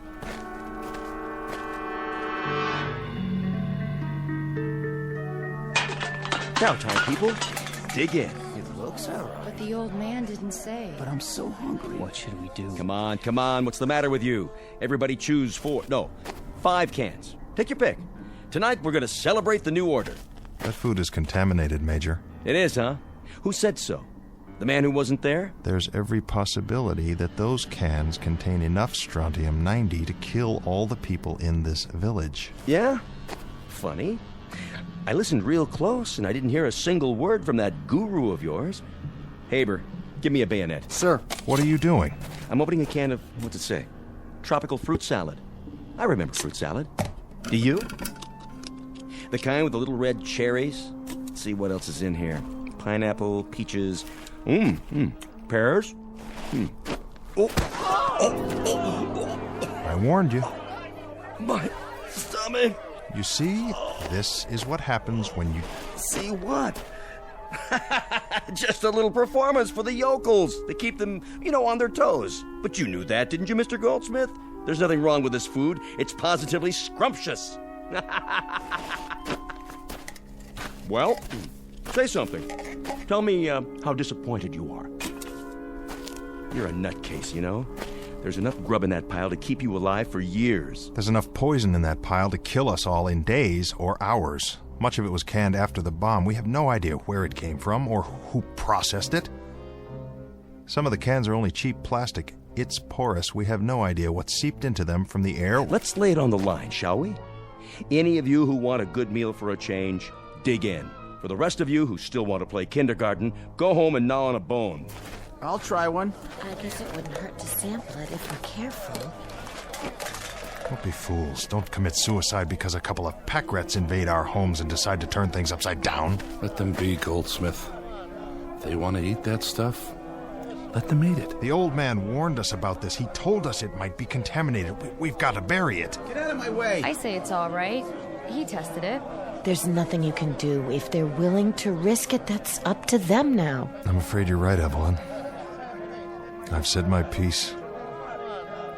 The only thing left to say is, may God help us. Hey, looky! We just repealed Prohibition.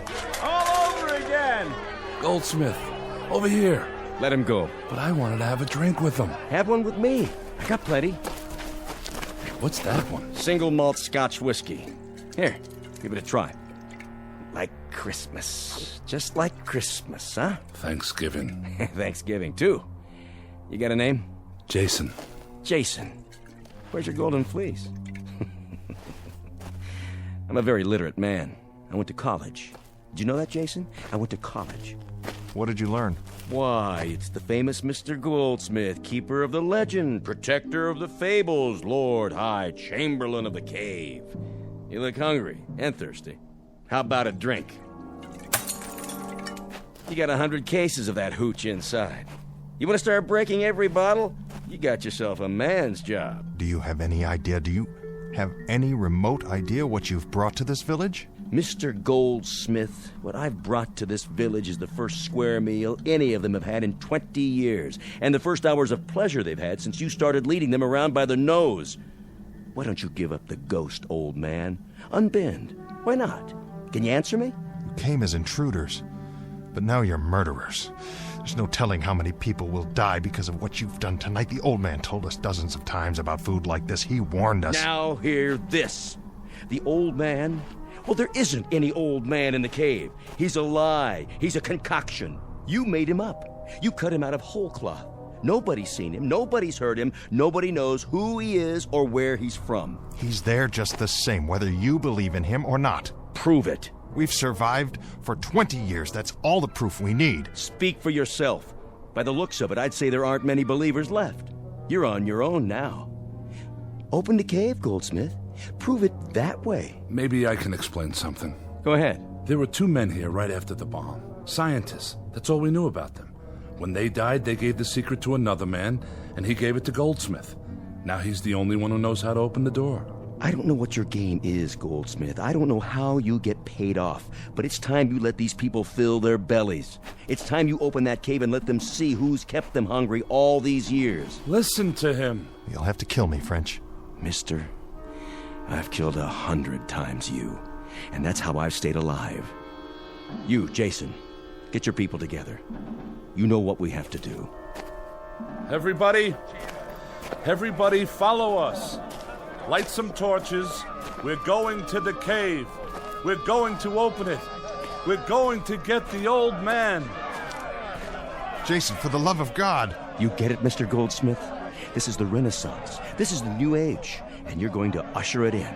From now on, the people are going to eat and drink and walk in the rain. You're going to grow whatever you want, whenever you want. And your old man, whoever he is, he's going to abdicate the throne. Douglas, Furman. Any trouble, sir? Put Mr. Goldsmith in the back seat and see that he doesn't try to run. We're going to take a drive up to the cave.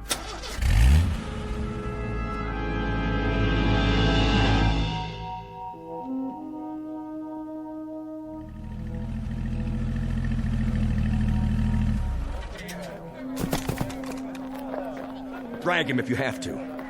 Mr. Goldsmith here is going to open the cave. He knows how. He can show you the old man. One thing he can't do is explain why you've been half-starved, half-frozen, and half-baked to death for all these years. Please, all of you, listen to me. There's no reason under the sun for this cave to be open. The only thing you need to know is that the old man has kept us alive. We're hungry. Do you understand? We're hungry. We've survived, but we haven't lived. He's never let us. He didn't drop the bomb, Jason. He didn't kill off the world. That's what we did to ourselves. All he's done is let us survive our mistake. All he's done is give us a chance to plant a seed again and let it grow. In that cave is all the compassion that's left on Earth. No more talk. Do it. Now. There's a switch under this rock. Let me tell you all something. Now the damage has been done. The destruction is complete. Irrevocable.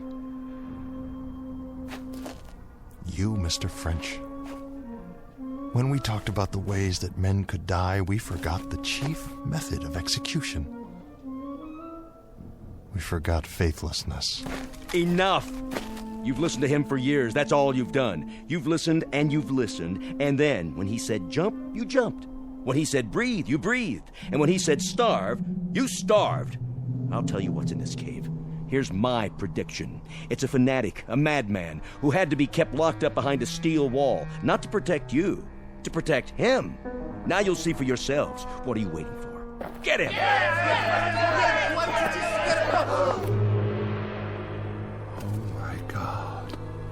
Oh, my dear God. It's a machine. It's called a computer.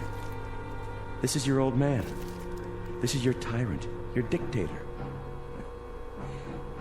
Kill it. You've been hungry long enough. Kill it, now!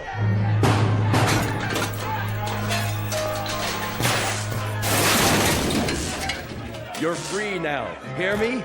Burn it! Burn every last trace of it! You're all free!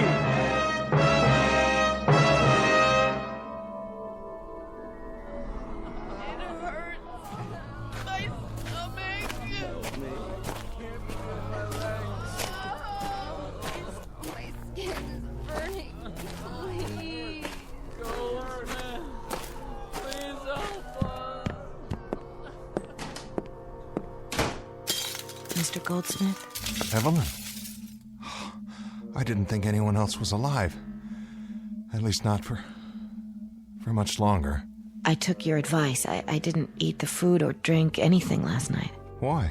I don't know. Faith, I guess, if that's what you call it. If it was good enough all these years, well, that must mean something. Does it? It didn't mean anything to Major French and his men. What are all those people outside? Not to any of them. Is there anything we can do? No.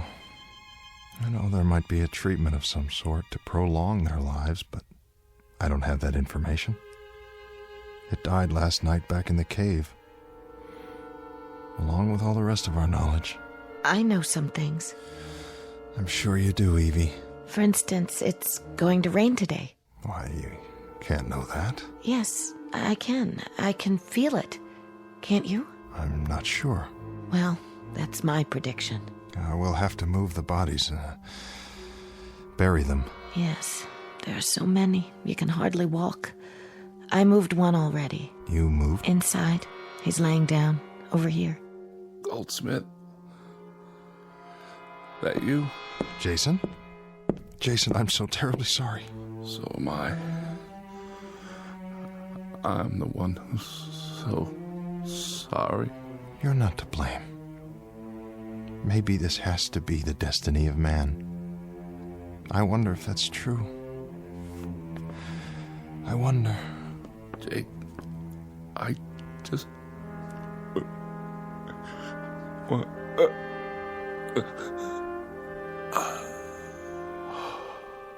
Oh. He was a good man, wasn't he? A good man. He was always good to me. That's why I helped him in. He said he wanted to hear something one last time, and now it's too late. Wait. I think I know what he wanted. And what was that? This.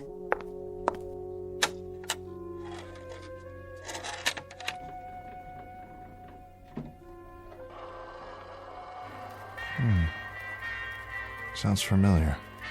Can't quite place it. I can. A man named Glenn Miller. It's called Moonlight Serenade. Well, I'll be. There's your rain, Evie. Do you mind?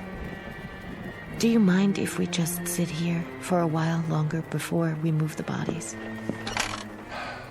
No, I don't mind. At all. I like the sound. So do I, Evie. So do I.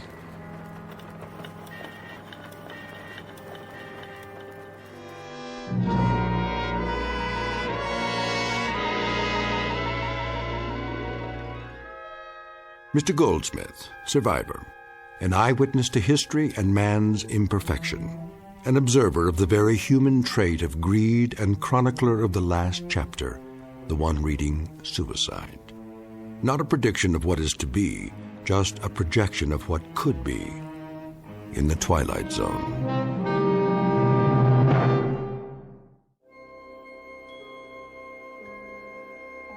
Hi, this is Carl Amari, producer of the Twilight Zone radio dramas. I'd like to take a moment to tell you about our official website at twilightzoneradio.com, where you'll get the latest news and information on these Twilight Zone radio dramas. Plus, at twilightzoneradio.com, you can digitally download 3 free episodes or any of our episodes for only $1.95 each. In this age of ever-changing technology, we've decided to make these episodes instantly available to you by making the Twilight Zone radio dramas a digital download-only series. This means that this series will no longer be offered on CD. The CD collections at our website are now being offered while supplies last at buy one, get one free. So be sure to get your favorites before they're sold out. Be sure to visit us often, and I'll see you in the zone.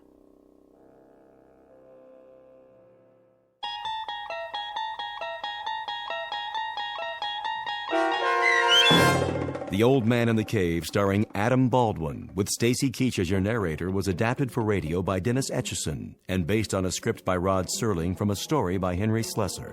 Heard in the cast were Mike Starr, Doug James, Kurt Nabig, Deb Dotzer, Jeff Lupetin, Sarah Marks, Carl Amari, Roger Wolski, and Vince Amari.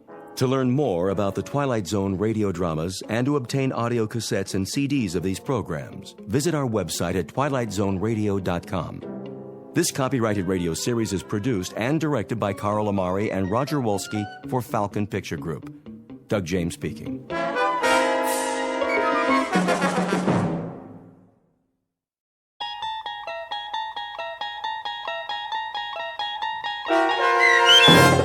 The Purple Testament, starring Michael Rooker with Stacy Keach as your narrator, was adapted for radio by Dennis Etchison and based on a script by Rod Serling. Heard in the cast were Mike Starr, Joe Forbrick, Nick DiGilio, Todd Manley, Peter DeFaria, Turk Muller, Doug James, Kurt Nabig, Carl Amari, Deb Dotzer, Vince Amari, Paul Patch, Roger Wolski, and Meg Falcon. To learn more about the Twilight Zone radio dramas and to obtain audio cassettes and CDs of these programs, visit our website at twilightzoneradio.com. The producers of The Twilight Zone wish to thank CBS Enterprises, Carol Serling, Dennis Etchison, Dick Brescia Associates, Claire Simon Casting, Terry Jennings, XM Satellite Radio, Sirius Satellite Radio, our sponsors, and our radio affiliates for helping make this series possible. This copyrighted radio series is produced and directed by Carl Amari and Jason Mallow for Falcon Picture Group. Doug James speaking.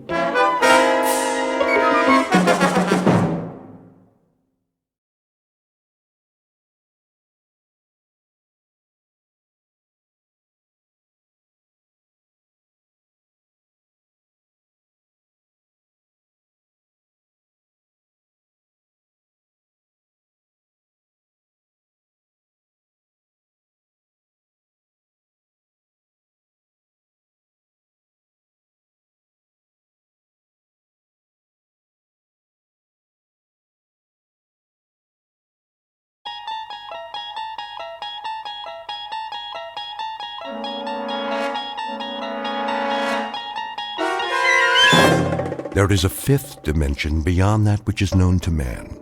It is a dimension as vast as space and as timeless as infinity.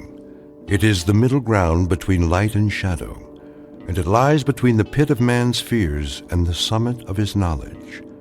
This is the dimension of imagination. It is an area which we call the Twilight Zone.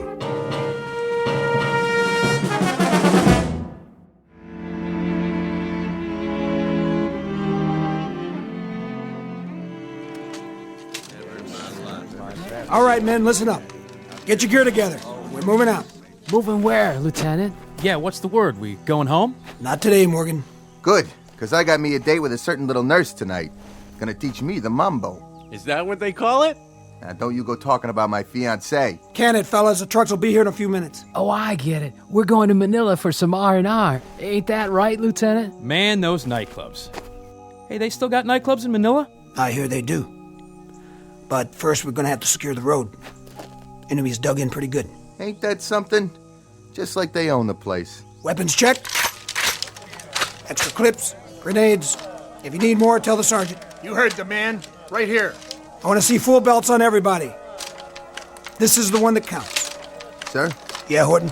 You gonna make it back tonight? What? By lights out. Oh, listen to him. Scared of the dark. Watch out, Horton. The cooties will get you.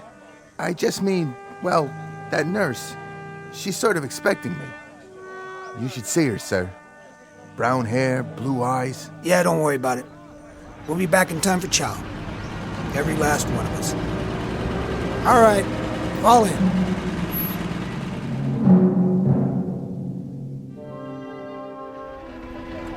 Lieutenant? That you, Levy? Would you hold on to this for me? What do you got there? It's a letter to my mother. See that she gets it? What's the matter? Can't you mail it yourself? Yes, sir. I just thought you could take care of it for me if anything happens. Nothing's gonna happen to this company, soldier. I know, but if it does, would you do that for me, sir? Sure. If it makes you feel any better. Thanks. I'd appreciate it. What's the city? Sir? You didn't put the whole address on it. I didn't? Let me see. You have a pencil on you, sir? Yeah. Here. Thanks. It's in Shaker Heights. You ever been to Shaker Heights, sir?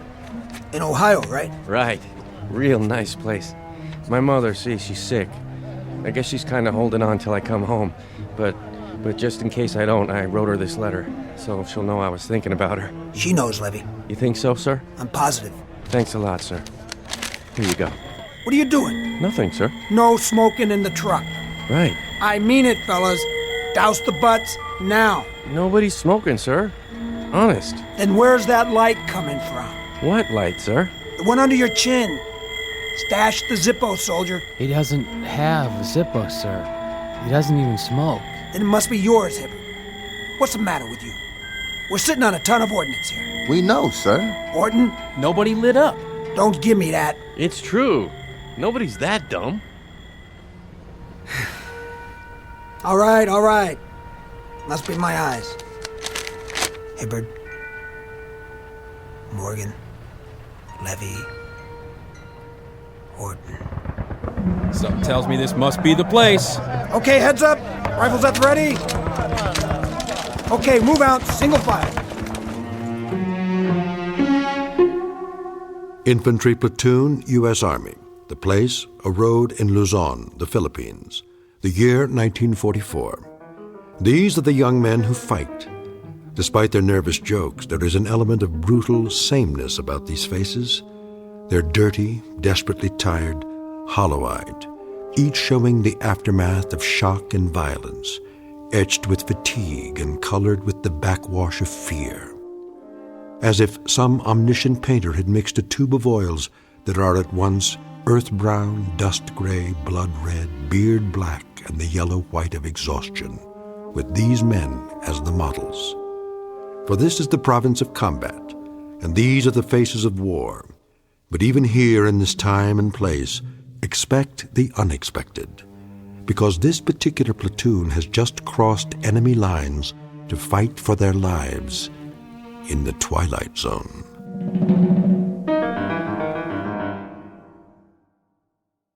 And now, The Twilight Zone, and our story, The Purple Testament, starring Michael Rooker, with Stacy Keach as your narrator. Captain. What is it, Private? Here they come, sir. How many trucks? Looks like all four. One of them's been shot up pretty bad. Tell the medics to stand by. Let's go, one at a time. Give me a hand, will you, Sarge? Oh, my leg. Easy, son. I got you. Rough out there, Sergeant? Yeah. Ain't it a crummy night? Smoke? Why not? How's the road? Open all the way now. The bridge? We got the bridge. Whatever they wanted it for. They got naval guns stuck in the ground and they're zeroed in on the town. But that bridge, it gets it every 3 minutes. If the general wants to know where the enemy fleet is, tell him it's dug in on the road to Manila. Excuse me, sir, I gotta see to the wounded. Sergeant? Yes, sir? How many did we lose?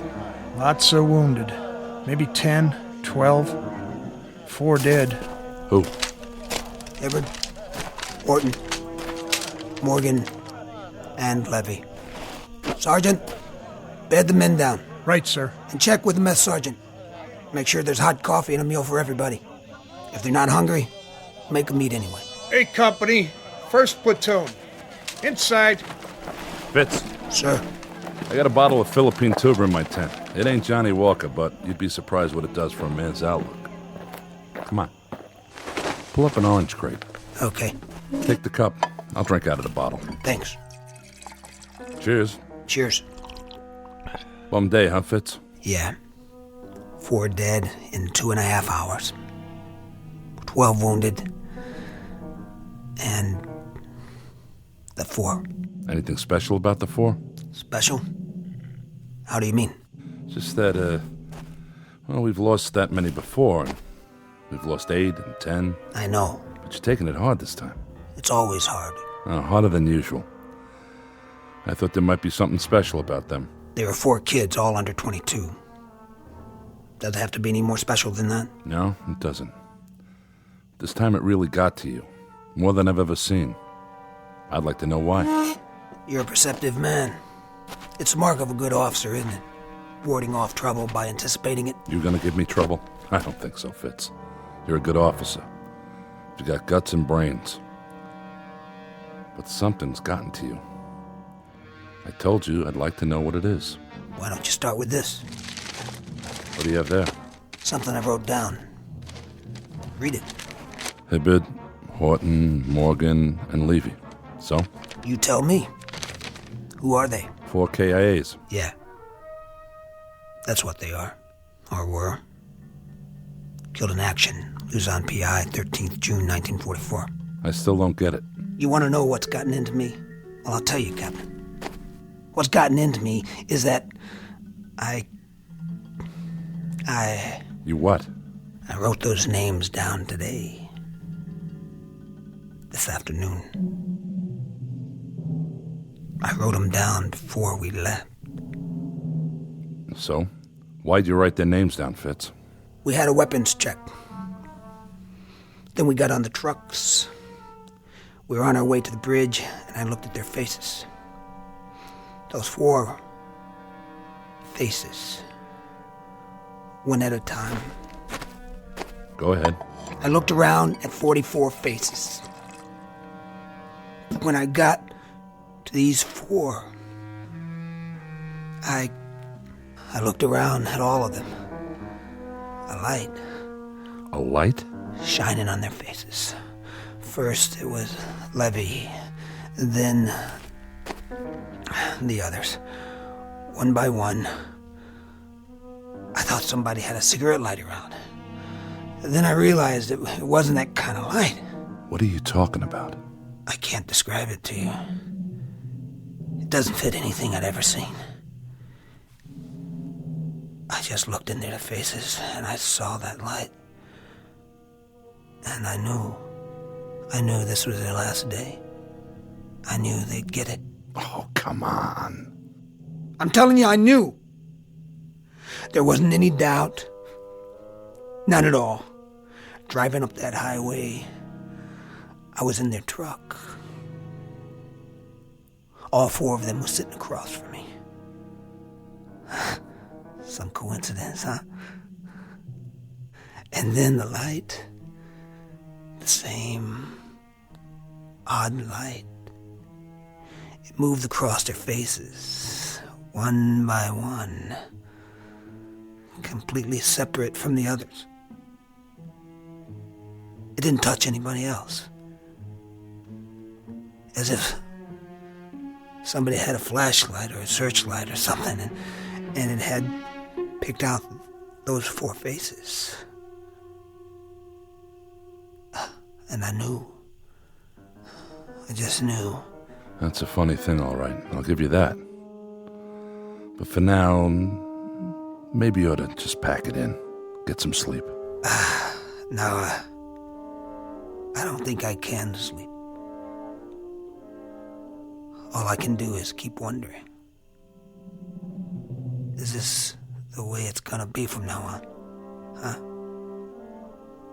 If every time I stand in front of a platoon, ready to take them up, am I gonna look down the line and tell which ones aren't coming back? No, thanks, but no thanks. Finish your drink. What's in the bottle? I told you. Local brew. Lousy stuff. The kind of stuff that can make you sick. Or drive you out of your ever-loving mind. Take it easy. We're not supposed to know these things. Nobody is. We're not supposed to be able to tell. Isn't that right? So why can I tell? Huh? Why, Captain? Fitz, when did you write these names down? You know when. You sure it was today? Sure it wasn't yesterday? On the way back? In the truck? Today. This afternoon. That's when I wrote them down. I swear. That's when I wrote them down. Nurse? Be right there, Private. I can't feel my leg. I'll get your medication. Hurry, will you? Can't we do something about this man's leg? He's scheduled for surgery. We can only take one at a time. Nurse. Just a minute. Nurse, please. Hey there, Captain. Miller? How you doing? Oh, pretty good, sir, I guess. He's on the mend, Captain. Good job, Janie. Keep it up. Well, we're doing the best we can, sir, but we need more cots. I'll tell Sergeant Gunther. See if we can requisition some. That would be a godsend.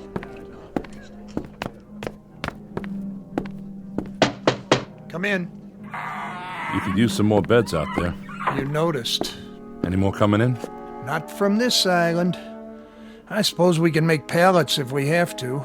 Break down the desks. I'd say you have to. If it weren't for this schoolhouse, we'd be set up in a tent in the jungle. At least we've got a roof over our heads. But when it comes to sterile conditions, the proper supplies, you can see what we're dealing with. We haven't come that far from the Civil War. These men are lucky not to get gangrene. One day this war will be over, Sergeant. Till then, you're doing all you can. I know it, and you know it. Look at them out there. So many young men. All we can do is airlift the worst cases, sew up the rest, and send them back to fight again. I'm sworn to do no harm, but how can I promise that? We don't know what to expect, how many casualties we'll get each day. Unless, of course, your Lieutenant Fitzgerald is right. He believes it. If you'd heard him, you'd almost believe it yourself. How is he? Well, he took those pills to help him sleep, but I don't know if that's going to do it. I don't know either, Captain Riker. What do you make of it? Well, I'll be frank. The things you've told me are beyond my experience. I'd say he's delusional. But whether it's because of the stress or something more serious, I couldn't say. I'm no head shrinker. Did you look at his records? I've never been wounded. No symptoms of battle fatigue or anything like it till now. Why he should get an idea like this all of a sudden, I couldn't tell you. For the time being, you might want to pull him in while I run some tests. I'd appreciate that. See, the thing of it is, he's never complained about anything. Not so much as a headache. He's a good man. Came in as a cadre while we were still back in the States. He's one of the best officers we've got. I'll do what I can. He's here now, you know. In the hospital? I didn't see him. He went down to the 2nd Ward to visit one of the boys from his platoon. Well, when you talk to him again, Sergeant, go at it a little carefully. Sideways instead of head-on. I wouldn't like him to think I have any complaints about his performance. I understand. I'll get around to it as subtly as I can. But if he's going to break, it's best to know now, and not in the middle of some firefight. We can't afford to lose any more lives. His or anybody else's. Hey, nurse, where's my chow? Roll over, soldier, while I change your bandage. And keep your hands to yourself. Lieutenant, is that you? Fitz, what's wrong?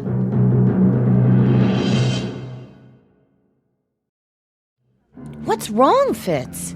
Nothing. But you look so pale. Where's Smitty? Down here, Lieutenant. He's gonna be all right. We put his arm in a cast. It should heal just fine. You gonna be here for a while, Janie? Are you kidding? I want to talk to you before I leave. Well, just holler like everybody else. I'm not going anywhere. How's the rest of the guys, Lieutenant? A-okay. Oh, that's great. Yeah, well, Porky took a piece of shrapnel on his finger. But you know Porky. That's about as bad as he ever got. I'll bet he belly ached a lot, though, didn't he? Just a little. That's one lucky kid, huh? Yeah, that he is. And you didn't come out so bad yourself. I guess not.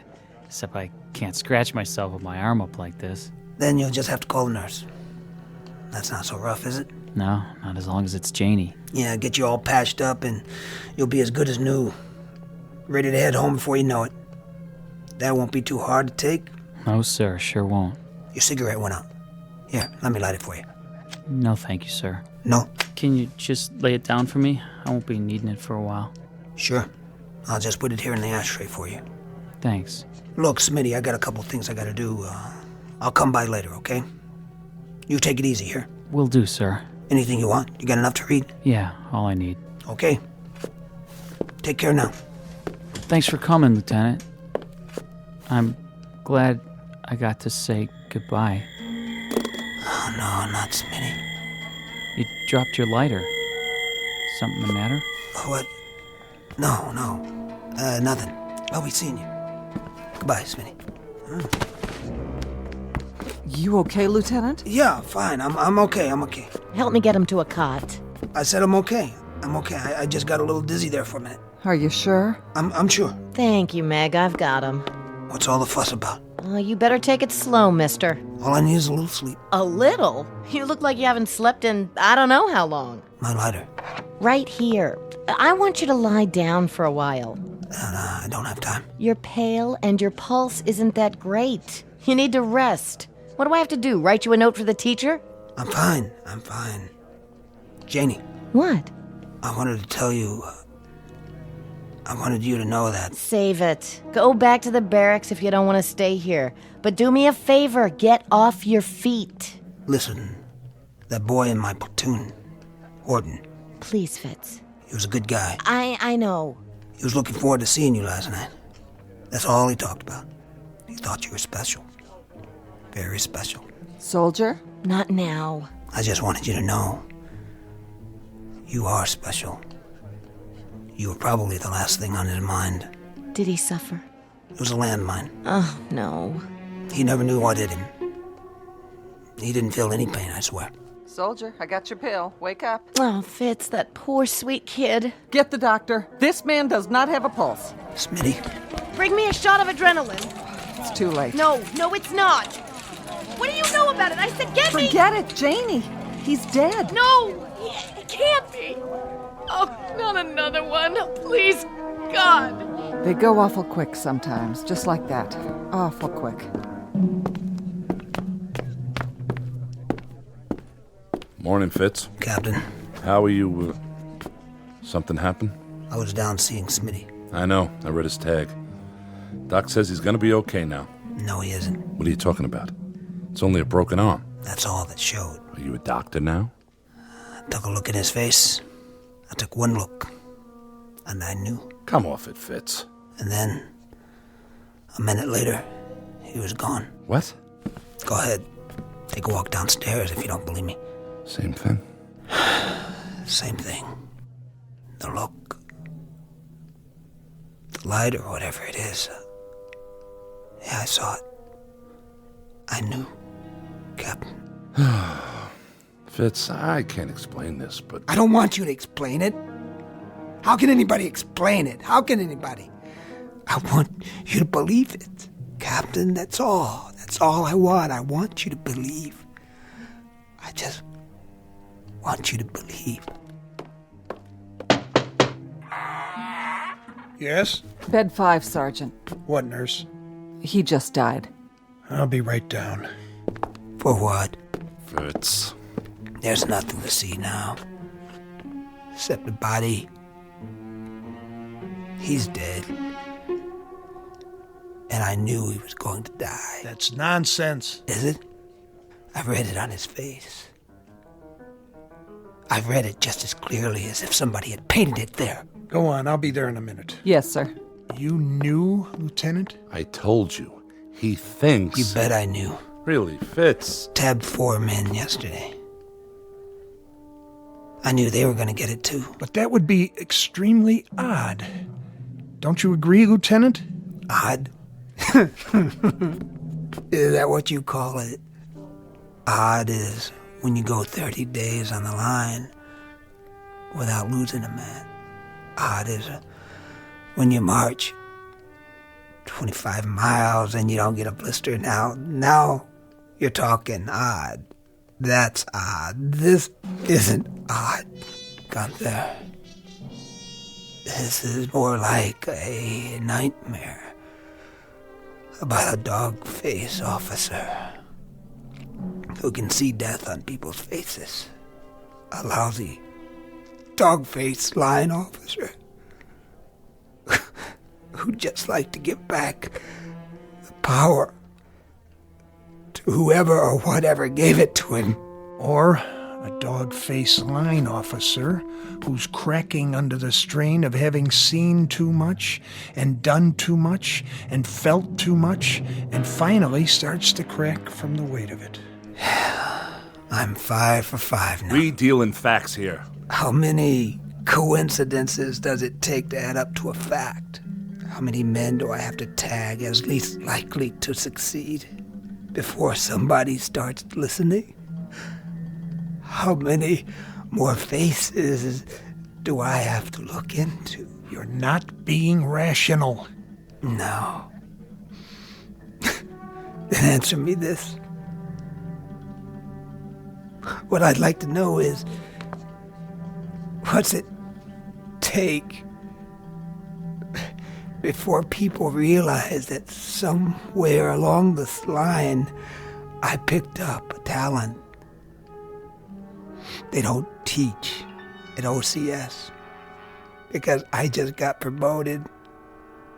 What I am now is a kind of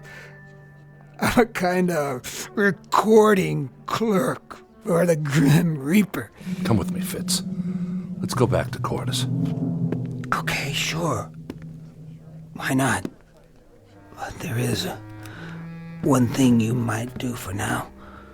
While you're waiting and scratching and calling in the psychiatrist, just put some tape over my eyes. Or just poke them out right now. Go ahead, just do something so I won't be able to see. Just make it so I don't have to look at any more faces.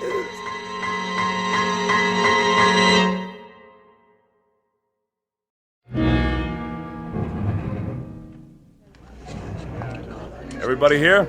Yes, sir. All right, then. Eyes on the map.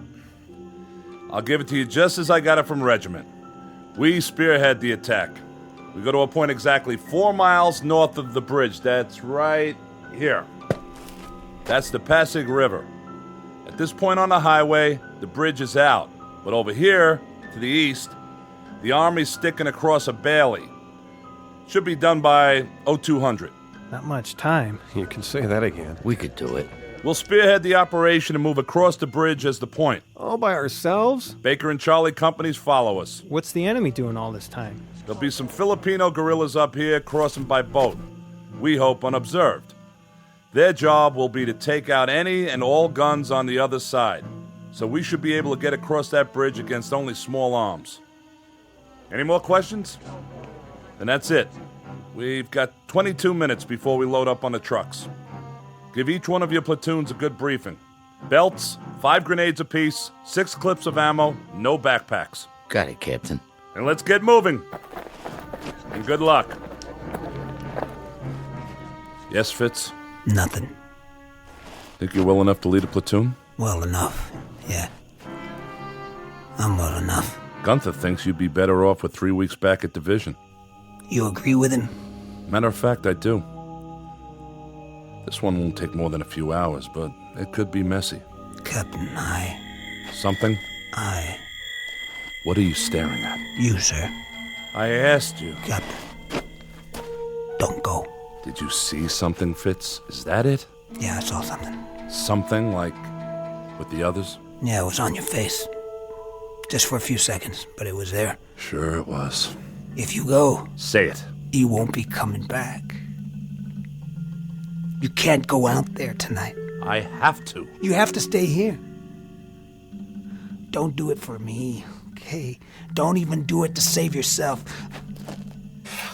Look at the picture on your desk. Put that down. Your wife. And those 2 children. They must be your kids. Do you love them? What? Do you love them? do it for the gold band on your finger. But don't go out there. Give me that. But, sir... Get your platoon set, Fitz. Sir, please. Now. You've only got a few minutes. But what about... I'll tell you what about it. We'll have a nice long talk about it when we get back. We'll have a drink to it. We'll drink to an illusion, to coincidence. And you know what then? We'll laugh. Both of us. That's it, Fitz. I'll see you outside at the trucks. You won't be drinking to anything. Because you won't be coming back. Damn fool.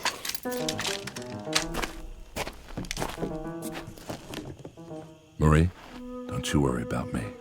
He doesn't know what he's talking about. I promise.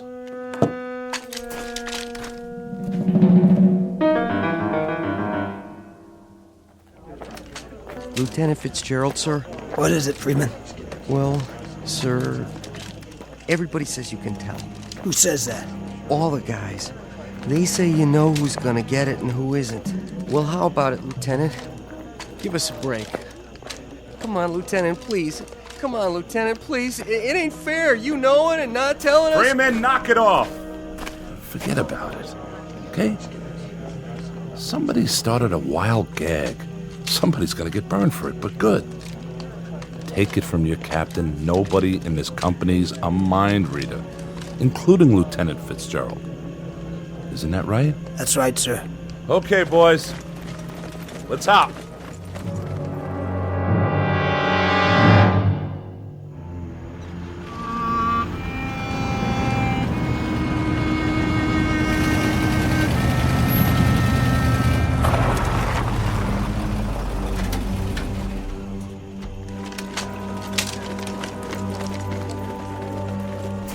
Welcome back, Lieutenant. Not so bad this time, huh? What's eating him? Sir? At ease, Fitz. I just came around to congratulate you boys on a good job. Thank you, sir. Cigar? Not for me. All the odds fell in on our side. Those guerrillas did a right handy job on the guns. You just walked right across, didn't you? Right across. Well, that's fortunate. You know, there must have been at least 6 or 7 25s that the Air Force picked out. If those guns had been operational, that would have been the longest bridge you've ever been on. Or the shortest. Sniper fire, that's all you had, wasn't it? Yes, sir. Sniper fire. We lost one man. I brought his dog tags back. A pity. There was one good man. You were good friends, weren't you, Fitzgerald? Yes, sir. Nice picture. Well, so much for Mrs. Riker's lovely wedding and 7 happy years and 2 fine sons. To have it come to this. God, but war stinks. It sure does. Stinks worse than you know. Much worse. Why, what do you mean? Lieutenant? Yes. Sergeant Gunther? Some orders have come through on you, Lieutenant. You're to go back to division. Back to division? That's correct. They'd like to look you over. It'll be a nice couple weeks rest. Well, he looks like he could use it. Better pack up your gear. Take it with you. Okay. One question. Yes? Who's going to pack Captain Riker's things? I'll have someone take care of it. Don't forget his wedding ring. Looks like he took it off. Set it down here before he left.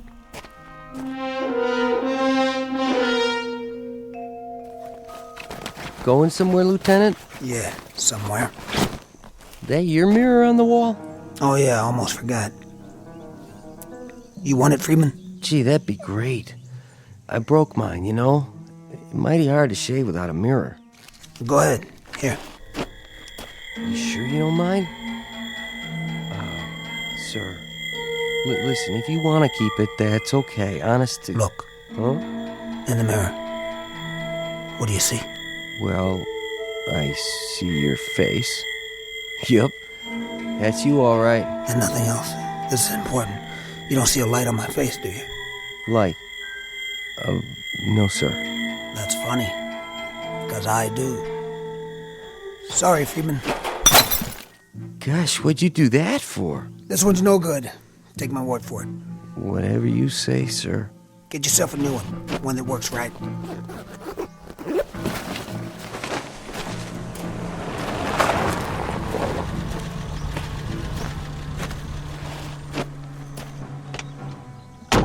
Lieutenant Fitzgerald. Yeah. Ambulance is leaving now, sir, for division. Oh, right. This your bag, sir? What? Yeah. Yes, that's my bag. Can I put it in the ambulance for you, sir? Thanks. Whenever you're ready, sir. We're all set. I'm ready. You can ride up front with me, sir. Plenty of room. Thank you. You going back to division? Yes, sir. Taking the Cavite Road? I got to, sir. The bridge is out on the highway. Yeah, that's what I figured. Well, engineers think they spotted some mines just a mile up the road. Haven't had a chance to dig them out yet, so take her careful and stay close to the shoulder. Yes, sir. Thank you, sir. You might as well get comfy, Lieutenant. It's about a 4-hour ride. Is it? I doubt it.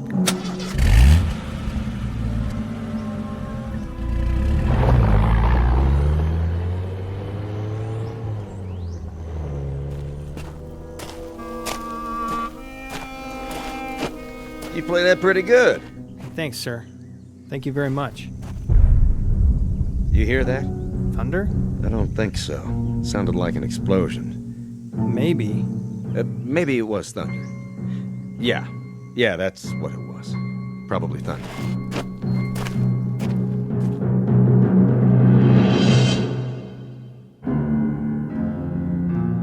From William Shakespeare, Richard III, a small excerpt. The line reads, "He has come to open the purple testament of bleeding war." And for Lieutenant William Fitzgerald, A Company, 1st Platoon, the testament is closed in the Twilight Zone. More from the Twilight Zone after this. Hello, I'm Stacy Keach. I hope you're enjoying this edition of the Twilight Zone radio dramas. To learn more about this series, be sure to log on to our official website at twilightzoneradio.com. You'll find special discounts on our Twilight Zone audio collections, listings of our radio stations, links to other websites, and a photo gallery of our recording studio and some of our stars in action. Plus ways to contact us with questions or comments about the show. And for a limited time, when you log on to twilightzoneradio.com, you can send in for a free CD of the show. So be sure to visit us at twilightzoneradio.com.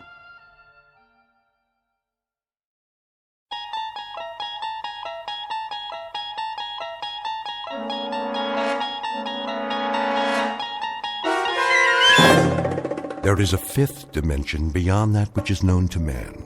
It is a dimension as vast as space and as timeless as infinity. It is the middle ground between light and shadow, and it lies between the pit of man's fears and the summit of his knowledge. This is the dimension of imagination. It is an area which we call the Twilight Zone.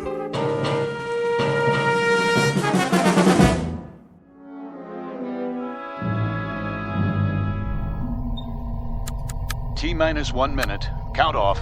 Pearson? Here, sir. Corey? Corey here, sir. Hudak? All strapped in, ready to go. Foster? Ready as I'll ever be, Captain. Nolan? Let's light the fuse and go. I second that motion, Captain. Take it easy, Pearson. This isn't a bottle rocket. We're gonna fly higher than anybody's ever flown before. Everyone clear on that? Clear, Captain. Loud and clear. Fire it up. Come on, I got a hot date. Let's get this show on the road. Something tells me we're gonna go on a long, long trip. Just do it. The suspense is killing me. Arrow 1.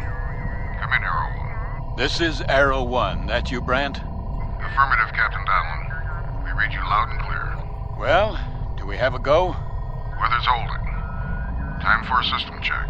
We already did that. Give it to us one more time. On your mark.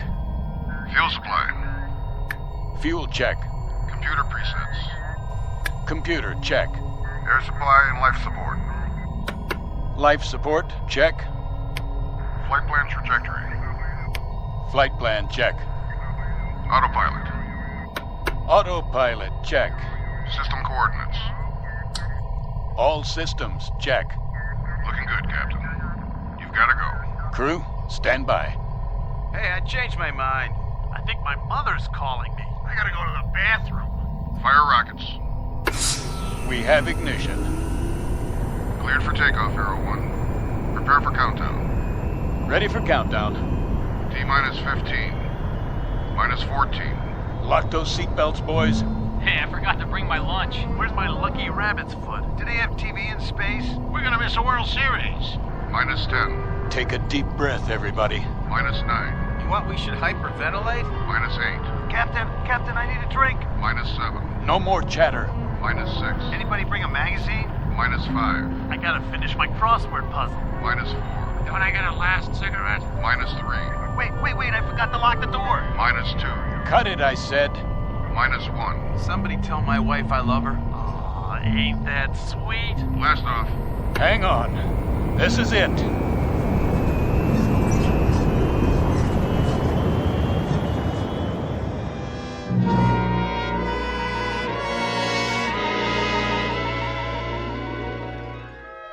Her name is the Era 1. She represents 4.5 years of planning, preparation, and training, and 1,000 years of mathematics and the projected dreams and hopes of not only a nation, but a world.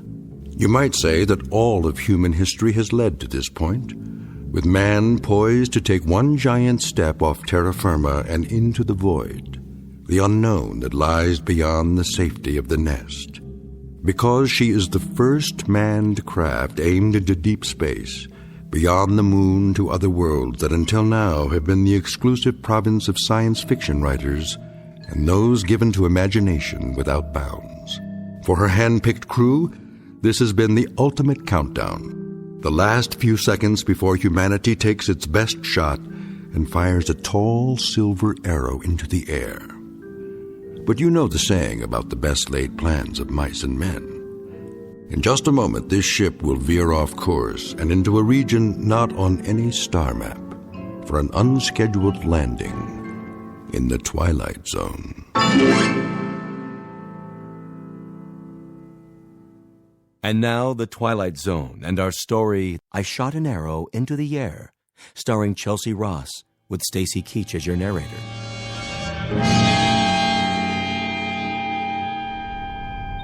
All right, roll call. Sound off. Nolan here. Pearson, anybody got an Alka-Seltzer? Foster, make it a bromo. Gory here. Hudak, look at me, I'm flying. How you doing, Colonel? I am A-OK. We all are, and so's the ship.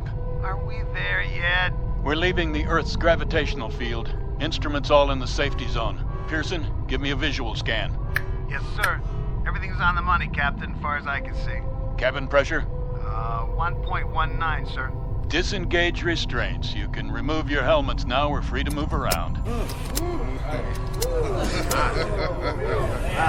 Got it. I feel more like I do now than I did when I got here. Nolan, switch on the view screen. There she is, Captain.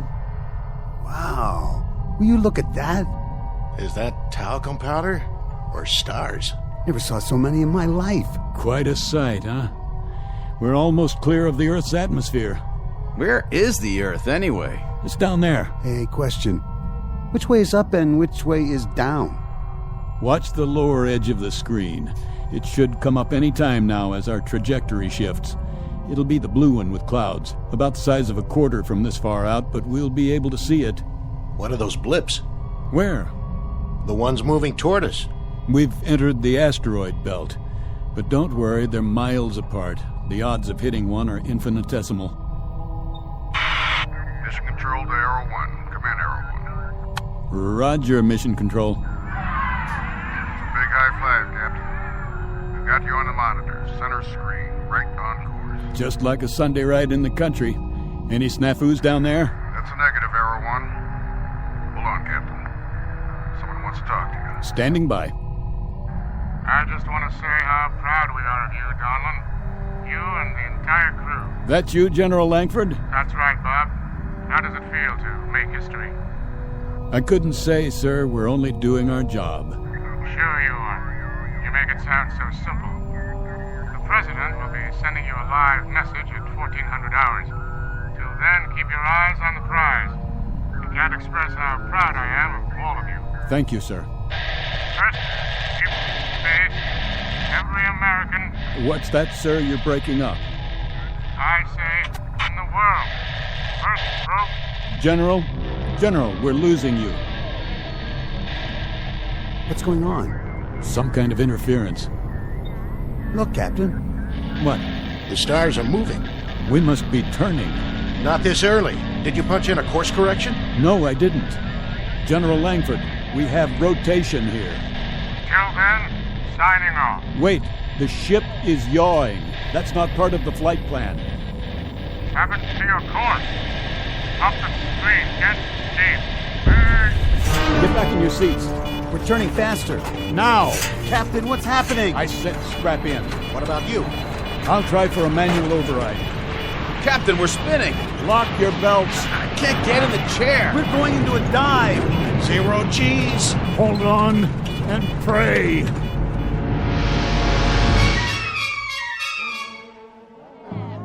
Vector 19. Triangulate with Sydney, Australia, and South Africa. We have no signal. We've lost it. Well, what do you mean we've lost it?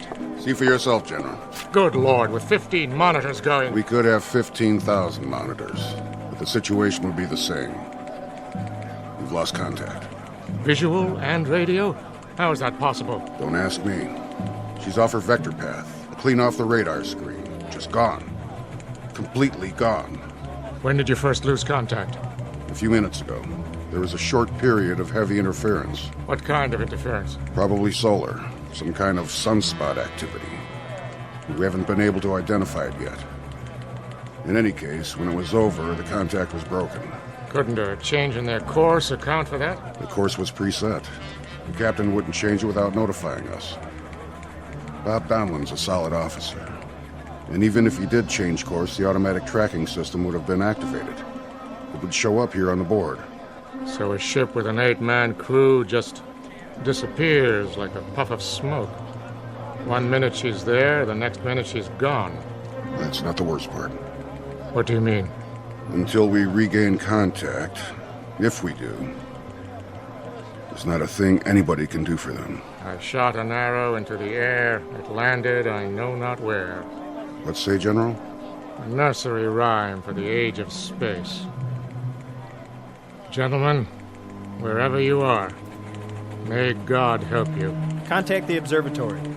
There's no readings. It's flat. She's gone.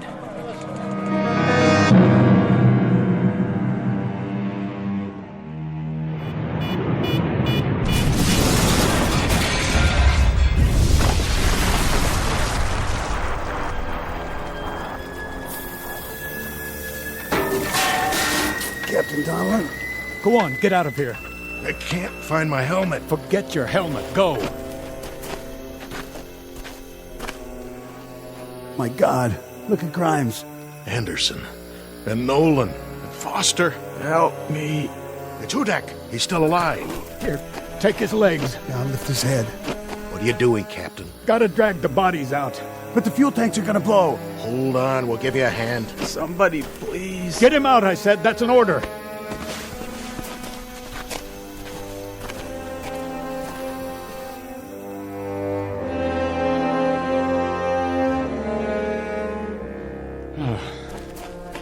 I think that's all of them. That's all of them, Captain. All right. Now, check the forward hold. The fire's spreading. We have to try and get the supplies out. Yes, sir.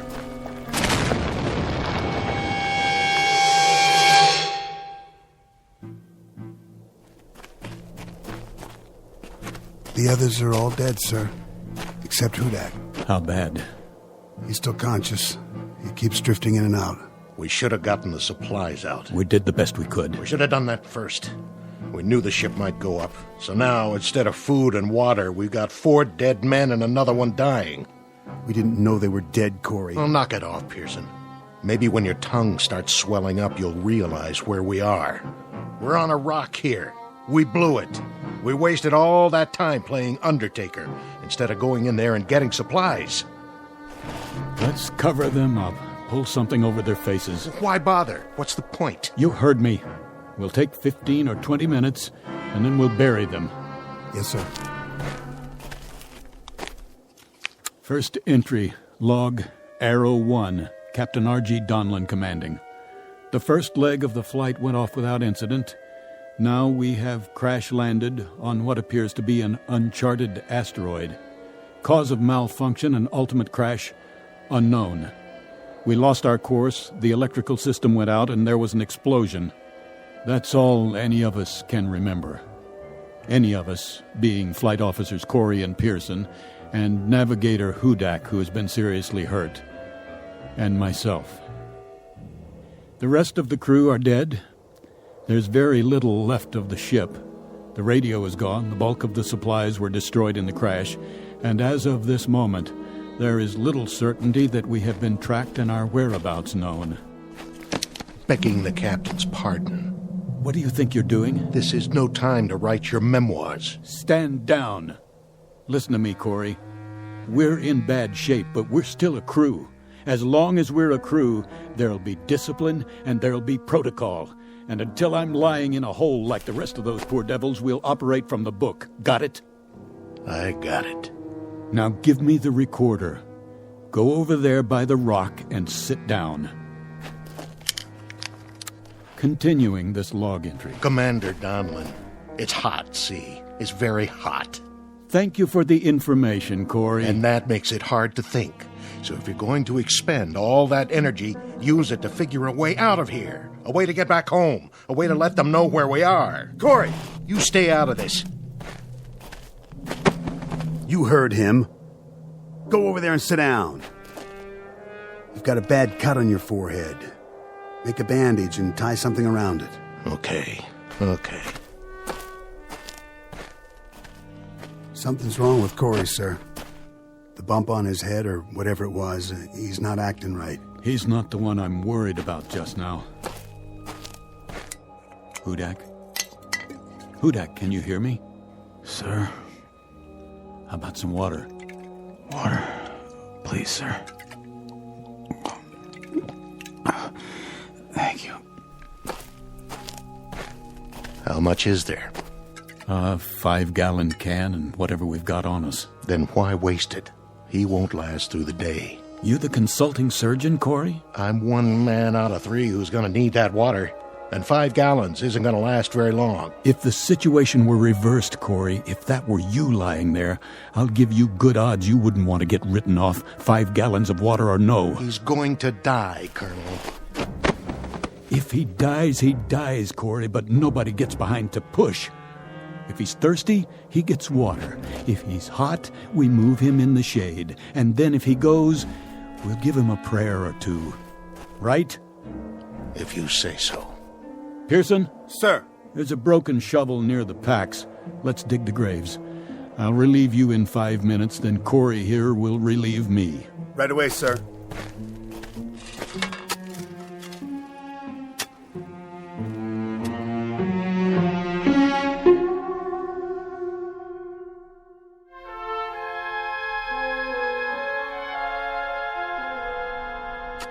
Captain?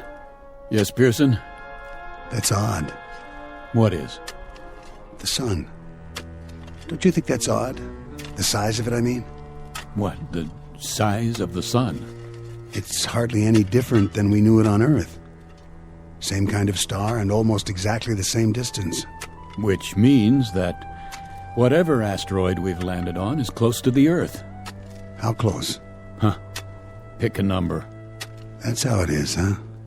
100,000 miles, 200,000, maybe more. A lot more. Who knows? Hard to say after we've blacked out. But wherever we are, it's a cinch it isn't heaven. We can count on that. Yeah, I guess we can. Unless it's the other place. We can count on this, too. We've got maybe 6-7 gallons of water and food concentrates for about 4 days. And that's it. So we'd better make our plans with that in mind.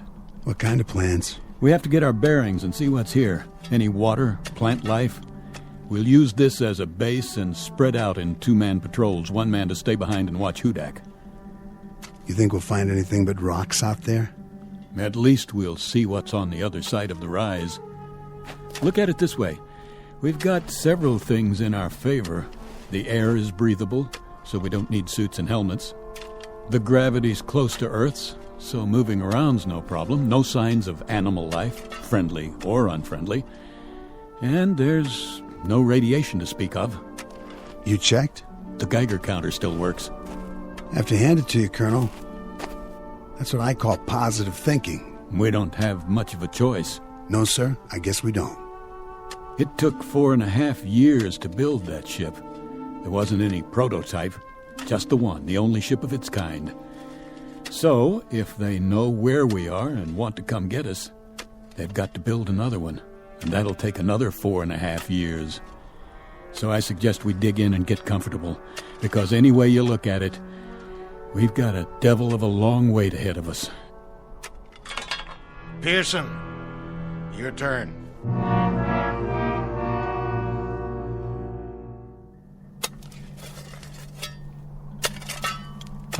How's it going, Pearson? That's the last grave, sir. 4 of them. Good job. How is he?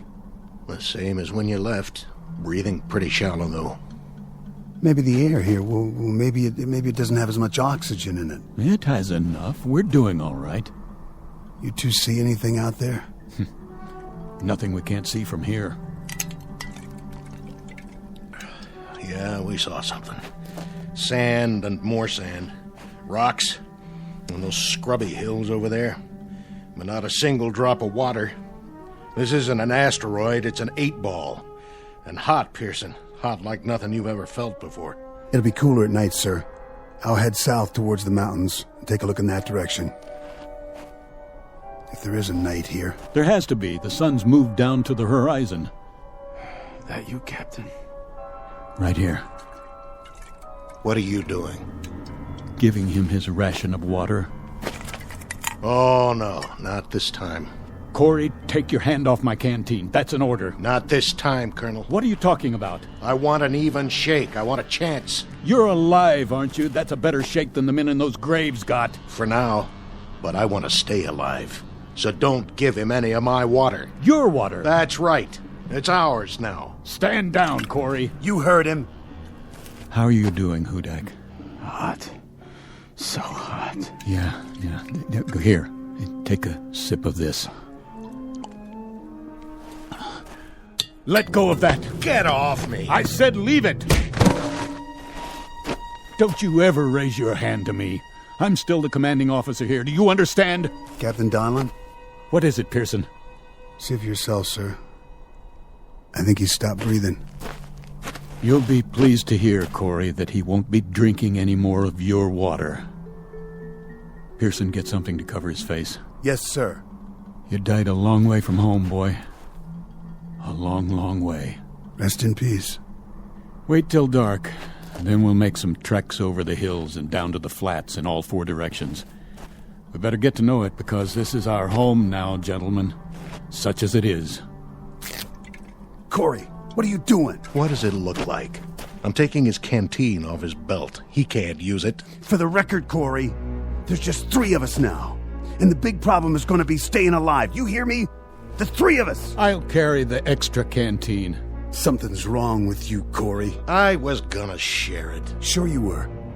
Something's very wrong with you. Something happened to you when you hit your head in the crash. Okay, so you're not responsible for your actions anymore, but if I catch you filching just once, Corey. Let it go. This dirty little grave robbing. I said forget it. Yes, sir.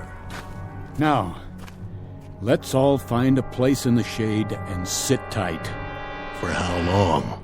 Till the sun goes down.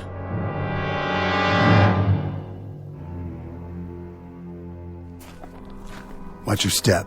What's the difference? Can't see anything anyway. Use your flashlight. The batteries are going out. Turn it on and off in bursts. That way they'll last longer. You know, this is nuts. We're killing ourselves. For what? You got a better idea? Sure. Pack it in right now and head back to camp. We're on recon, Corey. Captain's orders. Well, I gotta stop for a minute. Hey. Take it easy with that canteen. I'm thirsty. Well, so am I. Now listen to me. We'll need every drop of that water come morning. Right now we've got 2 choices. Either curl up and die out here, or keep moving. What's the point? We can't see where we're going. The mountains are getting closer. They don't even look real. There should be stars, lots of them, and a moon. Doesn't this place have a moon? It's the atmosphere. Some sort of cloud cover after the sun goes down. Where are you going? I'll peel off and head for the mountains. We'll rendezvous at base camp in 2 hours. Yeah, what am I supposed to do? Check out the flatlands straight ahead. Think you can do that? Yeah, but if we split up... What? Well, we might not find our way back. Are you telling me you can't walk a straight line, Corey? There's the rise directly behind us. If you get turned around, look for a light, okay? The captain will keep the fire going. Yeah, right. Listen, soldier. For all I care, you can lie down and fry like a piece of bacon when the sun comes up. As far as I'm concerned, you're on your own. All right. If that's the way it is... Keep your sidearm loaded. What for? In case we're not alone on this rock, after all.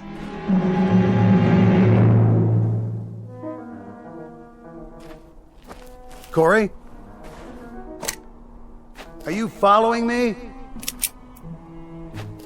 Corey? If you're out there, something's very, very wrong with you.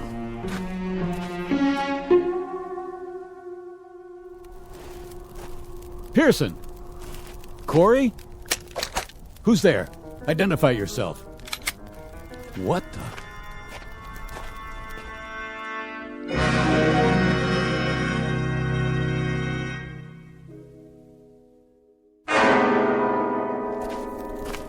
Corey? Hello, Captain. Well? I must have walked 12, 15 miles. Yes, and? Nothing. Not a thing. Sand flats. That's all there was. Just sand. One stretch after another. I thought I could get some kind of a fix from the stars, but it's overcast. I know. What about Pearson? What about him?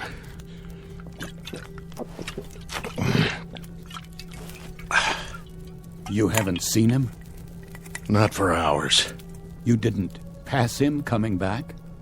He went south to the mountains, and I went west toward nothing. What time is it? Oh, 3 o'clock in the morning, or it would be on Earth. You kept the fire going. This is what's left of the flight chairs. There are some plastic panels scattered around. When that's gone, the only thing left to burn will be our suits. Fine with me. Not like we're going anywhere. He's been gone 6 hours. He should have been back by now.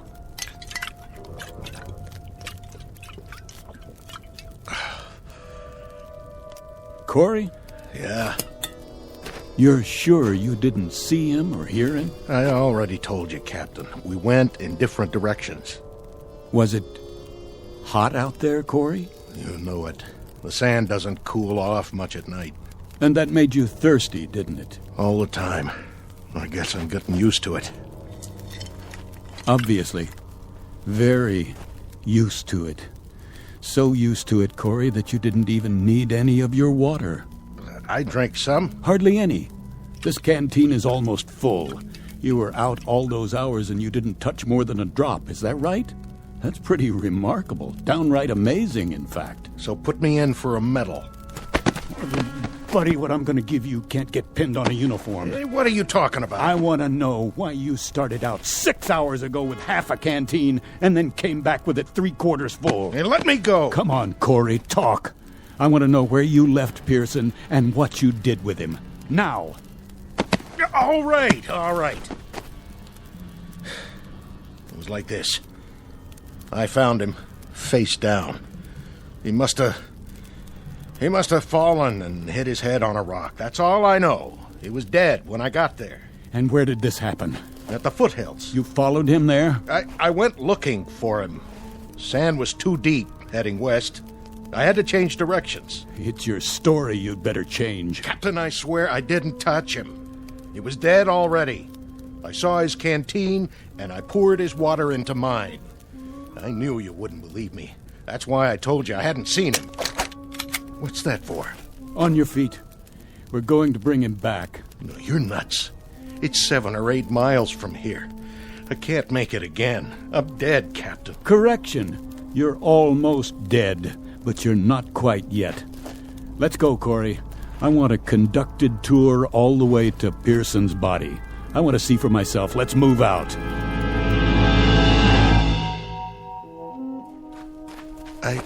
don't see him. No, neither do I. But I'm sure this is the place.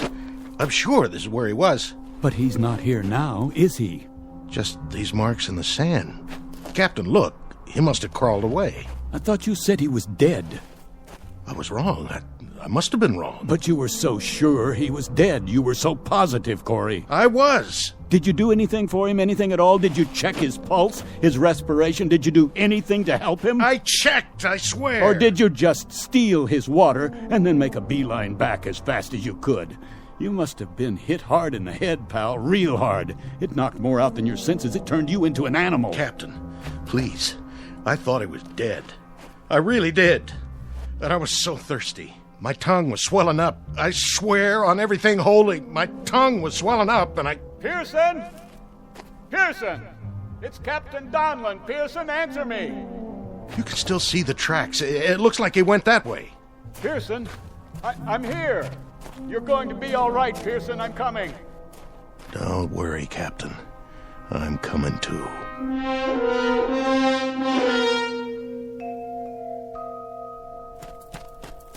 Pearson. Captain? Pearson, thank God you're alive.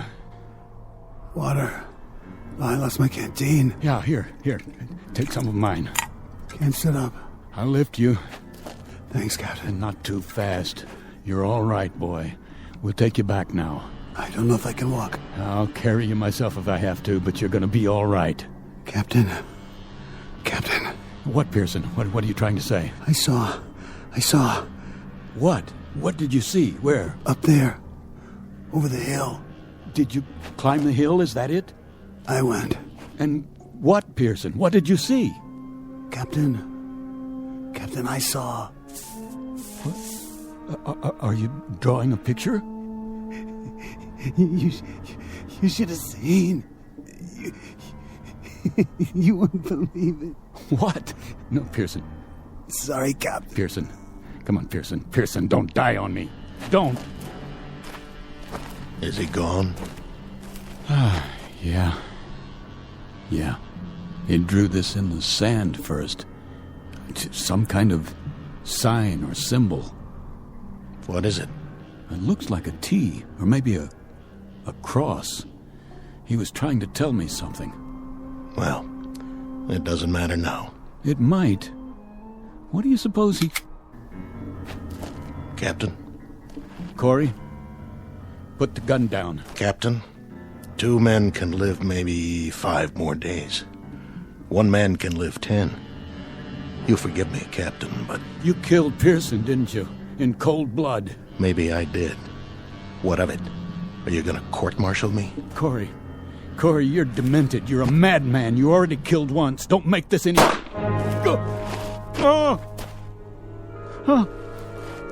Corey, you murderer. Sorry, Captain. Real sorry. But in a situation like this, there's no choice. No alternatives. It's not your fault. It just had to be. You can see that, can't you?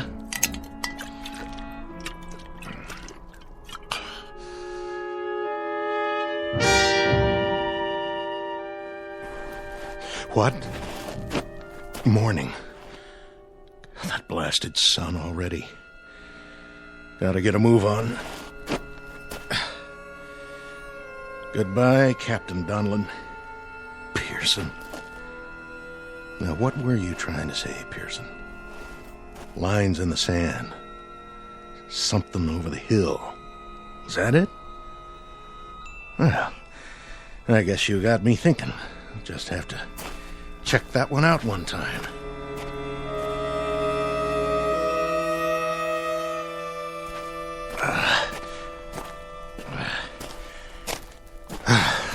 There. Now we'll see what you... What? What in the... Oh, my dear God. It's a highway. Pearson. Now I know what you drew in the sand. It was a telephone pole. You were trying to draw telephone poles. And there's a sign. Reno, 97 miles. Captain Donlin, Pearson, all of them dead. Now I know what happened. I understand. We never left. That's why we went off the radar, why nobody tracked us. We never left the Earth at all. We just crashed back into it. Donlin, Pearson, I'm sorry. Oh, please, please forgive me. I'm sorry.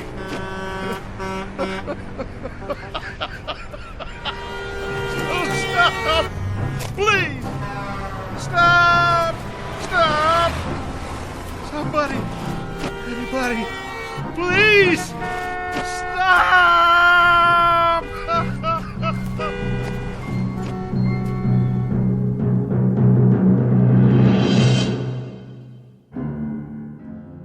Practical joke perpetrated by Mother Nature and a combination of improbable events. Practical joke wearing the trappings of nightmare, of terror, of desperation. Small human drama played out in a desert less than 100 miles from Reno, Nevada, USA. Continent of North America, the Earth, the solar system, the galaxy, and of course, the Twilight Zone. We'll be back to the Twilight Zone in a moment.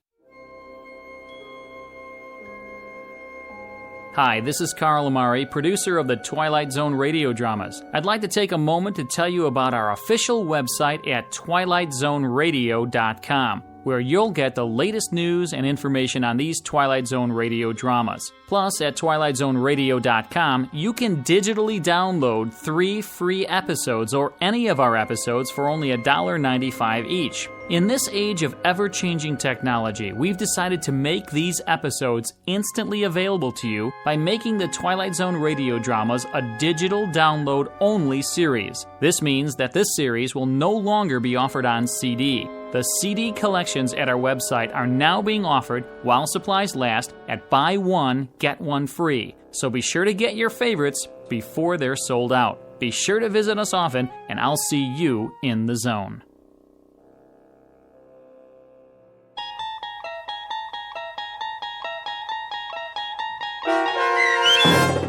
I Shot an Arrow into the Air, starring Chelsea Ross with Stacy Keach as your narrator, was adapted for radio by Dennis Etchison and based on a script by Rod Serling. Heard in the cast were Norm Woodell, Roderick Peoples, Jeff Lupetin, David Darlow, Rich Komanek, Turk Muller, Lawrence Nepodal, Carl Amari, Roger Wolski, and Vince Amari. To learn more about the Twilight Zone radio dramas and to obtain audio cassettes and CDs of these programs, visit our website at twilightzoneradio.com. The producers of The Twilight Zone wish to thank CBS Enterprises, Carol Serling, Dennis Etchison, Dick Brescia Associates, Claire Simon Casting, Terry Jennings, XM Satellite Radio, Sirius Satellite Radio, our sponsors, and our radio affiliates for helping make this series possible. This copyrighted radio series is produced and directed by Carl Amari and Roger Wolski for Falcon Picture Group. Doug James speaking.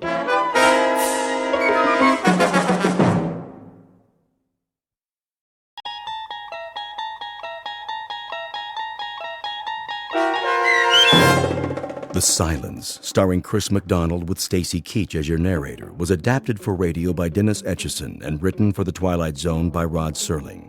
Heard in the cast were Craig Brawley, Christian Stolte, Jeff Lupetin, James Schneider, Derek Purcell, Turk Muller, Kurt Nabig, Carl Amari, Roger Wolski, and Vince Amari. To learn more about the Twilight Zone radio dramas and to obtain audio cassettes and CDs of these programs, visit our website at twilightzoneradio.com. The producers of The Twilight Zone wish to thank CBS Enterprises, Carol Serling, Dennis Etchison, Dick Brescia Associates, Claire Simon Casting, Terry Jennings, XM Satellite Radio, Sirius Satellite Radio, our sponsors, and our radio affiliates for helping make this series possible. This copyrighted radio series is produced and directed by Carl Amari and Jason Mallow for Falcon Picture Group. Doug James speaking.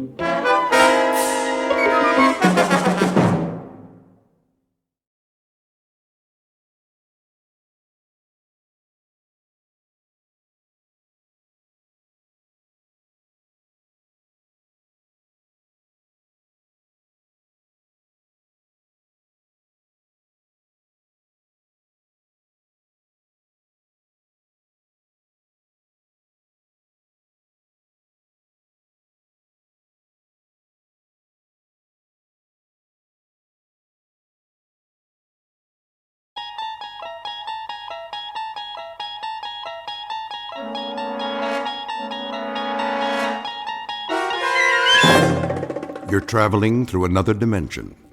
A dimension not only of sight and sound, but of mind.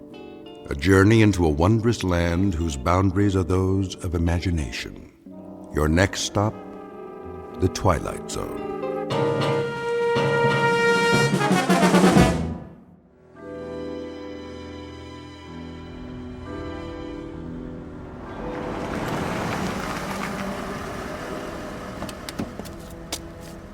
Good evening, Colonel Taylor. Evening, Patrick. Has Mr. Alfred arrived? Not yet, sir. Warm for this time of year, would you say? I would. Quite balmy, in fact. I might have dispensed with the overcoat altogether. Martin? Yes, sir. See to the Colonel's car. Right away. Is he new? Just started this evening. Mind you, drive carefully now. Park it all the way in the back away from the other cars. Yes, sir. Here's a little proposition for you, my boy.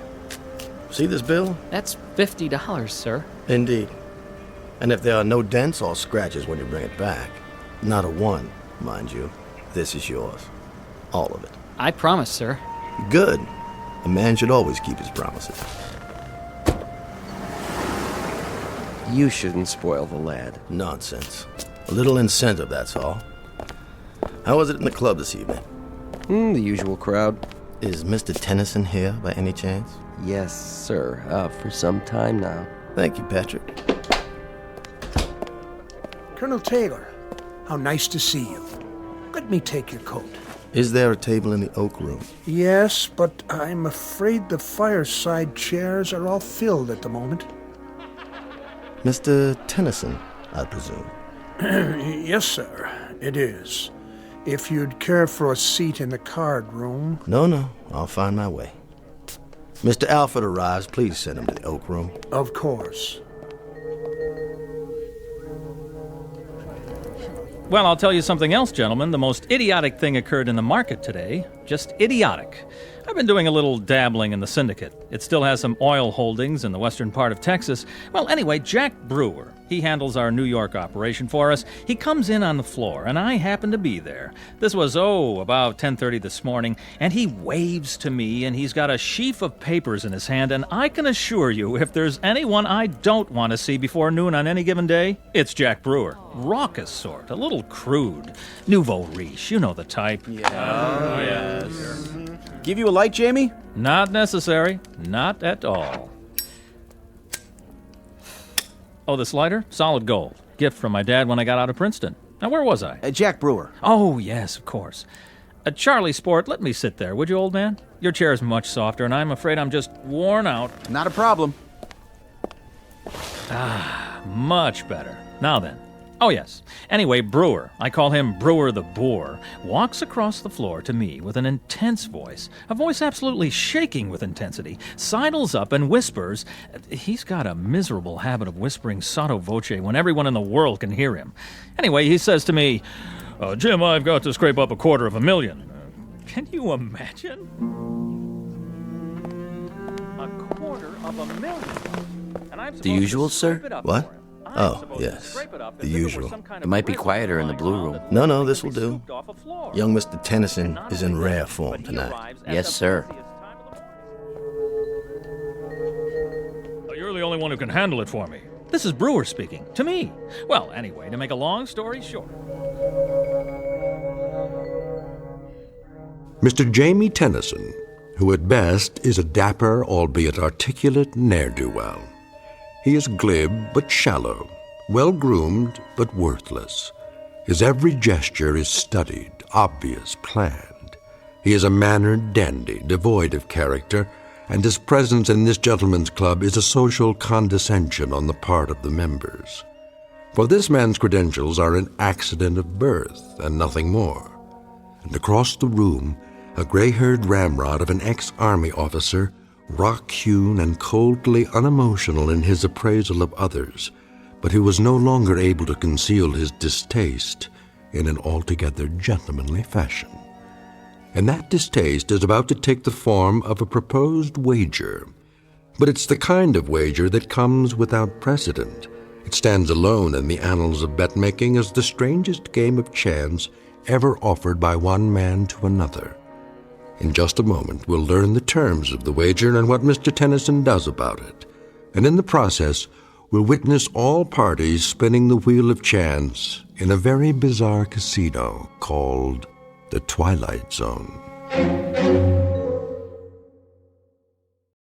And now, The Twilight Zone and our story, The Silence, starring Chris McDonald with Stacy Keach as your narrator.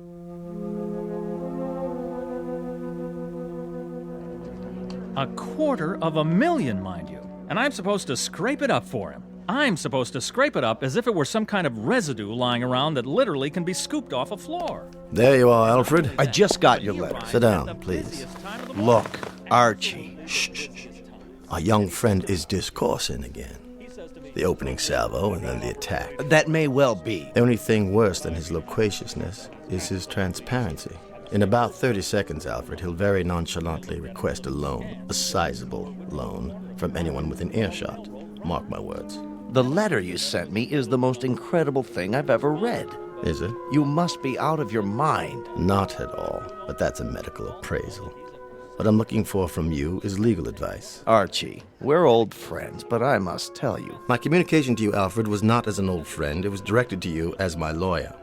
Is the wager I have in mind legal? No wager is legal in this state. Is it against the law, then? Is there anything criminal about it? I don't see anything criminal in it, no, but the thing is so incredible. In substance, that's what I wanted to hear from you. Franklin? Yes, sir?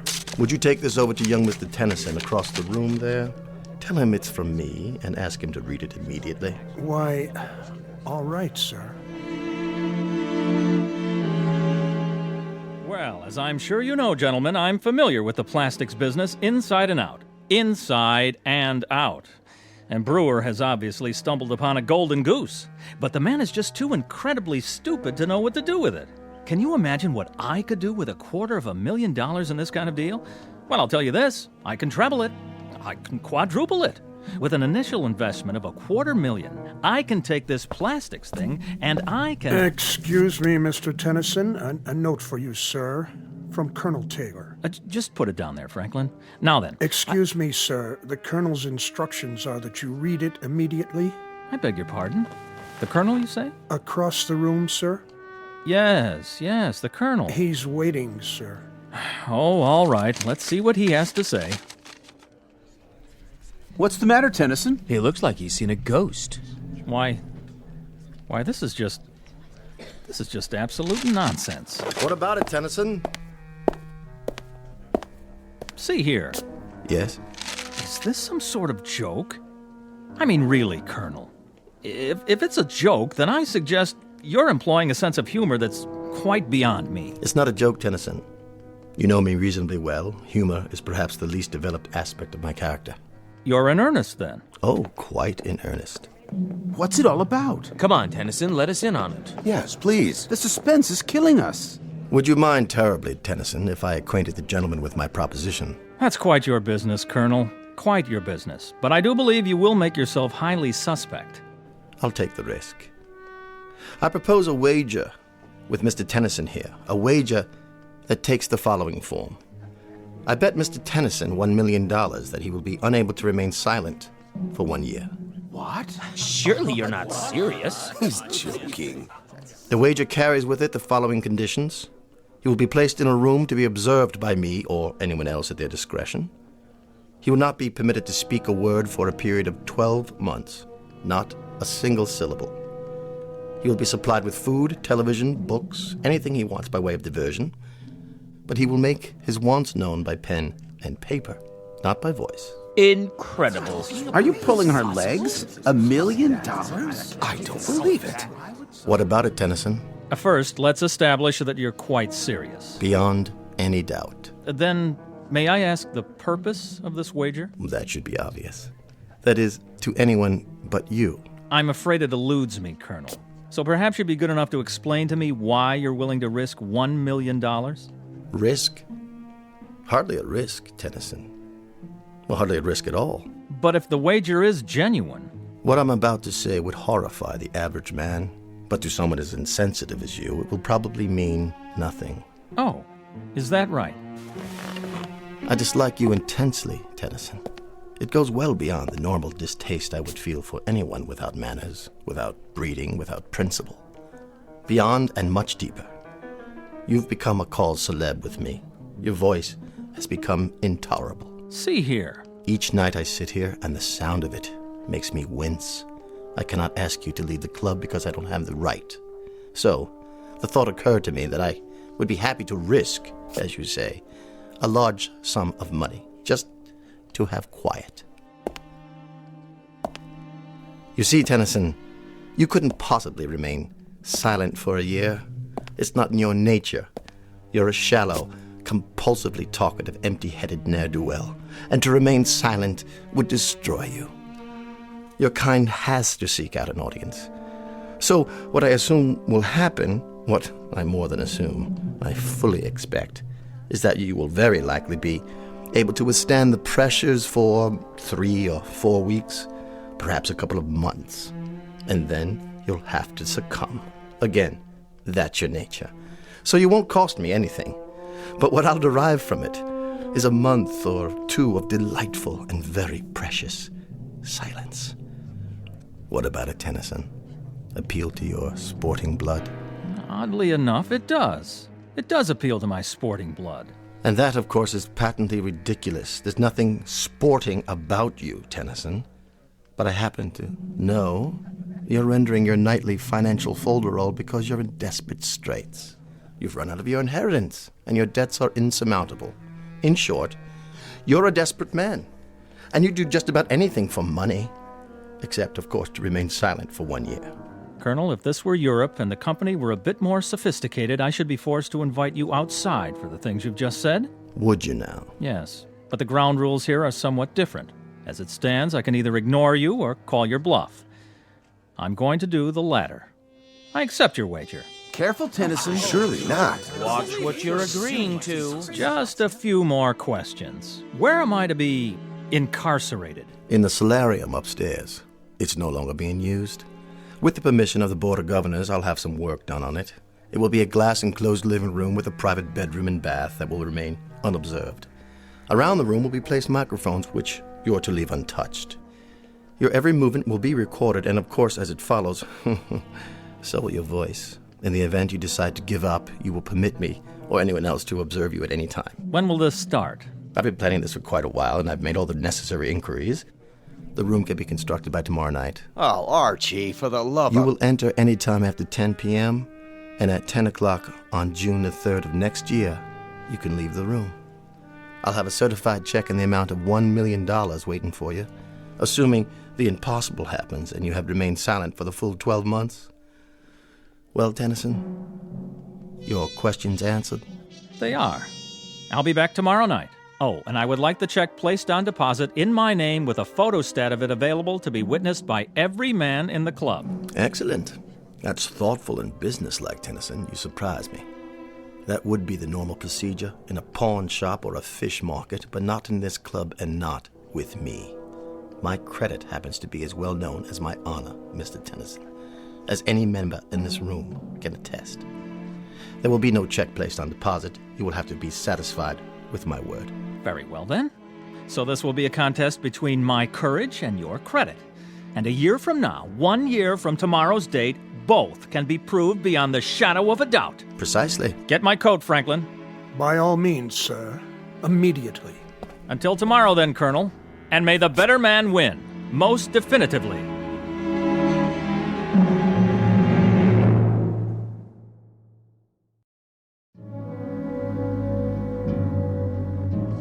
Listen, Tennyson. What is it? This is none of my business. You're right, old man, it's not. But I've known Colonel Taylor for a long time. This is not a capricious man. He's dead serious. Do you know my wife, Charles? We've met. Her name is Doris. A lovely thing. Frail, beautiful, fragile, like a cameo brooch. Oh, yes, she certainly is that, and more. But I'm afraid her tastes run to unfragile things. Sizable baubles with sizable price tags. She shops at Tiffany's like most women enter a supermarket.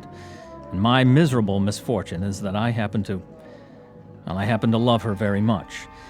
And so at this particular moment, I do happen to be in desperate need of money. Now, that may sound melodramatic. Not at all, Jamie. But it happens to be true. And my wife's faithfulness is in direct proportion to the size of the allowance I give her. I didn't mean to make light of it. Please believe me. So, that's why I'll be back tomorrow night. How bizarre. Don't you think so, old sport? How incredibly bizarre to remain indoors, shut up, silent, in a room for 12 entire months, in exchange for a $1 million life preserver, thrown to me by none other than Colonel Archie Taylor. I'll say goodnight now. There are arrangements that must be made.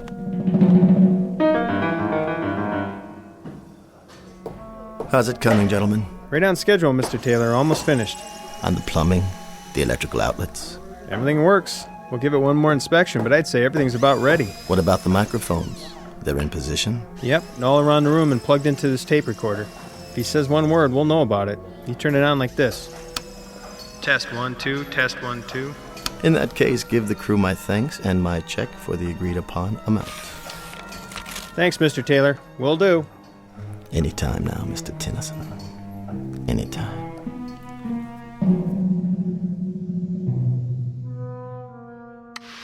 Hey, Daffy, get back in the flying saucer. Here come those booty men. Hey, no problem. Trouble rolls off my back. Tonight on Classics Revisited, we bring you the BBC's dramatization of that timeless masterpiece, Peter Ibbotson. Masters of Darkness and our terrifying story, Down There.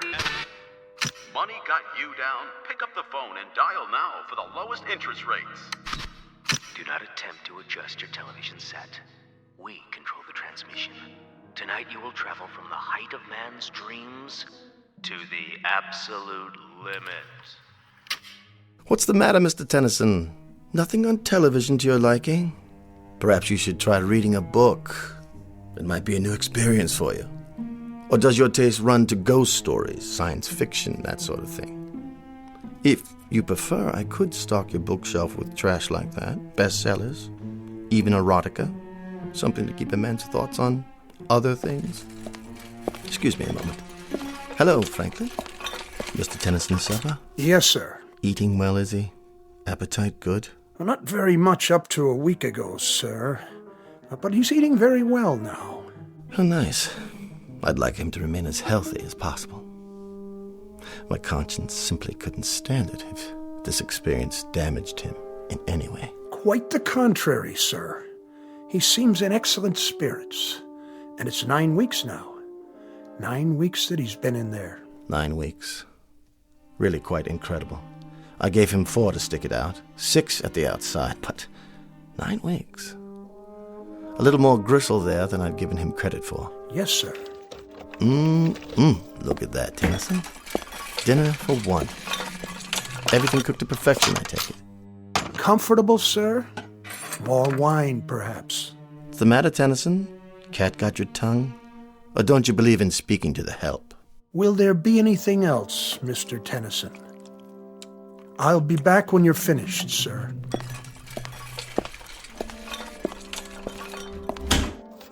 Enjoy your meal, Tennyson. Sorry I can't stay, but I have another engagement with friends.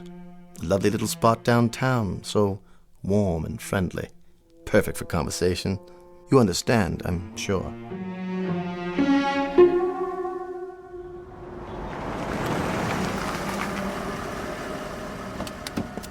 Good afternoon, Colonel. Patrick. I'll take care of your car, sir. I know you will, boy. Mr. Alfred inside, is he? Yes, sir. Have a nice lunch, sir.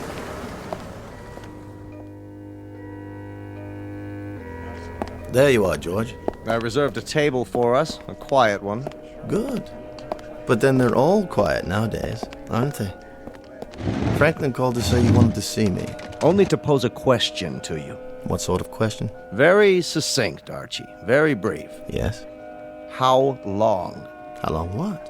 How long are you going to keep this up, this prolonged practical joke? Not much longer. What exactly does that mean? You should see our boy up there. 4.5 months and not a sound from him. That's what I wanted to talk to you about. Incredible. I've just been wondering how my fortune might accommodate the loss of a cool $1 million. For the sake of argument, of course, quite theoretical. That fop couldn't take it another month. This, I'm certain of. For your sake, I hope that's the case. My sake? You have the money, of course. I find that insulting. I'm sorry if it is, but I think he's going to beat you, Arch. Especially from you, George. I'd say you owe me an apology. How are your holdings? What are you talking about? It's no longer theoretical. You might want to double-check your holdings now in preparation. My holdings? They're solid, dependable, 100-year-old firms. Why should I rearrange anything? You're insane. Merely careful. Look here. There isn't one chance in a million he'll last out the year. Not one in a million. I've watched him every day. He's beside himself. He's becoming bored to the point of irrationality. A week longer, 2 weeks, 3 at the most, he'll be crawling up the walls, screaming for us to let him out. I hope so. I sincerely hope so, but I think that boy up there will remain silent for the entire year. And I think you're going to owe him that cool $1 million. Nonsense. I just hope you've got it. That's all. I'm not going to sit here and listen to this abuse. It's not in the least personal, only something I feel you need to hear from someone you'll listen to. The voice of reason, a word to the wise, that sort of thing. Then from now on, I'll thank you to disperse your wisdom elsewhere. Oh, for the love of... Consider yourself discharged. What? As of this hour and this day, you are no longer my attorney. But Archie... Goodbye, George. Goodbye to you, old boy, and good luck. Because by the look of things, I'd say you're going to need it.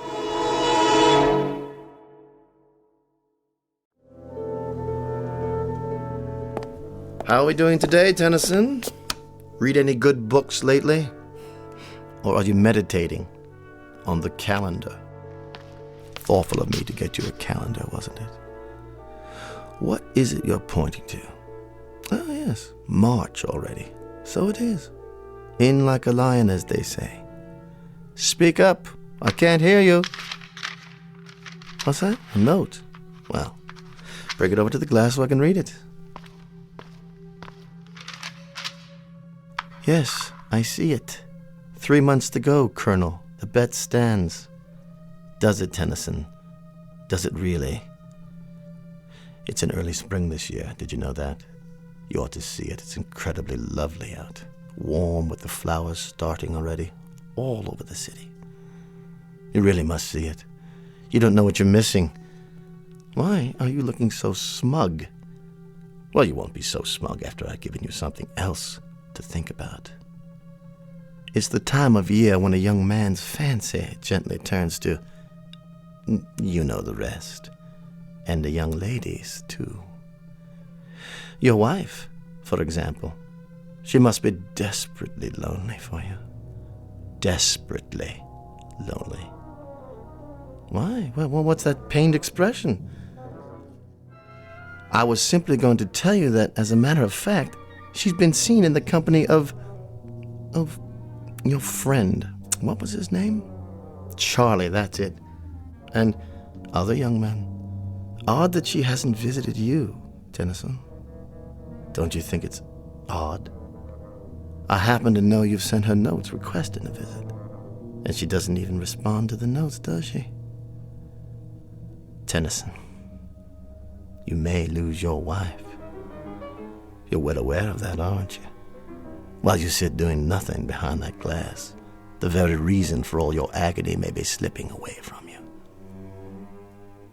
Tennyson, why don't you leave? Why don't you leave right now?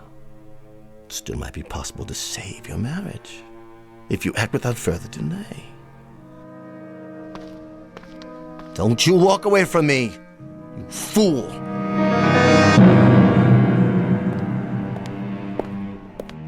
Tennyson, I know you can hear me. I saw your wife again. She's with that polo player fellow now. You know the one. The tall, attractive, blonde youngster. It's incredibly beautiful out today, Tennyson. Oh, it's incredibly beautiful. Birds and flowers and color. Absolutely lovely. And by the way, I saw your wife. She was getting into a little European sports car. Some young man was driving it. And here's Franklin with yet another meal. You must be quite bored with the club's menu by now, aren't you, Tennyson? Oh, Franklin? Yes, sir? Chilly up here, isn't it? I hadn't noticed, sir. Perhaps. The thermostat, Does it control the temperature in Mr. Tennyson's room as well? I believe it does, sir. Then I'll just turn it up for a while. I don't want you getting chilly, Mr. Tennyson. Certainly not. I want to warm it up for you. Nice and warm.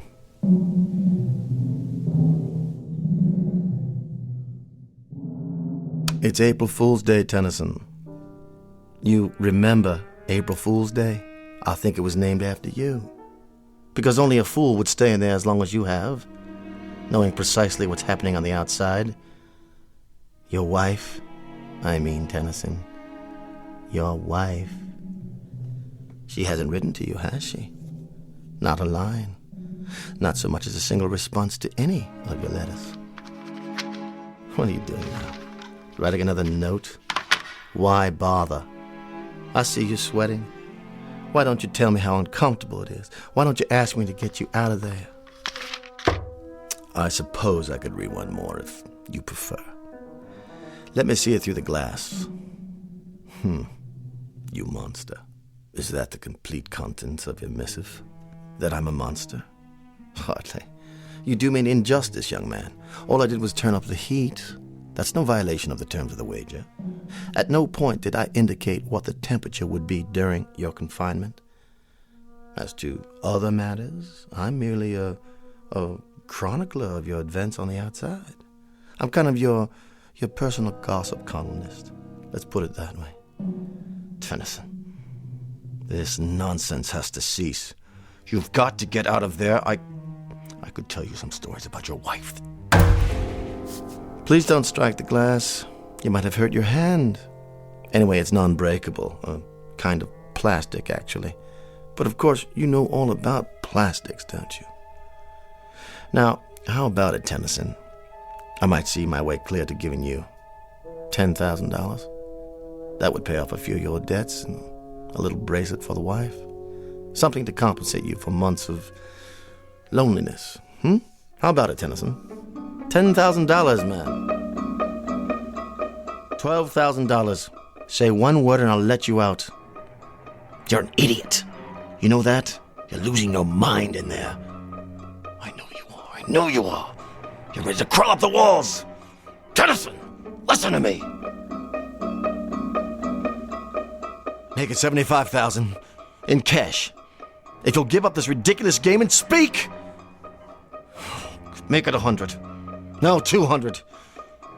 250,000, Tennyson. Time is running short, boy. You can't stay in there another hour. Not another half hour. I swear to you, $250,000 in cash if you'll speak now. You accept? Hold it up. Let me read your decision. Go to... How dare you? You go there, boy. You! You will, I swear, if you don't act at once. I'm about to withdraw my offer. I'm counting down. Rather a monumental occasion, isn't it? I wouldn't have believed it. 1 year in that room and not a word out of him. 3 minutes is all the poor devil's got left now. 3 more minutes. Look at the colonel over there. Not the face of a happy man, would you say? At least he had the decency to show up. You're sure, George? I'm sure. This is straight off the wire, but it hardly matters now. 12 months ago, almost to the minute, you destroyed yourself. Much as I told you you would. Your little reminders are gratuitous at this point. And it's not even 10 o'clock yet. Whether it is or whether it isn't, the destruction I'm talking about has already taken place. There have been ugly rumors, Archie, things you've done to him. What things? Like little asides, innuendos, suggestions, gossip about his wife. Even intercepting letters he wrote her before Franklin could mail them. You place such a premium on honor, Archie. But you haven't acted like an honorable man. George, you don't believe Please don't go to the trouble of denying it. I'm sure much of it is true. But this ugly affair has proven 2 things, hasn't it? That the boy up there is stronger than you gave him credit for, and that you are considerably weaker. That boy up there. A weak, simpering, half a mind, a fop with no guts, no courage, no nothing. How could he have done it? How could he have done it? I might just as well have made it 2 million or 3 million. Somehow it was impossible from the beginning. Gentlemen, Mr. Tennyson.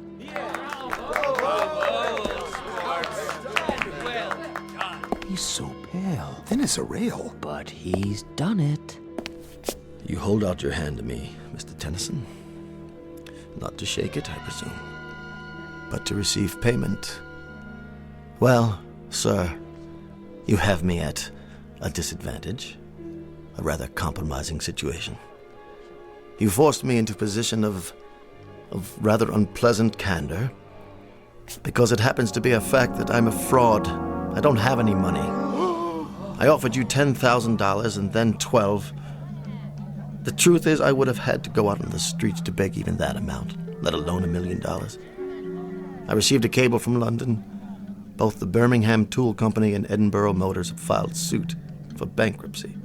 Blue-chip companies. Every nickel I had was invested with them, and they no longer exist. In short, I'm busted. Broke. Yes, it happens also to be a fact that I have pride, bearing, taste, and exceptional breeding.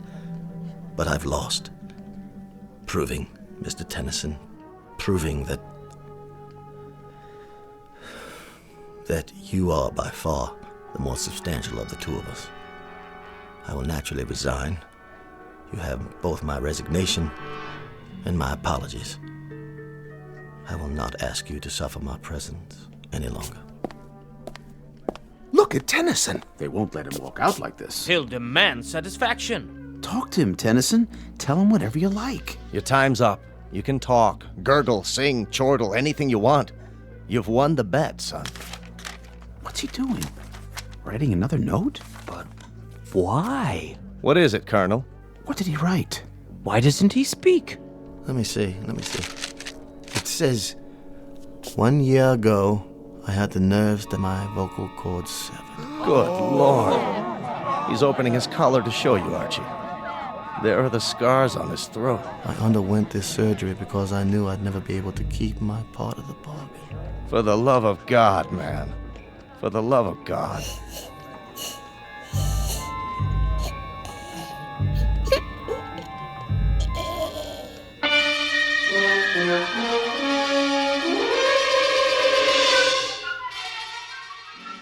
A bizarre and unlikely bet with two losers. Mr. Jamie Tennyson, who will go through life as a silent shell, the price to be paid for his weakness. And Colonel Archibald Taylor, who will spend the rest of his days in naked humiliation. The cost to him for all of this is the most precious possession he owned, his pride. And the point of it all? Simply that two men discovered somewhat belatedly that gambling can be a most unproductive pursuit. For somewhere beyond these two, a wheel was turned, and both their numbers came up. The number was Black 13. If you don't believe it, ask the croupier, the very special one who handles high-stakes roulette in the Twilight Zone. More from the Twilight Zone after this. Hello, I'm Stacy Keach. I hope you're enjoying this edition of the Twilight Zone radio dramas. To learn more about this series, be sure to log on to our official website at twilightzoneradio.com. You'll find special discounts on our Twilight Zone audio collections, listings of our radio stations, links to other websites, and a photo gallery of our recording studio and some of our stars in action. Plus ways to contact us with questions or comments about the show. And for a limited time, when you log on to twilightzoneradio.com, you can send in for a free CD of the show. So be sure to visit us at twilightzoneradio.com.